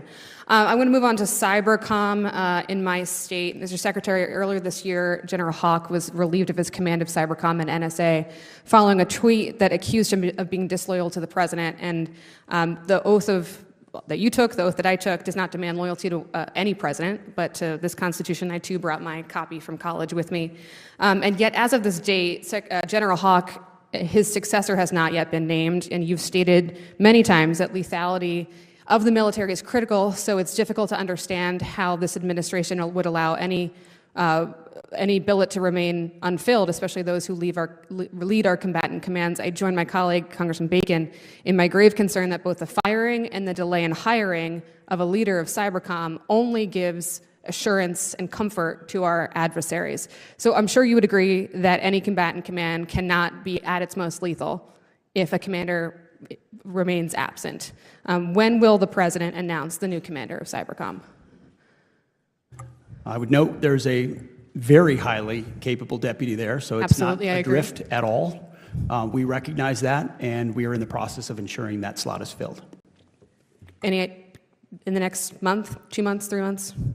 It will not be that long. Okay, I appreciate that. General Caine, during your confirmation process, you stated that the dual hat arrangement provides the ability to look across both organizations and has empowered both U.S. Cybercom and the NSA to fulfill their missions better than each could do alone. Can you confirm for this committee that you hold that view to this day, and in one sentence or less speak to the importance of that dual hat arrangement?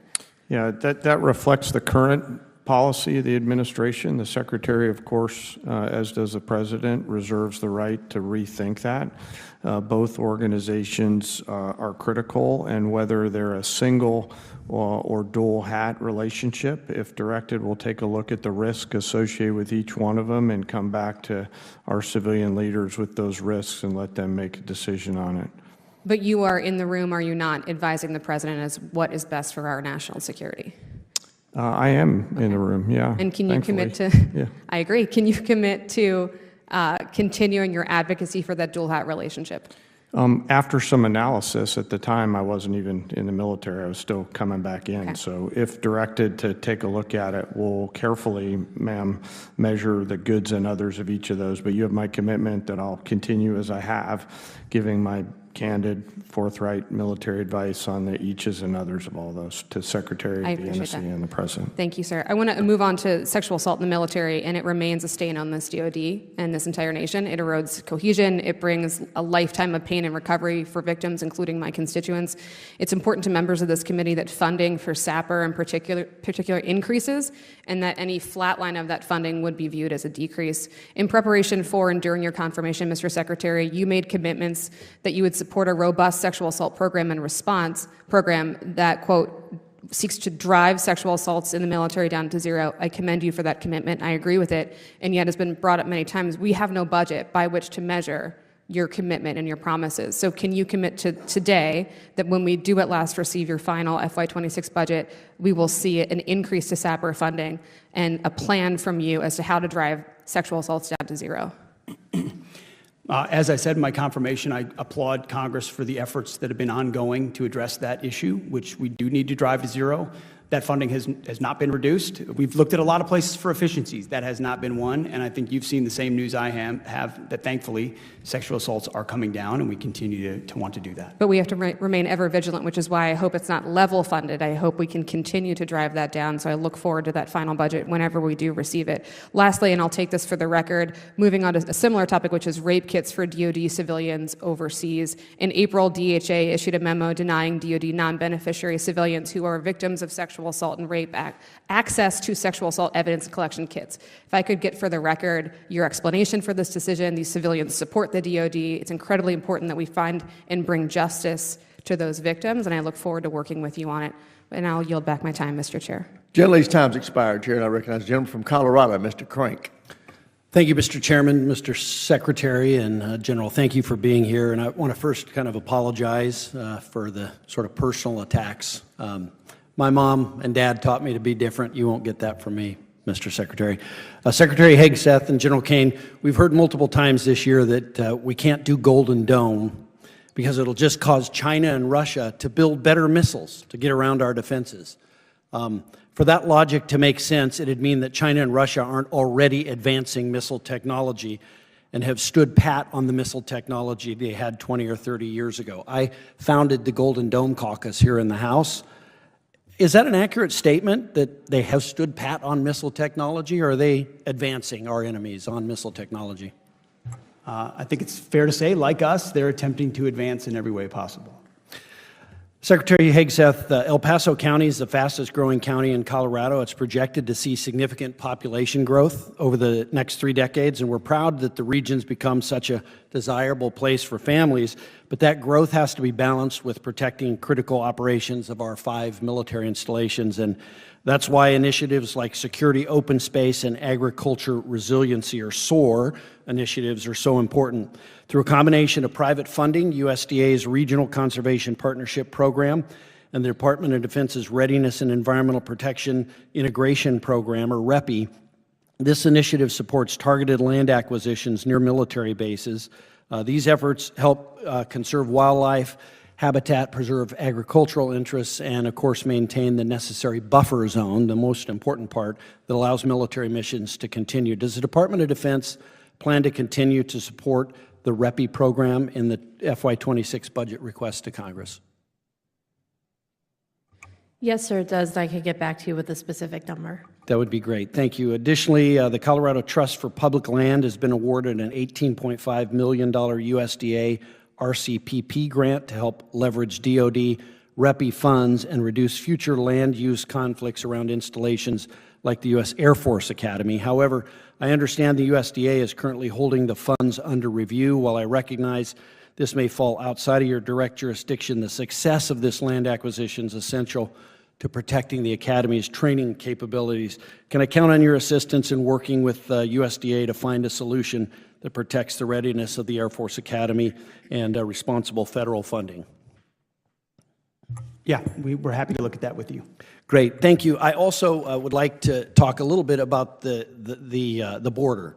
My district is home to U.S. Northern Command. We're very proud of what U.S. Northern Command has done with the new authorities that on January 20th the President gave Northern Command on the southern border. And in addition, 4th ID has troops down there. Could you talk a bit about some of the great work that the U.S. military is doing in support of securing our southern border? We think it's foundational and fundamental work to the security of our nation. And as I've said before, because the previous administration allowed 21 million illegals from places we don't know to enter our country. And thank you for asking that, because it gives me an opportunity to sort of, I see questions that are specifically meant to attempt to sow discord between the chairman and I, knowing you're going to get different answers based on our positions. And he has said, the technicalities of an invasion, well, we're not talking about an invading army here. So, of course, everyone's trying to spin his words. What we're talking about is the invasion of human beings, mostly military-age males from all around the world. We have no idea what their intentions are, and they facilitated it under the previous administration. So me in my position, I can I can clearly state that it is an invasion. And we are proud to have the military at the border to interdict that. And they're every single day, through increased authorities, are working together with Border Patrol to ensure that that number goes from 99.9% to 100 at the southern border. I cannot commend the Joint Staff, NORTHCOM, and our military for reacting to that in the early days of the administration, orienting their focus to the southern border, and applying the manpower expertise necessary. Because for 2 decades, we spent 20 years guarding other people's borders, and we got really good at it. And it's about time we take that expertise and apply it to ours. And I commend our military for following those lawful orders and executing it incredibly well. They did a great job, and it's very similar to what's happening right now in Los Angeles. It's a support role. They're not down there arresting people. They're not doing that, but they're doing a great job supporting. Thank you, Mr. Secretary. I'd yield back. Thank you. The chair now recognizes the gentleman from California, Mr. Whitesides. Thank you. Mr. Chairman and Mr. Secretary, thank you for your service to the country. I'm a new member of Congress from the north side of Los Angeles, and I'm proud to represent a region with both a large veteran community and a world-class aerospace production base. It was our area that broke the speed of sound for the first time, that assembled the space shuttles, and that now builds many of the most advanced aircraft that this nation depends on for its national security. I want to start by communicating my deep concern for the deployment of military troops to the streets of Los Angeles County. Over the past few days, I've received briefings from military leadership, including the Marine Corps and the National Guard, and one thing is eminently clear. So far, this operation has been poorly planned and poorly executed, and is not an example of the operational and logistical excellence that the Department of Defense is famous for. Our service members have been sleeping on the concrete floors of federal buildings and even outside on roads. No contract has been made to feed them or adequately house them. NORTHCOM was not given adequate time or resources to prepare to absorb these Guard units. The lines of command are muddy at best. I've personally heard that NORTHCOM is the lead agency, the DHS is the lead agency, that the FBI is the lead agency, or that your office, Mr. Secretary, is the lead agency. It's unclear whether the Marines who have been deployed have even completed their full training for this civilian-focused, non-lethal mission. The briefings that we have received to date indicate that only a fraction of the assigned forces are actually being utilized on a day-to-day basis. On top of this, yesterday we heard in your testimony, Mr. Secretary, that the Department may start sending troops to other cities and states. And early today, you refused to say whether you would follow the decision of the Supreme Court on the legality of the deployments of the National Guard and the Marines. We're on an extraordinarily dangerous path. The nation's founding fathers were rightfully deeply skeptical of domestic deployment of federal troops. That skepticism stretches all the way back to the Boston Massacre and is a skepticism based on blood. Going forward, I would urge you to avoid politics and to actually pay attention to what law enforcement officers are saying on the ground. Now, we've talked a lot today about leadership and accountability. I've been lucky to work for several inspiring leaders. When I was NASA Chief of Staff, my boss was Administrator Charlie Bolden, who you may know, served as a decorated Marine general, as well as a space shuttle commander. This was a Marine who flew more than 100 combat missions in North and South Vietnam, Laos, and Cambodia. He commanded the mission which deployed the Hubble Space Telescope, which at the time was the largest object ever deployed by the shuttle. He's a serious man and an American hero. I haven't been a member of the Armed Services Committee for very long, just over 5 months, but in that time I've had the privilege to meet and talk with the senior-most members of our military. I've met men and women who've served for decades in our armed services, who've served for years in combat zones. What have I learned from these American heroes? Leaders don't just speak, they listen. They are strong, but they show humility. They are curious, and they learn from all members of their team, even people that they disagree with. You and your team have made multiple serious errors, putting our pilots and troops at risk by disclosing operational details in unclassified communication channels, firing general officers with unique experience and leadership skills, hiring senior team members who seem to be unable to work together well and who seem unable to hold confidential information private. We need the Department of Defense to be run well so that our troops are led well and our nation is protected. In order for that to happen, Mr. Secretary, I suspect you will need to listen more and talk less. You will need to be more curious and capable of learning from different voices. I know that that is not the style of this administration, but you now have the lives of millions of service members and hundreds of millions of Americans depending on your capacity to learn and change. I sincerely hope you can do it, and I yield back my time. Thank you. The chair now recognizes 5 minutes for myself. I have the privilege and honor of representing a district that has a huge Navy presence, so I want to switch gears and talk a little bit about naval aviation. Although I am the daughter of a Green Beret who served in Vietnam, I had the privilege of serving for 10 years as a helicopter pilot. I'm married to a 20-year veteran who flew F-18s. I'm now a proud mom of a naval aviator and a son who graduated from VMI about 3 weeks ago. So big military family, and I represent a district where naval aviation, really the heart of East Coast Naval Aviation, is the East Coast Master Jet Base. Yesterday we spent some time talking about the importance of the East Coast. I understand the importance of the West Coast very much in this potential China fight that we are all thinking of every day. But it can't be understated, the value of what the East Coast brings in our battle groups and our carrier strike groups that deploy, the people that live in my district. So it's a little bit disheartening when I read about and think about the future of naval aviation when I hear from the Department of Defense that about $500 million that was appropriated for the next generation strike fighter in the form of FAXX is to be reallocated to the Air Force. And then when I read memos from this committee is unaware of any changes to the Navy's requirements justifying the procurement of FAXX and continues to support efforts to award the FAXX development and design contract to the Navy. So we're trying to piece together, and I asked the same question yesterday, and I echo the comments of my colleague from Virginia, Congressman Whitman, but that piece is very important. Right now, I house very aging F-18 squadrons. There's no prioritizing, no commitment from the Navy to give me even F-35 squadrons. I have 4 F-35 squadrons that the Marine Corps has on the East Coast. But you all know better than anybody that putting all your eggs in one basket is one of the worst strategies. I've got the West Coast, Naval Air Station Lemoore, West Coast Master Jet Base. Looks great. We've been out there to visit just to compare. They're slated to have, I believe, 8 F-35 squadrons, and there's even an F-35 Center for Development that they want, or Center for Excellence that they want to put there, with no mention of the East Coast Master Jet Base. So I just want to hear from you all. I'll start with you, Secretary Hegseth, but could you explain a little bit about your comments, why that is, and what your plans are to be supportive of our East Coast Master Jet Base that is equally, if not more important? I think it's a fair point. I do think it's equally important. On the FAXX, we are reviewing it, no doubt. It's fair to say. The budget does provide for a completion of the design. As I've stated, the F-47, the EDGAD program is the priority in this budget to get that moving.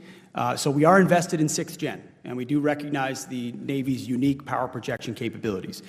The F-35 factors into that also, and so we're looking at its development in the future, and we'll take into consideration those options and certainly make sure as we're planning it's considered. That base needs it, and General Caine, I'd love to hear your thoughts too. To quote you, you said, we need a capability that is mobile. There's nothing more mobile than a United States aircraft carrier. And when I turn on the television, we want to talk about dropping bombs on Houthis in Yemen. Who do they show? They always show my husband taking off F-18s. I get very jealous. I know there's a helicopter over there in Starboard D just waiting for something to happen, but that's who they show. It's naval aviation. Ready to fish somebody out of the water. Ma'am, thanks for the question. Thanks for your service. Thanks for your husband's service, and congratulations to your son. That's a big deal. You know, obviously the Navy's working all those issues, East Coast, West Coast power, but, you know, as a global integrator, having 5th gen on the West Coast that can go in those carrier air groups and get out there and provide deterrence and/or capabilities is key. You know, echo the Secretary's comments. I'll get with the Navy and take a look at their force array in terms of 5th gen and moving forward. And of course, the FAXX timing is a policy decision, so defer to my leadership. Thank you. Well, I also I know that you all are aware of our work we did from this last Congress, with the quality of life initiatives and for the infrastructure needs at our bases. But that base is hurting. And again, that is our East Coast master jet base. And we all know money follows a new toy sometimes. So please think of that, and please prioritize, at least give us a commitment that is coming our way. And in closing, I just want to talk about, I'm the co-chair of Women, Peace, and Security Caucus, which we have here. We've had here, this was a 2017 Trump bill that was signed into law, co-sponsored then by Senator Marco Rubio, strongly championed by Ivanka Trump. It's designed to improve military readiness, strengthen our allies, promote lasting stability through the inclusion of women in peace and security efforts. Just please be mindful of that. It's a cheap $3 million in fiscal year 24, but having been in a lot of meetings with a lot of our allied partners, it's a cheap form of just maintaining those relationships and really giving a role to the roles that women want to play. I mean, it's an important role for us. I will say this. I will say that we are watching. Women are watching. And as a person who was commissioned in 1993, which was the first year that women could fly in combat, it was an important piece in my decision to serve. So I just would love to hear your thoughts about the future of women, peace, and security. Ma'am, my issue is not what women, peace, and security was. It's what it became under the Biden administration. So our review showed that what it became, which is far more ideologically focused, was not what it should be. And so our decision there was driven by removing that aspect. I don't disagree, and happy to be a part of the solution to fix that. And my time has expired, and the chair now recognizes Senator from California. Got promoted. I'm sorry. Thank you, Chairwoman. Sorry about that. Thank you, Chairwoman. Thank you to the witnesses for being here. Mr. Secretary, I just got word that Senator Padilla from my great state of California was physically assaulted and arrested for attending Secretary Noem's press event. The mere fact that he showed up, he was forcibly removed. Is this how you would treat a member of Congress who attends your press event, whether invited or not? Well, I've been here for 5 hours, sir. I don't know about that. I'm just asking, would you have me forcibly removed from your press event? I'm not going to speculate on a hypothetical. I'm sure there's more context. I'll take that as a yes. Mr. Secretary, does the DOD have any plans to allow the military to follow the orders of President Trump when his order violates the Constitution? Yes or no? I reject the premise of that question, which is that President Trump is ordering unconstitutional orders. I'll take that as a yes as well. Mr. Secretary, the deployment of active duty Marines to California is incredibly disruptive to the lives of service members who are being drawn into the President's publicity stunt. And I want to know how you're planning to take care of these troops. So will you commit to sending my office and this committee a detailed plan on how you plan to house and feed the 700 Marines and potentially thousands of Marines? What's disruptive is when concrete blocks are thrown at the heads of ICE officers. And so we're proud that National Guardsmen and Marines have responded in real time to help defend those federal law enforcement officers. So do you have a plan? Do you have a plan to house Not only do we have a plan, but it's been a focus of mine. I've held a riot shield before in a riot. I recognize what it means to respond in real time without enough time. Mr. Secretary, will you get me that plan? Everything they can please? as fast as they can, and we have a plan for that. Mr. Secretary, I reclaim my plan. Chairwoman, LA Mayor Bass stated that the area placed under the recent curfew is around 1 square mile. Is that the same area where service members will be deployed? Service members are in Los Angeles to defend law Do you know? enforcement, ICE agents, and facilities. So essentially, you're telling me that American people and the American people that a 1 square mile block of LA, and for the record, LA County is over 4,700 square miles, warrants the deployment of 700 Marines and the federalization of 4,000 California National Guardsmen. You testified earlier that you will send in the military to protect local law enforcement. Did LAPD Police Chief McDonnell ask you for your help? I read reports on a regular basis. Did he ask for your help? From ICE agents who I'll take couldn't that as a be no. more grateful. Did for the LA fact that there Sheriff are Luna soldiers that are ask for helping you them to do send their in the job? military, Mr. Secretary? Did LA Sheriff Luna ask you to send in the military? Yes or no? I don't work for the LA Sheriff, sir. Well, you said you sent them in to support the military, but they didn't even ask for your, to support law enforcement, but they didn't even ask for your help. Have you been to Los Angeles in the last 7 days? My team is, from the top down, focused on making sure Los Angeles I'll also is, take that as a no. How did you ready to arrive go. at the decision not to coordinate with local law enforcement and the governor's office on the initial deployment? It would be great if the governor attempted to actually coordinate instead of grandstand. All right, so I believe you're secretly deploying troops to an area without coordinating with local officials is somehow not disruptive and to the logistical and operational conditions on the ground. You agree with that? I would need you to repeat the question, sir. Does the department plan on coordinating with Governor Newsom's office on local law enforcement and local law enforcement going forward, Mr. Secretary?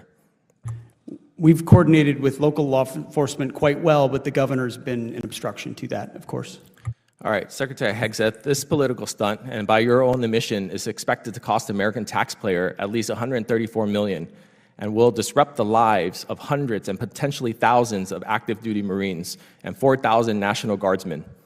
That's $134 million and thousands of personnel diverted away from critical missions in the Indo-Pacific, where China is rapidly expanding from Europe, where NATO needs U.S. support amid growing Russian aggression, and from CENTCOM, where tensions are escalating so critically that your own General Kurilla had to cancel all his testimony in Congress today. Your redirection of combat-ready troops from real-world national security threats to manage a domestic protest is gross mismanagement and a slap in the face of service members whose lives are disrupted throughout this event. As a veteran myself, it's a disgrace, and you should be ashamed. I yield back. The gentleman's Madam time Chair, has expired. Madam Chair, can we add into record, please, that the gentleman from California has just stated that it is okay to have 1 mile of complete criminality in L.A. so long as it doesn't cover the 4700. That was not my statement. Madam Chair, and, we have- and we- that Mr. it's Mills- okay. Mr. that Mills to has have- not Gentlemen, been this is recognized. absolutely Neither gentleman- absurd. Neither gentleman is recognized. Congressman. Have the right you have not been recognized Neither by gentleman the is chair. recognized. The chair now And neither have you. recognizes Controls the the time. congressman And neither from have you, Mr. Louisiana, Mr. Higgins, for 5 minutes. Well, thank you, Madam Chair. Let's bring it down a notch, shall we? It's always fascinating to observe folks talking about things they've never experienced with a great deal of authority up in this bizarre body, reading scripted, hateful, planned rhetoric and directing them at you gentlemen, who do indeed know what it is to stand a post. Let me address first to General Caine. I have to say, good sir, that researching your service career, my goodness gracious, 35 years of distinguished, exceptional service. I can't imagine that there's a better American man to be the chairman of our Joint Chiefs of Staff. Thank you, good sir. As an enlisted Army grunt, I thank you for being where you are and for your 35 years of service. Mr. Secretary and General, I have plenty of questions that I don't have to get to because you're almost finished with this thing. I have questions on recruitment and training and Fort Polk and software modernization, artificial intelligence, shipbuilding. our new Army rifles, which I find questionable, by the way. But when I met with you in the Pentagon a couple of months ago, Mr. Secretary, to dive deep into the reconciliation considerations and the budget, what the DOD would need, and primary threats facing our country, I'd never really sat down with you like that before, but what struck me, good sir, was that you are a committed and dedicated patriot, and I know that I can expect that sort of transparency and accessibility and candor from your office. So I'll get to these questions down the line. I know you'll answer the phone and your people will respond, because that's a man that you are. You've covered a tremendous amount today, and you've been subjected to some politically motivated vitriol. On behalf of Congress, I apologize for that. So let me just state that from my humble position, I'm going to make a promise to you two gentlemen, and by extension to the country that we love and serve. Whatever you need to accomplish your mission, we're going to work very hard to provide. May God give you strength, and may He provide shields of protection and peace for your families. Because I know your nights are long. You're probably each working 20-hour days every day. Thank you for that, for being here today, for your accessibility.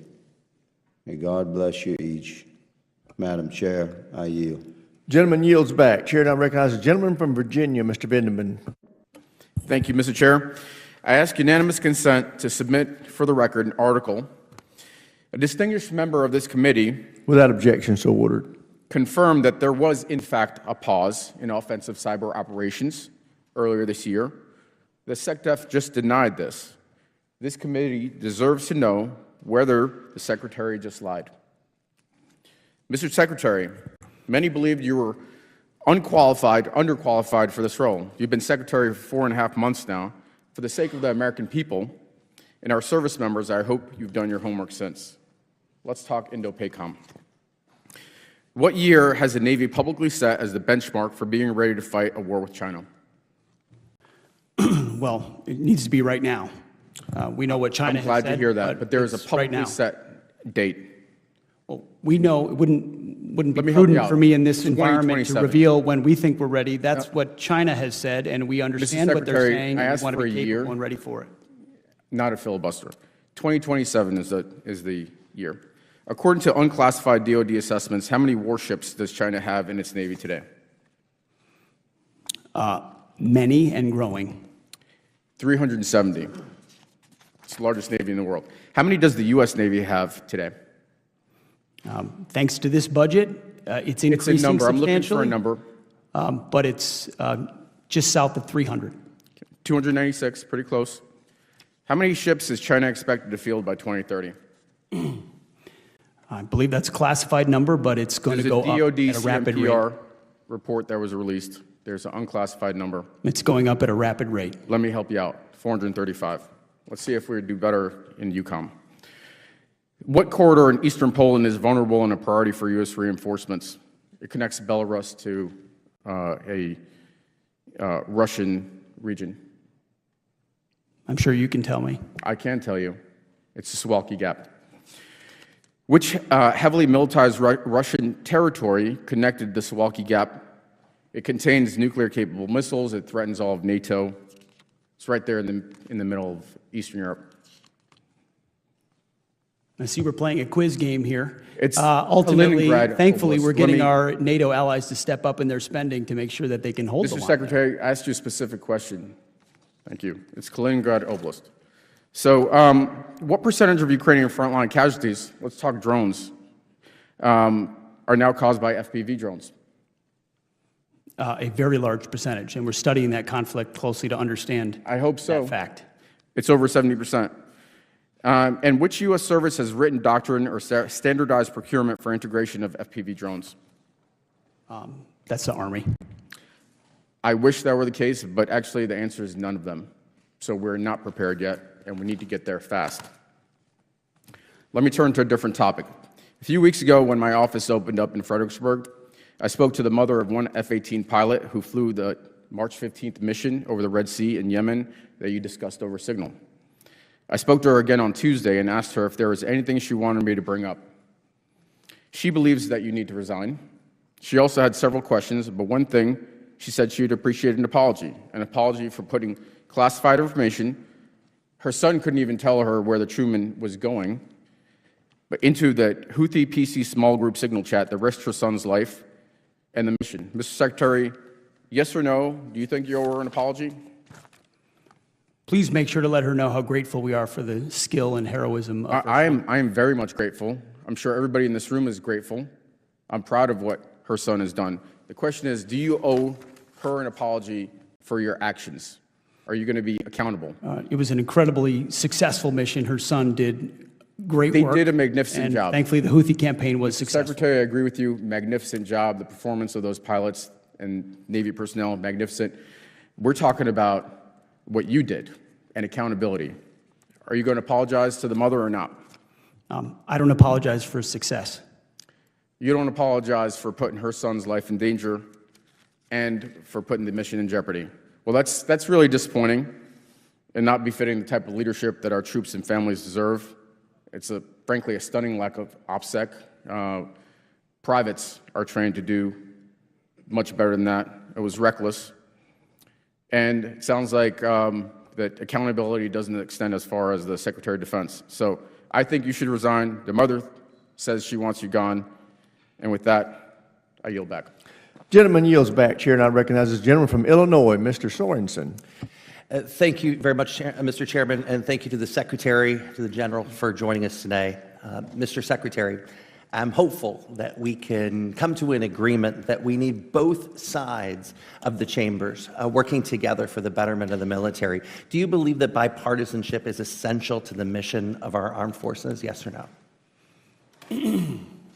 Bipartisanship. I think bipartisanship can be a wonderful thing. Great. Because I didn't come to Congress with political baggage. I was called here because, I believe, and my constituents believe, that we need impartial, bipartisan people to find solutions to complex problems. But today, this nation is being pushed and pulled in so many different directions. I had a constituent this weekend that said, Eric, I don't even know what to believe anymore. Facts don't matter. Conspiracy theories run rampant like brush fires without anyone to quell them. So I'm hoping you can shoot straight from the hip with me. We're almost done. Do you have a targeted number of reductions in civilian personnel in our armed forces?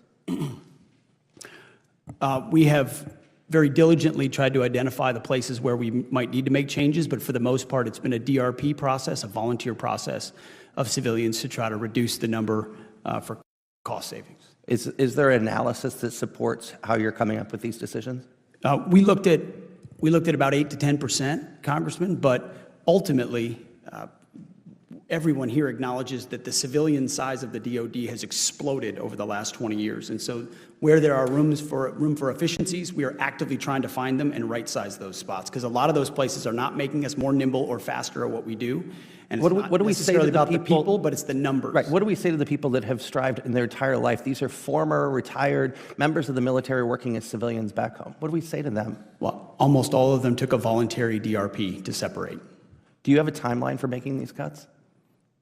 Like I said, almost all of them were volunteers who themselves decided to retire early. Okay. I want to reset for just a moment.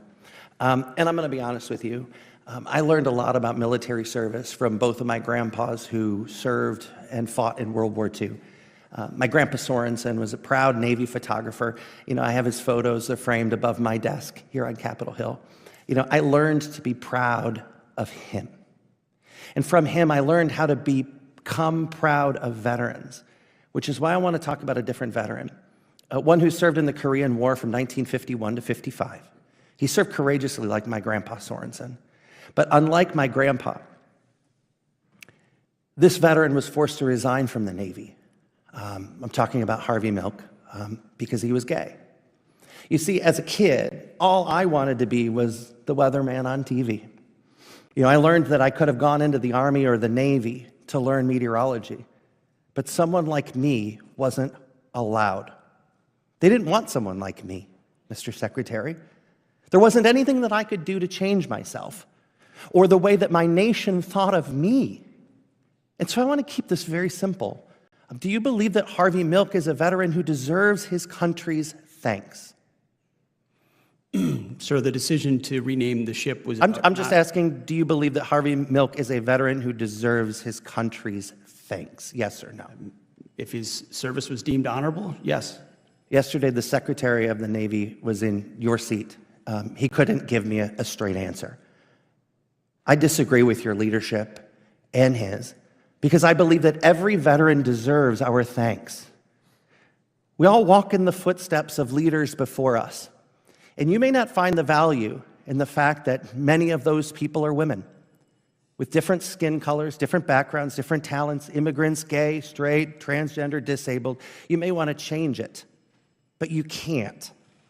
Because the America that you and I both serve is a place where everyone has the ability, or should have the ability, to grow up and be the hero their grandpa was. I wanted to do that when I was a kid. We're going back to that time.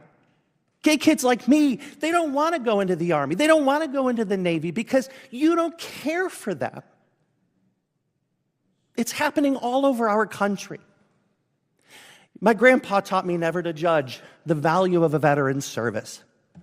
And I hope, Mr. Secretary, you learn to do the same in your capacity, and you can find it in your heart to make that part of your process. May God continue to watch over our troops, our veterans, and our military families. I yield back. Gentleman yields back. Chair now recognizes the gentleman from Missouri, Mr. Bell. Mr. Secretary, unlike my colleague down the dais, I don't feel sorry for you. I visited with soldiers in war zones whose life is on the line, so a few tough questions. I think you'll be okay. And so my first question is, are you authorized to disclose intelligence that would put our troops in harm's way to our enemies? Well, I reject the premise of the Just saying, question. just as a hypothetical, are you authorized to do that? I have not and do not. Exactly, and I assume that. So when you told our ranking member that everything that you say is authorized, that wasn't completely accurate, correct? What I said is that every way that I communicate is No, you actually said everything that you said is authorized. I wrote it down. Now, with that said, and the reason I bring that up is because it's about accountability.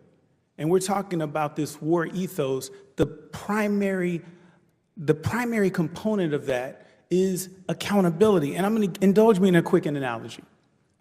Republicans introduced a bill on the House floor a few days ago, a resolution standing against terror, racism, hate, anti-Semitism, which as an African, as an American, as a black man, I'm going to stand against those things 6 times a week, twice on Sunday. Now, the nefarious part was there was a line that was stuck at the end of that resolution that essentially gave a shout out to law enforcement, which I do support, but also to ICE, which right now, a lot of Americans have a problem with the way ICE is being deployed. And I'm not happy with what they're doing, nor do I want to shout them out for that. And so accountability was, I didn't duck from the question. I went and I talked to my constituents. I went on social media. I did interviews to explain exactly where I stood, that I stand against hate. I stand against racism. I stand against anti-Semitism. And I hate that that line was stuck in there. That's accountability. So when we're asking you these questions and you're ducking and you're not answering them directly, that's not a culture of a war.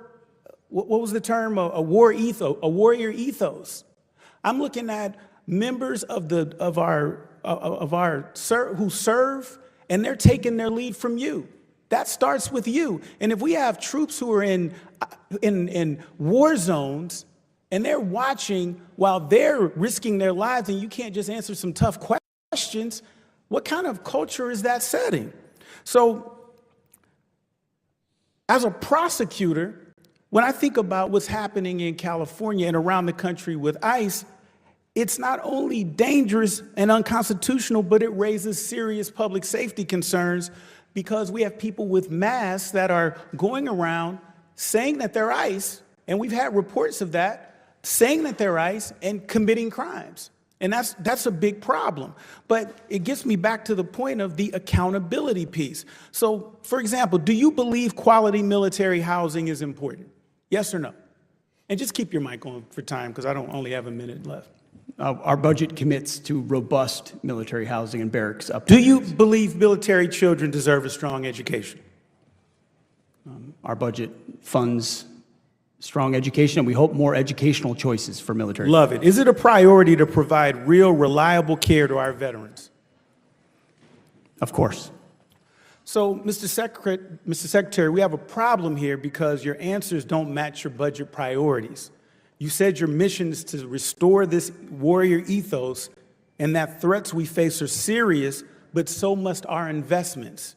So when we think of, for example, a $45 million parade, I can think of 45 million things we could do more effectively with $45 million than a parade, such as the things that I mentioned: military housing, military children's education, providing reliable care for our veterans. All of these things would be higher on the priority than a parade. And so the parade, and when we talk about showing strength, we're not talking about theater. We're not talking about showmanship. We're talking about things that actually make our military more lethal and keeps us safer. And so what I'm saying is that in my limited time left is accountability does matter, and this body cares about what our military is doing because we care about national security, and we all take it very seriously. Gentleman's time has expired. All time for member questions has expired. The chair now recognizes the ranking member for any closing comments. Yeah, I just want to thank the chairman for his excellent leadership of the committee. Obviously, highly contentious time. The only comment I would make: a number of members of the other side expressed outrage that we were critical of Secretary Hegseth. I don't know how many of those members sat here when Joe Biden was president, but the savage attacks on Biden and Secretary Austin and Chairman Milley, I mean, the hypocrisy of that was just breathtaking for me to behold. And let me just say, I think I agree with what Mr. Bell just said. Tough job.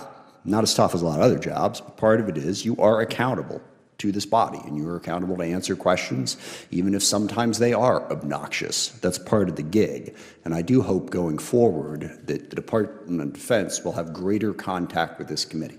I have not spoken to you one-on-one in the entire time you've been Secretary of Defense. Only interacted with you twice. I've been through a ton of Secretaries of Defense that served for presidents, including President Trump. Always had a very good relationship and a very good conversation. Your department is cutting us off in a way that is not helpful to any of the bipartisan hopes that have been expressed by the other side of the aisle. I hope that will change. I hope there will be interactions. I will say, General Caine, you've been very generous and reached out. I've had good communication, and I do appreciate that, because that is responsibility of the job. I haven't met too many people at the Pentagon that like coming over here. In fact, I can't think of one, but it is part of the job in a constitutional republic. We are the people's voice. We are charged with conducting oversight. So I hope that interaction will continue. Criticism is part of the gig. Again, I thank the chairman for conducting an excellent hearing. Thank you, my friend, and I would say, Ms. McDowell, you crushed it today.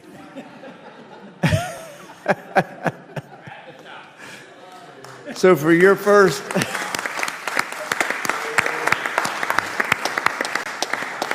and to our other two witnesses, thank you for your first appearance before the House Armed Services Committee. Thank you for your service to our country. And with that, we are adjourned.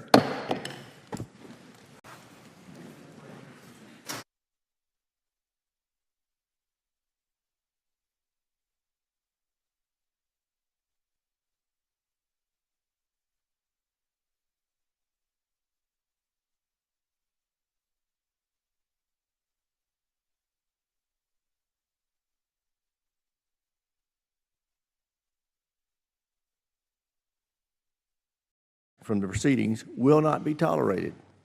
The chair reserves the right to remove disruptive persons from the hearing. U.S. Capitol Police are on hand to assist with that task, and I thank them for their service. I want to welcome our witnesses and thank them for their service to our great nation. We're here today to hear from the Department of Defense about its FY26 budget request. Unfortunately, we still have not received the FY26 budget. This historic delay by the Office of Management and Budget in releasing this information is absolutely unacceptable. It's impacting our ability to move forward with the NDAA, the next big step in enacting the President's Peace Through Strength agenda. That's a problem because threats to our nation have never been more urgent or complex. Adversaries like China, Russia, North Korea, Iran continue to expand their military power. They're no longer acting alone. These countries are strategically building alliances and supporting each other with drones, munitions, satellite technology, and energy supplies. And we're seeing that acutely in Ukraine. Make no mistake, a Russian victory in Ukraine would be a victory for China, North Korea, and Iran. We cannot let that happen. Russia must be stopped. Russia is not our friend. While our adversaries collaborate on the development and deployment of innovative new capabilities, we are facing challenges. Our defense industrial base has atrophied significantly, making it harder for us to sustain prolonged conflicts. That's why now, more than ever, it is critical that we make a significant investment in our national security. This investment is at the heart of achieving the President Trump's Peace Through Strength agenda. We look forward to steps toward enacting that agenda with our reconciliation legislation. Together with the President and our Senate colleagues, we've developed a historic investment of $150 billion plus up that will go a long way toward modernizing our military, rebuilding our industrial base, and restoring American deterrence. While this is a great first step, it will have limited impact without sustained investment in the following years. To truly achieve the President's Peace Through Strength agenda, we need to grow the defense spending to at least 4% of GDP. But we need to be smart about how we invest these dollars. That begins with identifying and cutting inefficient and unnecessary DoD spending.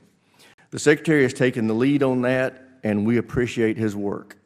But spending wisely also means fixing a broken acquisition system that is needlessly driving up cost and delaying delivery of critical capabilities to our warfighters.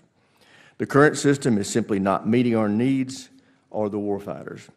It is not taking advantage of America's innovative private sector, and it's not the most efficient use of taxpayer dollars. The bipartisan SPEED Act that the ranking member and I introduced this week will fundamentally reform defense acquisition. It streamlines the process and significantly reduces the time it takes to field new military capabilities. I know the Secretary is determined to fix the broken system, and I look forward to partnering with him to enact real, meaningful, game-changing reform. I also look forward to understanding from the Secretary what the administration's plans are for a global force. Maintaining a forward presence of U.S. troops in strategic areas across the globe is essential to ensuring peace through strength. The current level of American forces stationed in Eastern Europe are a crucial bulwark against further Russian aggression and another devastating war in Europe. Our forces in South Korea protect our ally, but also serve as a critical strike force if North Korea attempts a launch on our homeland. U.S. service members in CENTCOM and AFRICOM are fighting daily to defeat the terrorist threat against America and Israel while maintaining maximum pressure on Iran. And our forces in Japan, the Philippines, and throughout the Pacific are keeping China's hegemonic desires in check and preserving trade routes critical to our economy. Together, this collaborative posture forms the backbone of American deterrence. Secretary Hegseth is right when he says, America first does not mean America alone. I appreciate the time you recently spent in the Pacific and Europe, reinforcing our alliances and partnerships, but also pressing our allies to increase their defense spending.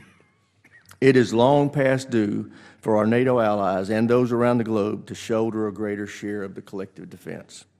But we must understand it will take some time for them to grow their capacity. In the interim, we should not make large-scale posture changes that undermine our deterrence.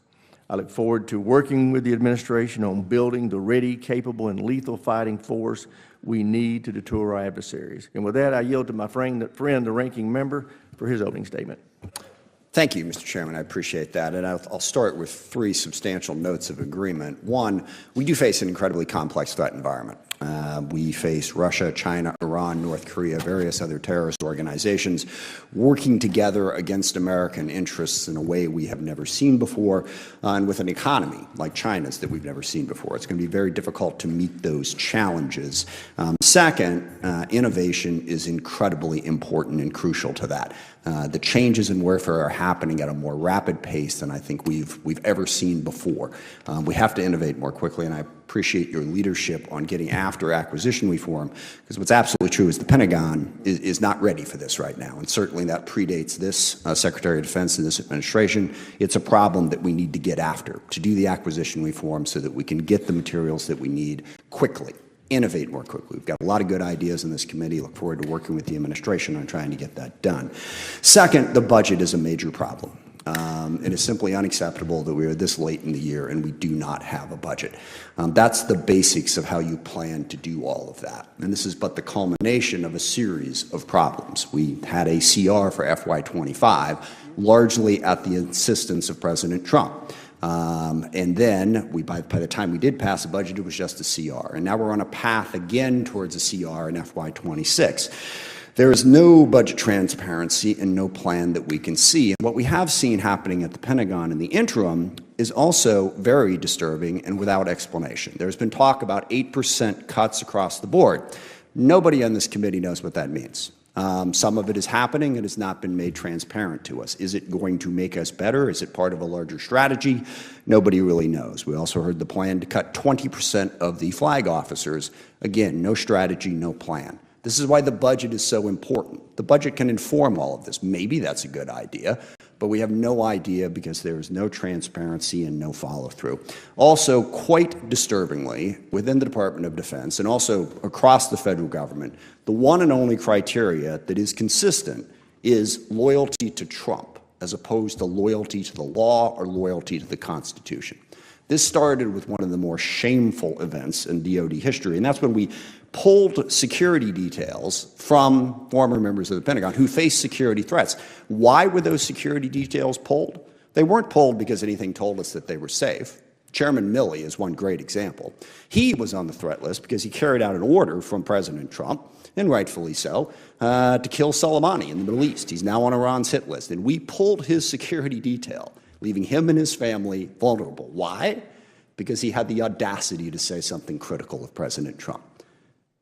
I mean, that's just embarrassing. If you told me 10 years ago on this committee that something like that would have happened, I wouldn't have believed you.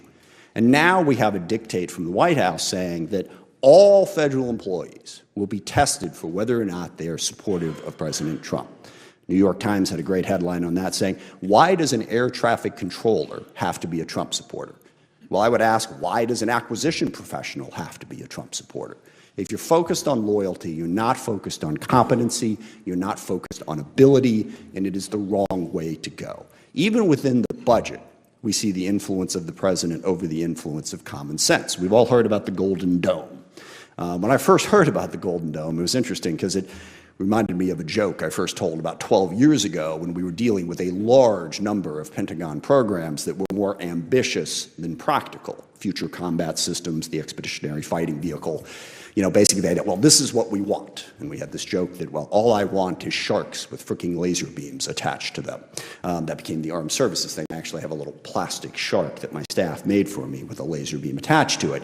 Making the perfect the enemy of the good is a problem. And nobody on this committee knows what Golden Dome is. And the other thing that's really important about this, contained within that is one of the most important national security threats that we face. Missile defense and counter-drone. We have a lot of programs that people are working on in that direction. What happens to those programs when we take $25 billion towards a project that no one can explain and no one can understand? And again, we don't have a budget, so we're taking it on faith. That is deeply troubling. Equally troubling is the Air Force One airplane that we got from Qatar. There's all kinds of ethics problems with that, which I'll leave aside for the moment. But that airplane is going to have to be fitted to be Air Force One. It's going to cost hundreds of millions of dollars. Again, no transparency. We're not told what that's going to cost and where it's going to go. But because President Trump wanted it, he gets it. Hundreds of millions of dollars goes out the window. We don't have the capacity to sort of say, sorry, sir, that's not a good idea. And the last one on this list is one that, frankly, I had a hard time believing when I first heard it. Apparently, the president has decided that the F-35 would be a better plane if it had 2 engines. And to a certain degree, it's hard to argue with. I guess 2 engines is better than 1, except that you can't just add a second engine to the F-35. This is a program that's taken us over 25 years, and we are, knock on wood, finally to the point where we're going to have the plane. And I would have thought this would have been dismissed, but I hear defense contractors, Pentagon, they're looking at this idea. It is okay to tell the boss that he's wrong. We all have dumb ideas. It's good to have people around us who have the capability and the competency to say, no, we're not going to do that. We're walking down the wrong direction. In terms of the global strategy, I substantially agree with the chairman, except that I fear that, America first does mean America alone. We've seen that in a number of different issues, certainly placing tariffs on absolutely every country in the world, irrespective of our relationships. Well, sorry, except for Russia. Didn't place tariffs on Russia. That alienates people. Cutting off foreign aid programs, which I realize is not the purview of the Department of Defense, but I'll remind you of something that Secretary Gates said before this committee. If you're going to cut off the State Department, you better give me more ammunition. The two things are related. We stopped programs that were feeding hungry children in Africa. Literally took food out of the mouths of hungry children. Why?